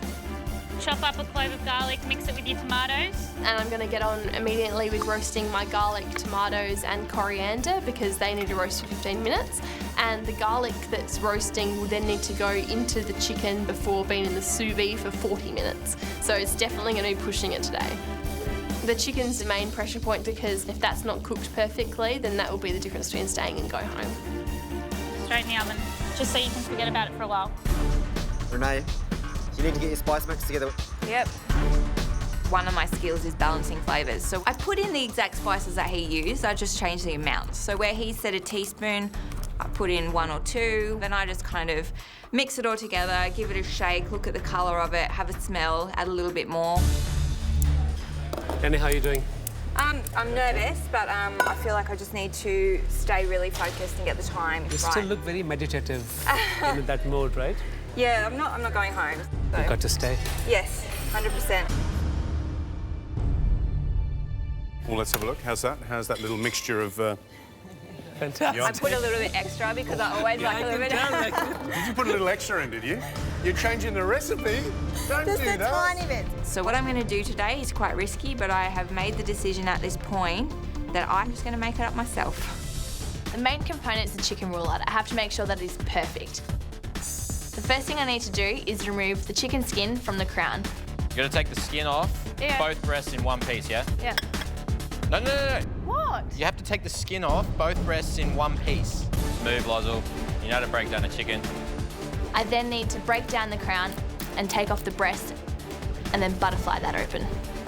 All right, just massage under the skin, take it all off, yeah?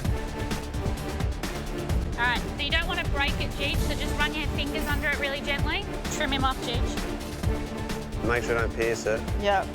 Looks good. Gently. That's it, Renee. All right, set that aside. Yep. Come on, Jeej. Come on, Jeej. Guys, we should be ready with the smoked ingredients too.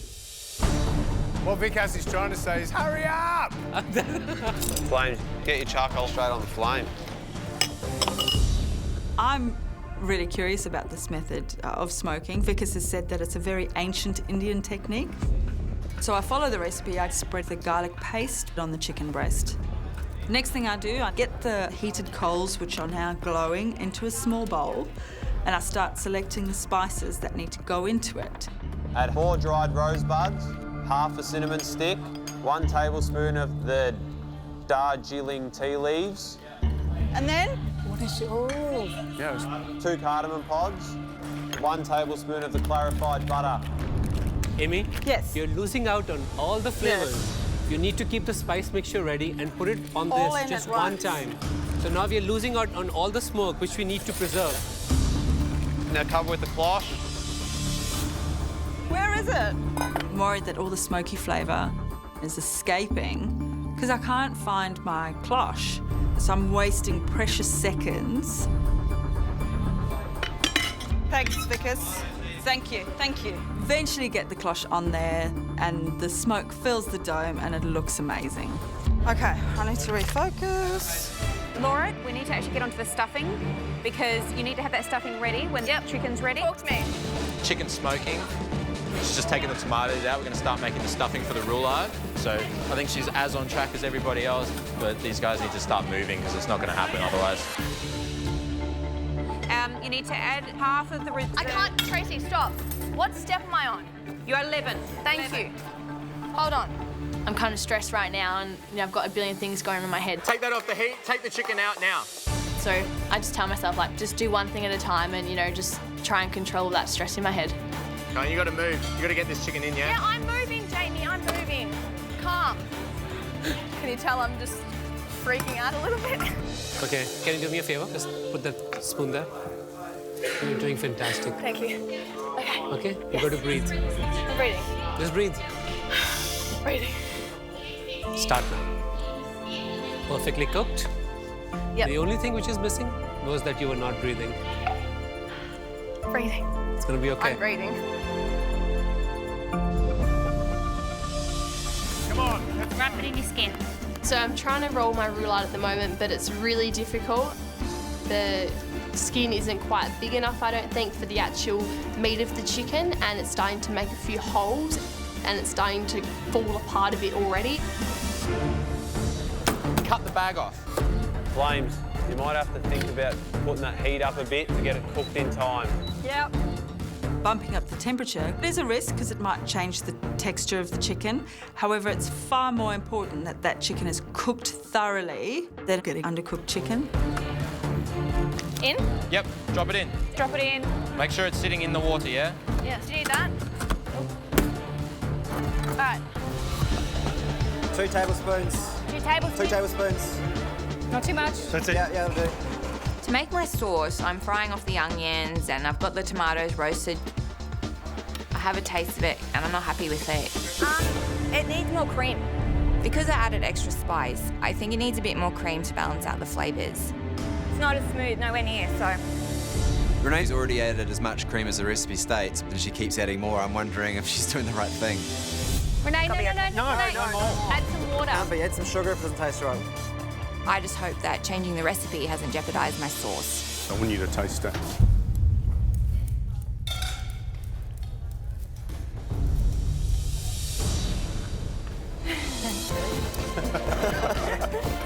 I'm so happy that I've got my sauce back on track and that Vickers loves it. Nice. Looks good. Simmer. Turn it down. It needs to be simmering. So I've got about 20 minutes to go and I haven't even made my rice papadum yet. I've never made one before. You need 2 pieces of baking paper and then you've got to bash it. For this rice papadum to work, the rice has to be cooked perfectly. Then I need to bash out the rice so it forms together and holds its shape. Laura, give me 1 second. Bash? Not my hand. No. No. I'm letting out the steam. No. I'm literally like bashing absolute jeebus out of it. Look what's happening. Is it cooked through? Yes, it's cooked. Did you add the orange blossoms and everything, the vinegars? No. I'm so angry at myself for missing this crucial step. Without the orange blossom and the vinegar in the rice papadum just isn't going to work. I do not have time for this. Okay? Yep. No, that's not going to help. No. We don't need salt in that rice, too much salt. There's no salt in it. From the tears. Okay? Okay. Yep. Now you got to do it fast. How much time have I got? 12 minutes. Fast and hard, fast and hard. I've never made a rice poppadom before. We shouldn't bash the rice too much, otherwise the grains will spread apart and they won't stick together. I'm not sure if I've bashed too much. It seems to be okay, and it seems that they are sticking together. Sprinkle them on, crush them with your hands if you can. And then into the 100-degree oven to dry. All right, get your coriander oil done. All right, so 2 large bunches of coriander picked. Come on, G. This whole cook so far has been pretty up and down. I feel like I'm starting to get back on top of it now that I know that it's going to go quickly from here. Just strain it. You just need a little bit of oil, you know? Now get in your chicken. At this point, I remove the chicken from the sous vide, and I'm quite confident that it's cooked properly. Get your pan up. I brown off the chicken, basting it with that ghee, and I'm so relieved. I feel like this is doable now. You're looking good, Flame.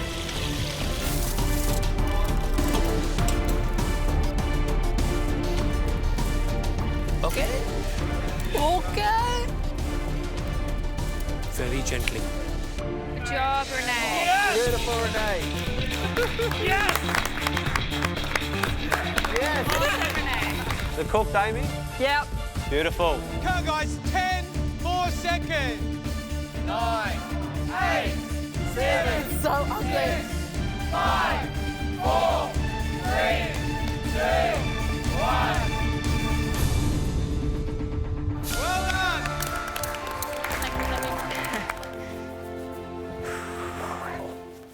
Shall we taste? Let's taste.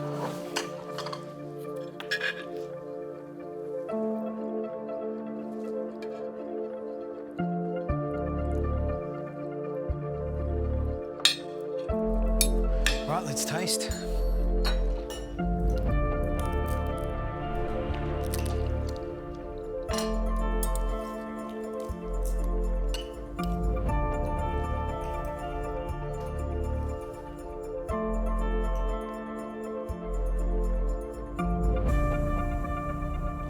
Wow. Sauce. The smokiness is fantastic.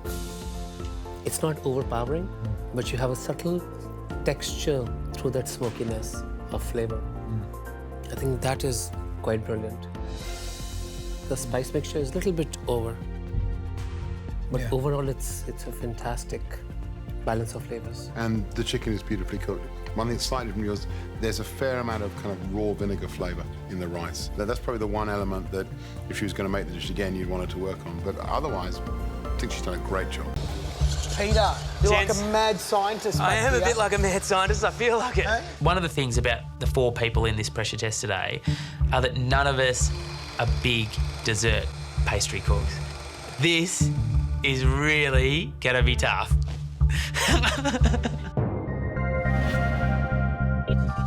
To make the macaroons, the first thing I need to do is sift my almond meal and icing sugar.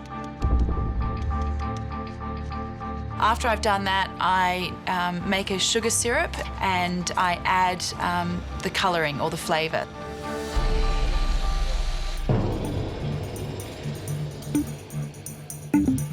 I need to make 2 batches of the macaroon batter, one for the raspberry and beetroot macaroon and one for the olive.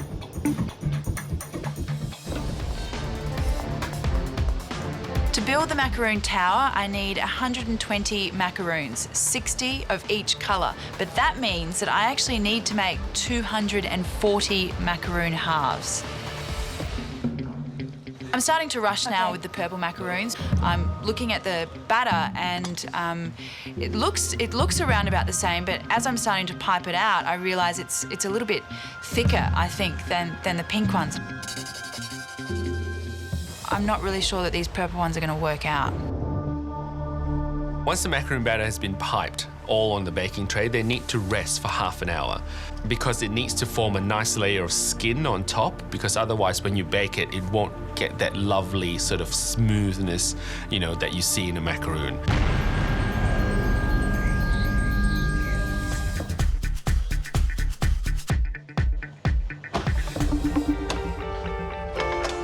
Marian's pink macaroons come out of the oven and they are absolutely perfect. You cannot get a better macaroon than what Marian's just made.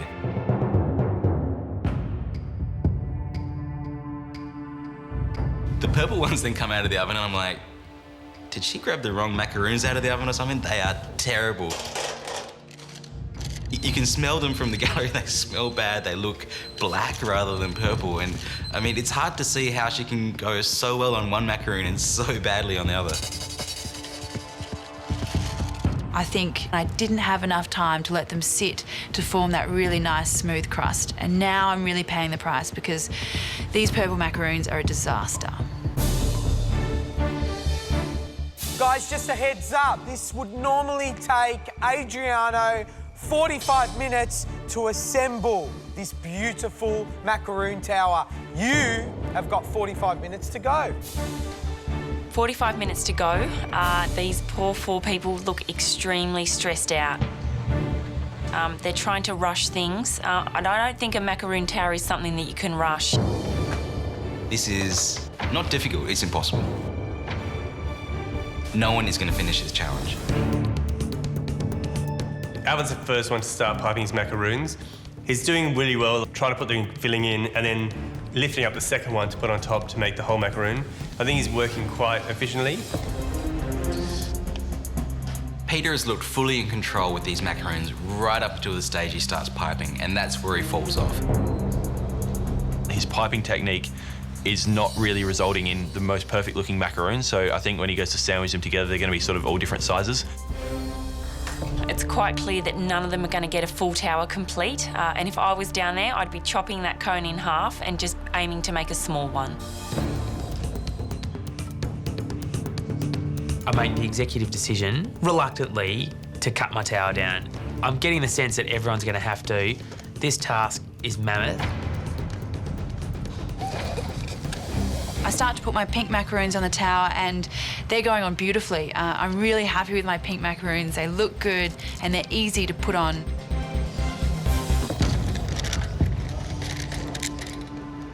Purple macaroons, on the other hand, are like rocks. You can imagine trying to put a rock onto a toothpick. It just doesn't work.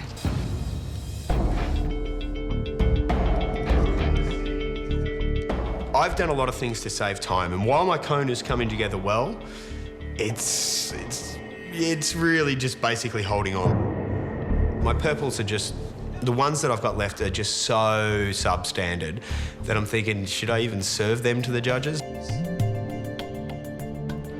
Watching Pete put together the macaroon tower, it's quite obvious he never had a Lego set.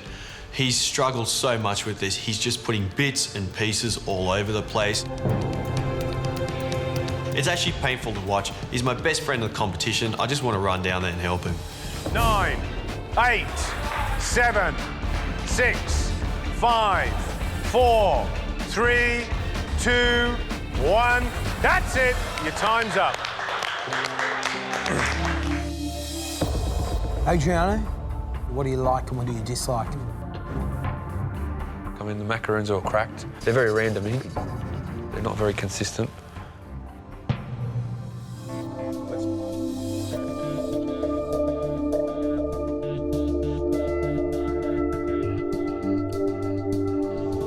On the positive, you know, he's got a little bit of a crust on there and he's got some juiciness on the inside.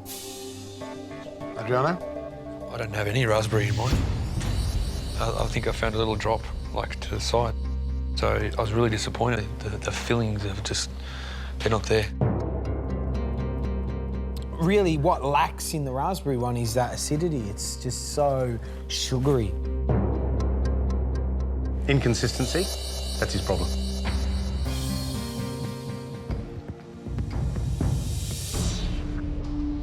Adriano, Alvin said that presentation was probably the weakest thing about his effort in the pressure test. How do you feel about the macaroon tower? The look doesn't cut it. Maybe the flavour might save him, I don't know. Well, I'll tell you something. Both the macaroons I had I thought were absolutely delicious. I've got a crisp, crunchy, shiny shell, the surface, and then soft and gooey on the inside. I think he's done a brilliant job. The issue, though, is about consistency of size. I've got one which is like a small top and a large stuff and nothing in the middle. But, I mean, the texture's great in the black olive. He's cooked them beautifully, but they're just the wrong size.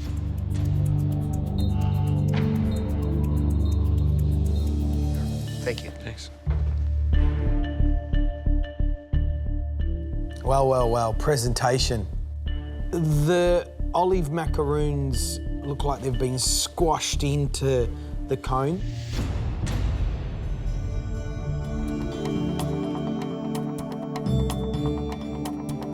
Oh, God. Look at these. Oh. Watch this, look. That is so soft. That is... I don't think it's even cooked, is it? I mean, it tastes like olive, but the shell is like... It's like a mush. Well, it tastes like uncooked cake filling, doesn't it? But having said that, I've got to say the flavour of that raspberry macaron I had was absolutely on the money. Loads of jelly, bangs of pump. Flawless. That was flawless, that raspberry, the flavour. Look, it's good. It's moist, it's not dry. It's a good raspberry macaron. Yeah. You can never put a bet on who's going to win or lose in this competition. At the start of a challenge? Because those olive macaroons, they look pretty bad.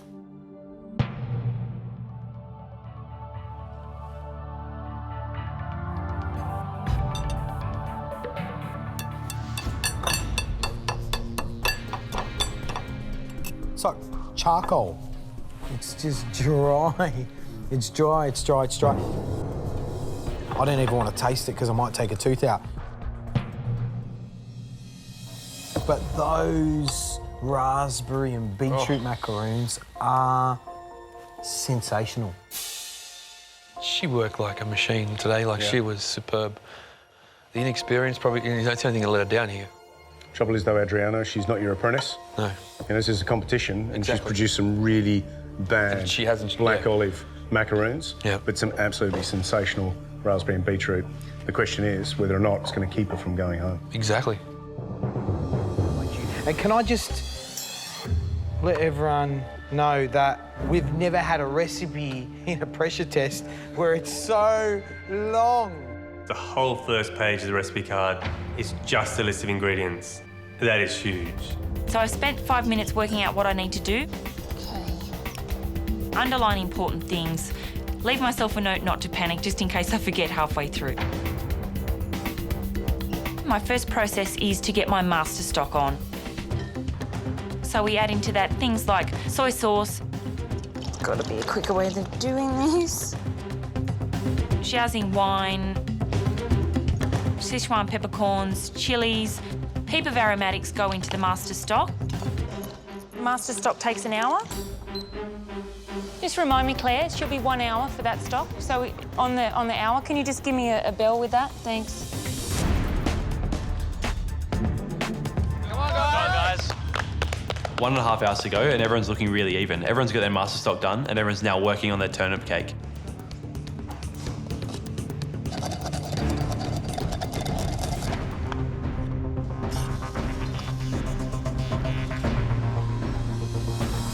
I'm really conscious that Courtney's not measuring any of her ingredients, and I think that's going to be a problem for her because today is about accuracy and achieving balance in those flavours. How much is 25 mils? How much? It's not about making it up as you go along. Courtney, how you going? The recipe's starting to catch up to me, George, but... You've been quite precise with your measurements. George, things like 1 teaspoon. I mean, I've been cooking for long enough to know what a teaspoon looks like. That's how I've always cooked. Okay. And I'm not going to start, you know, I'll end up spilling stuff if I start cooking how I If there's don't any cook, advice I can give you, the most important thing about succeeding in cooking, I am tasting along the way to compensate for doing that. Christine had told us we needed to be quite precise with things today, but I'm not really a cook who cooks by measurement. I cook by feel and by taste. Got to trust your judgment sometimes. Stock's been on for an hour and the pickle has got 3 more minutes. As soon as the turnip cake's in, the anise broth has to go on. The pressure point I'm most worried about today is cooking of the squab. On to stage 10 now, which is the squab. Whole squab goes in, the whole pigeon? Yep. If you overcook that squab, you've only got one of them, there's no turning back. I think that's one of the hardest things to get right. After 5 minutes, I take the squab out of the stock and I can see that it's really undercooked. But I'm happy with that because it'll finish cooking in the second frying in the deep fryer. To make the cabbage dumpling, I get the squab legs, get the meat off them. Do I need the skin? Finely dice it. Finely dice up some pork. Mix it all together and then gently wrap it in a cabbage leaf that's been soaking in some boiling water. Jonathan, you're going really well.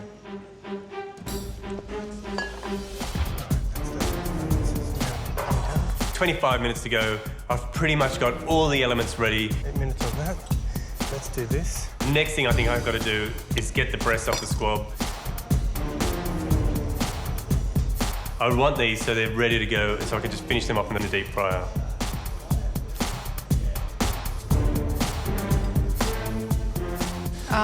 Okay, Jonathan, just go back to the squab. Yes. And the recipe. Yes. And after you take the leg and thigh meat off. Yep. Have I read the recipe? I'm thinking, I think so. What have I done? I want you to refer back to what was said. Cut this here, cut the leg. Yeah, cut the leg. Set aside. I was meant to leave the breast on the crown, and I've read the carving in the wrong section. You're supposed to deep fry the squab whole and he's taken the breast off. If you think about it, you've got the breasts and the bone. The bone would protect it on the underside. So if I chucked it in a deep fryer, it'll just cook through. Anxiety just sets in, and I feel like I've just got to walk out. Am I worried? Worried is an understatement. That's a real shame. I have to deep fry the whole squab with the breast on. The recipe calls for 5 minutes, but I only keep it in for 4.5 minutes, just to make sure I don't overcook it. It's time to cut the turnip cake, and I know it's supposed to be 5 centimetres by 5 centimetres, but I don't need a ruler, I'm just going to cut it freeform.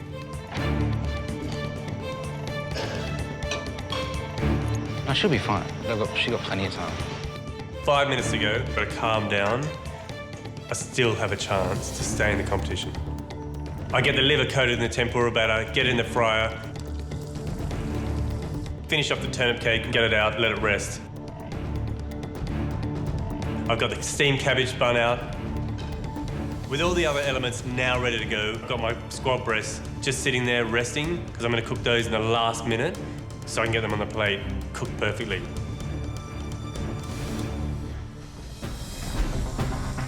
So to fix my error, I heat a pan up really hot, add a little oil, put the squab breasts in skin side down, and then just spoon the oil over the top so it cooks the meat on the underside.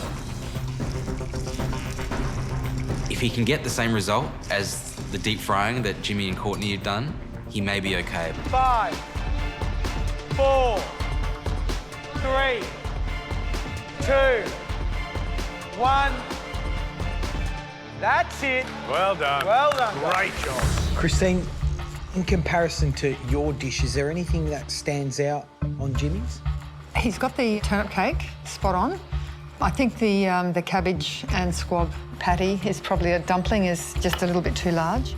My memory was that there was that lovely kind of plume of tempura on top of the squab breast, and that is that acceptable to you?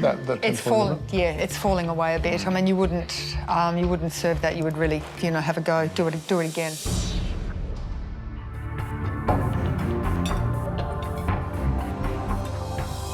I think the broth is fantastic. It's perfect. He's really nailed it. He's got that beautiful balance of all, because there's a lot of flavours in there. I think he's cooked the squab very well. And how did he go with the turnip cake after all? I think he did, yeah. The turnip cake, like the broth, is spot on. Look, I agree. I think first up, the broth is the thing that hits you. It's just a big smack in the mouth. The only disappointing bit for me was the tempura of the liver. I mean, you know, he got it wrong. There's no batter on the top. Yeah, the liver's not good at all. It's all grainy and overcooked. I think it's going to be very interesting with this tasting because just walking around, there are 3 really good examples of this dish, and it's going to come down to little things like that little crispy crunch that you get from, well, in this case, tempura. When you don't have it, you really miss it. It's a tiny element, but it's such an important element that we don't have on Jimmy's dish. Now I've tasted Jimmy's dish. I can't wait to taste the next one. So let's get it in. So, Christine, you're the expert. Tell us what you think of Courtney's presentation on this dish. The turnip cake looks great. I can tell she's done some really nifty, fine knife work there. It's very pleasing to the eye. I would be very happy to be served that. If that came from the Parsi Universal, would that be good enough to go into your restaurant? What I would just lose that's 1 slice of squab, that's all. So other than she's that, got the you 3, yeah, absolutely. That's fantastic, isn't it?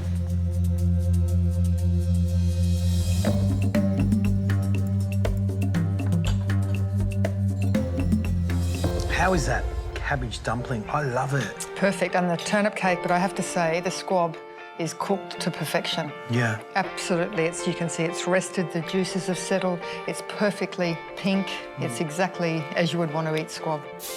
The broth, again, sensational. Not quite as good as Jimmy's, to be honest, but it's still really, really good. Both Jimmy and of course now Courtney have both found the issues with the cooking degree of the liver. I mean, this is well overcooked. Yeah. But what I love is I love that really meaty, dense turnip cake, and that cabbage dumpling holds together beautifully. The flavours are great. The fineness of how she's cut all the ingredients is delicious. And it's ironic, I'm sitting here going, my 2 heroes are, you know, a cabbage dumpling and a turnip cake. Yeah. Not the squab at all on this dish. I think we should taste dish 3. What do you reckon? Absolutely. What do you think, Matt? Yeah, look, it does look like the turnip cake's wearing a big green tam o' shanter, doesn't it? But, you know, again, it looks generous. I like the way you've got a lot going on there.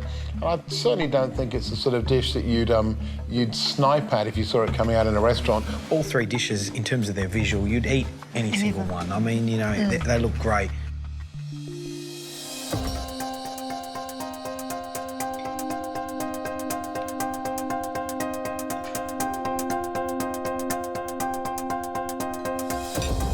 Turnip cake gets the tick. Yeah. The dumpling sort of gets 3/4 of a tick because I think there was just a bit too much leaf there. The tempura, the liver was spot on. Oh, that tempura is brilliant. I think the tempura is crunchy, it's salty, it's sort of, it holds that liver together and it's a surprise when you get inside. And the filling of that cabbage dumpling is beautifully balanced. Yeah, it is. And very tasty. I have a real problem with that stock. It has a medicinal flavour. It's astringent. It's astringent, yeah. It has an astringency that the other 2 didn't have. I find it a little bit over-salted. You know, maybe that's what I pick out in the stock. It just lacks that vibrancy, and I can't forgive him for the squab. It's just too rare. It really is. That squab for me is unacceptable. The fat hasn't rendered. It's undercooked. It's the old question, isn't it? As we so often see in pressure tests, can a good cabbage dumpling, a dense turnip cake, and the best tempura liver of the day overcome undercooked squab breast? Really think about how each part of this recipe relates to what you saw and what you tasted. Yes, yeah. It'll make it much easier. Then you can formulate your mise en place. Okay, excellent. Thank you very much, Heston. Good luck. Thank you. Today, Aaron and I are making meat fruit. I think the most efficient way to divvy this up is to just do 1 fruit each. So I'm going to do the mandarin and Aaron's going to do the grape. At the moment, I'm just making the mandarin meat. So the parfait has been pre-made for us, a chicken liver parfait. I need to spoon it into these moulds quite generously and get them into the freezer as soon as I can. Because once they're frozen, these spherical halves are going to make 1 mandarin each, and then they're going to be dipped in jelly. So we've got a lot to do in the next 2 hours. So you only need the 1 fillet.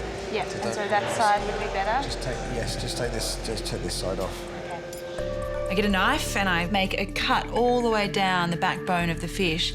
And then what I do is just sort of use my knife to just scrape along the bones of the fish so that I'm pulling the fish fillet off the bones without sort of mushing it all up. Once I've got the fillet towards the fins of the fish, then I can just cut through and I've got my whole fillet. I'm very impressed with your Fish skills, fishmongery. Thank you. Do you cook any of these dishes at home? No, it's too complicated to cook at home. How long have you been, you know, working on these types of dishes for? Well, for example, the Sound of the Sea took 3 years to get that dish on the menu. Wow. Taffety Tar took about a year. I mean, some of these dishes are years' worth of developing. There's no doubt about it. These dishes are something we've never done before on this show and are absolutely going to test our guys and girls to the limit. There are a couple of things which are really challenging about this dish. The pastry, which is just impossibly thin. It's got to be rolled to that thin. That's ridiculous. How does one roll pastry that thin?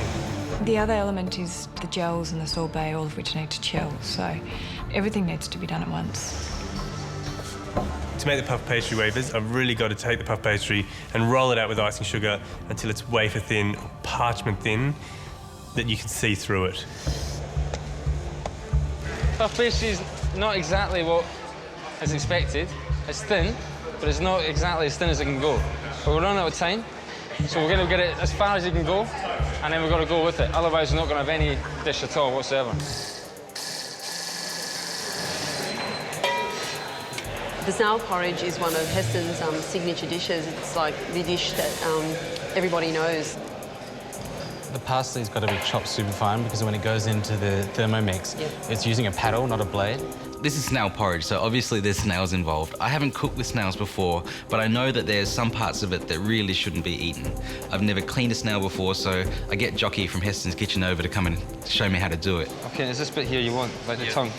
So just pull this bit back and just like cut that bit off. Okay. And that's just the end. This is the bit you discard. Okay? Thank you. Is that all right? Yep. Sec.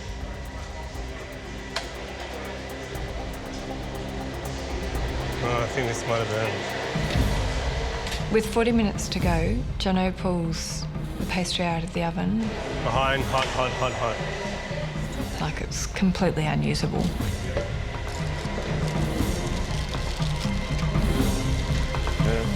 It's not good enough. It's very thick. You've burnt the outside and the inside's not done enough. Yeah. You've kind of got to see this bit here. That looks okay. You've got a little square you can use, but that's not good enough for the dessert. Have you got another one in? No, I don't. We're going to roll it out now. I would say I would get cracking if I were you. I think mentally I don't have time to do it again, but I don't really have another choice. Adam, what's going on there? Is that the parsley butter? Parsley butter. You know, I've eaten this dish, so I know, and recently, so I know how good it is, and I know how delicate and beautiful that snail porridge is. And if that parsley butter's not right, disaster. The parsley butter's been in the Thermomix for approximately 5 minutes. Adam decides to do a test run with the porridge. Looking good. Yeah. I'm happy with it. How are you guys doing? Heston comes over and I say, Heston, is this right? And he's like, no. You've got fat spitting out of there. You see, if you look at this, So we have to add water to that? it's starting to split out. Can you see? It's not fully emulsified. Right. you can just see this glisten of oil, which wasn't there in Heston's dish. This is porridge, it's not oily porridge. Just remember the consistency of the porridge when you tasted it. This is not a simple dish in any way. At this point, it becomes really clear that I've underestimated this dish. It's almost time to dip my spheres. I get my jelly out, and I've left it in the fridge a little bit too long. It's quite viscous, it's rather thick. You definitely need to give it a beat. You might need to pass it. Okay. Because you can't dip like that. That's not ready to dip yet. I'm a little bit embarrassed getting something that I think is normally quite simple wrong and having Heston come over and tell me. But at the same time, you know, you don't get advice from one of the greatest chefs in the world every day, so I'm really listening carefully to everything he says. We're in all sorts of trouble here. Yep.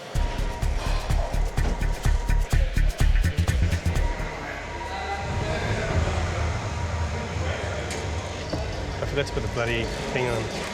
I'm disappointed that the pastry isn't going to be the standard that Heston is expecting on the plate, as would come out of the Fat Duck kitchen.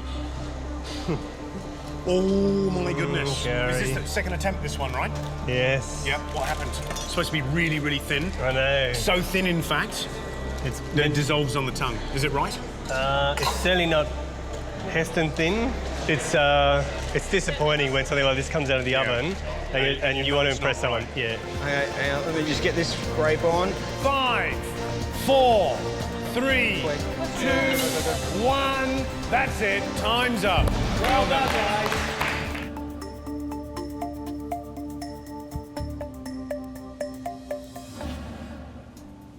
Right, I guess it's time to taste.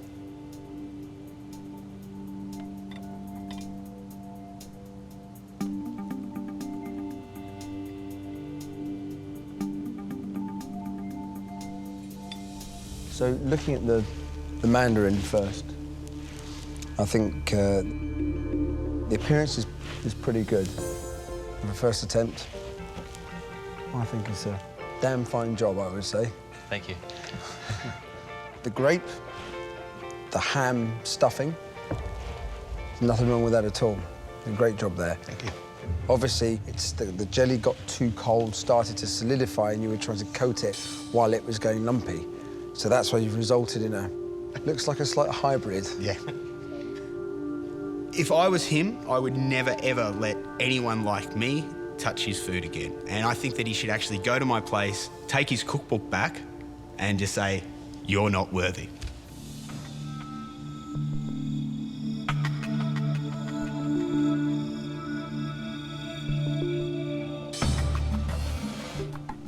Gary and I were fortunate enough to taste this dish at the Fat Duck only days ago. So it's going to be interesting to see where it fits.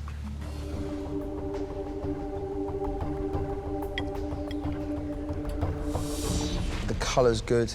The snail's still got that juicy garlic butter note when you bite into them. You have captured the parsley and the garlic flavours. The parsley could have been doing with a little bit more processing, but I still would be very happy to eat that.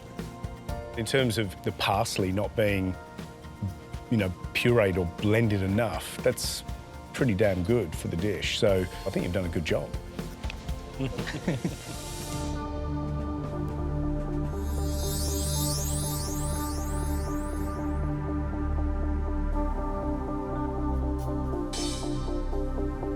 So let's go to the seaside. Love to.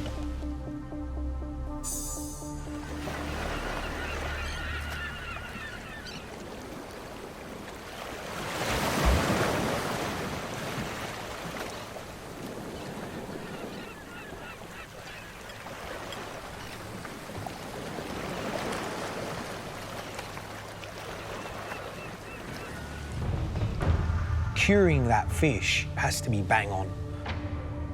And for me, that piece of fish was beautiful. You guys nailed it. Congratulations. The big challenge with this dish is bringing everything together, as I said to you, and creating a balance. And I think you managed to do it. Well done. How does it feel to hear those comments from Heston? So amazing. I felt so sick before I came in here. Seasick? Yeah, seasick.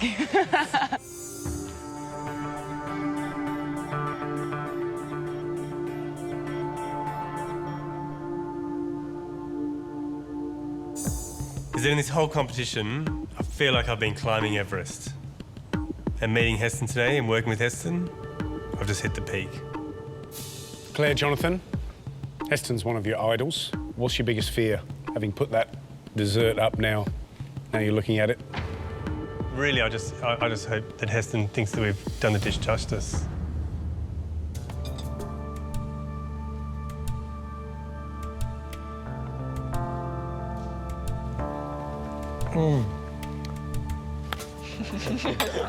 I've got to hand it to you that dish is the one that I would least like to be standing next to George trying to reproduce.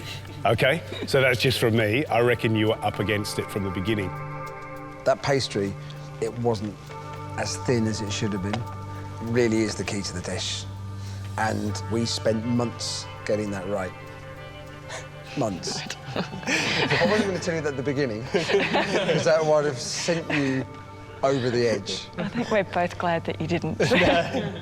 What you guys did to get something out to us today, I have to say I think it was nothing short of miraculous. I really thought that at one point you weren't going to have anything up there. As I was walking up to you, I saw that tray in your hand, the tray of pastry, and it was black. And I felt for you. But you pushed on. I think it's just fantastic. So you should be really proud of yourselves.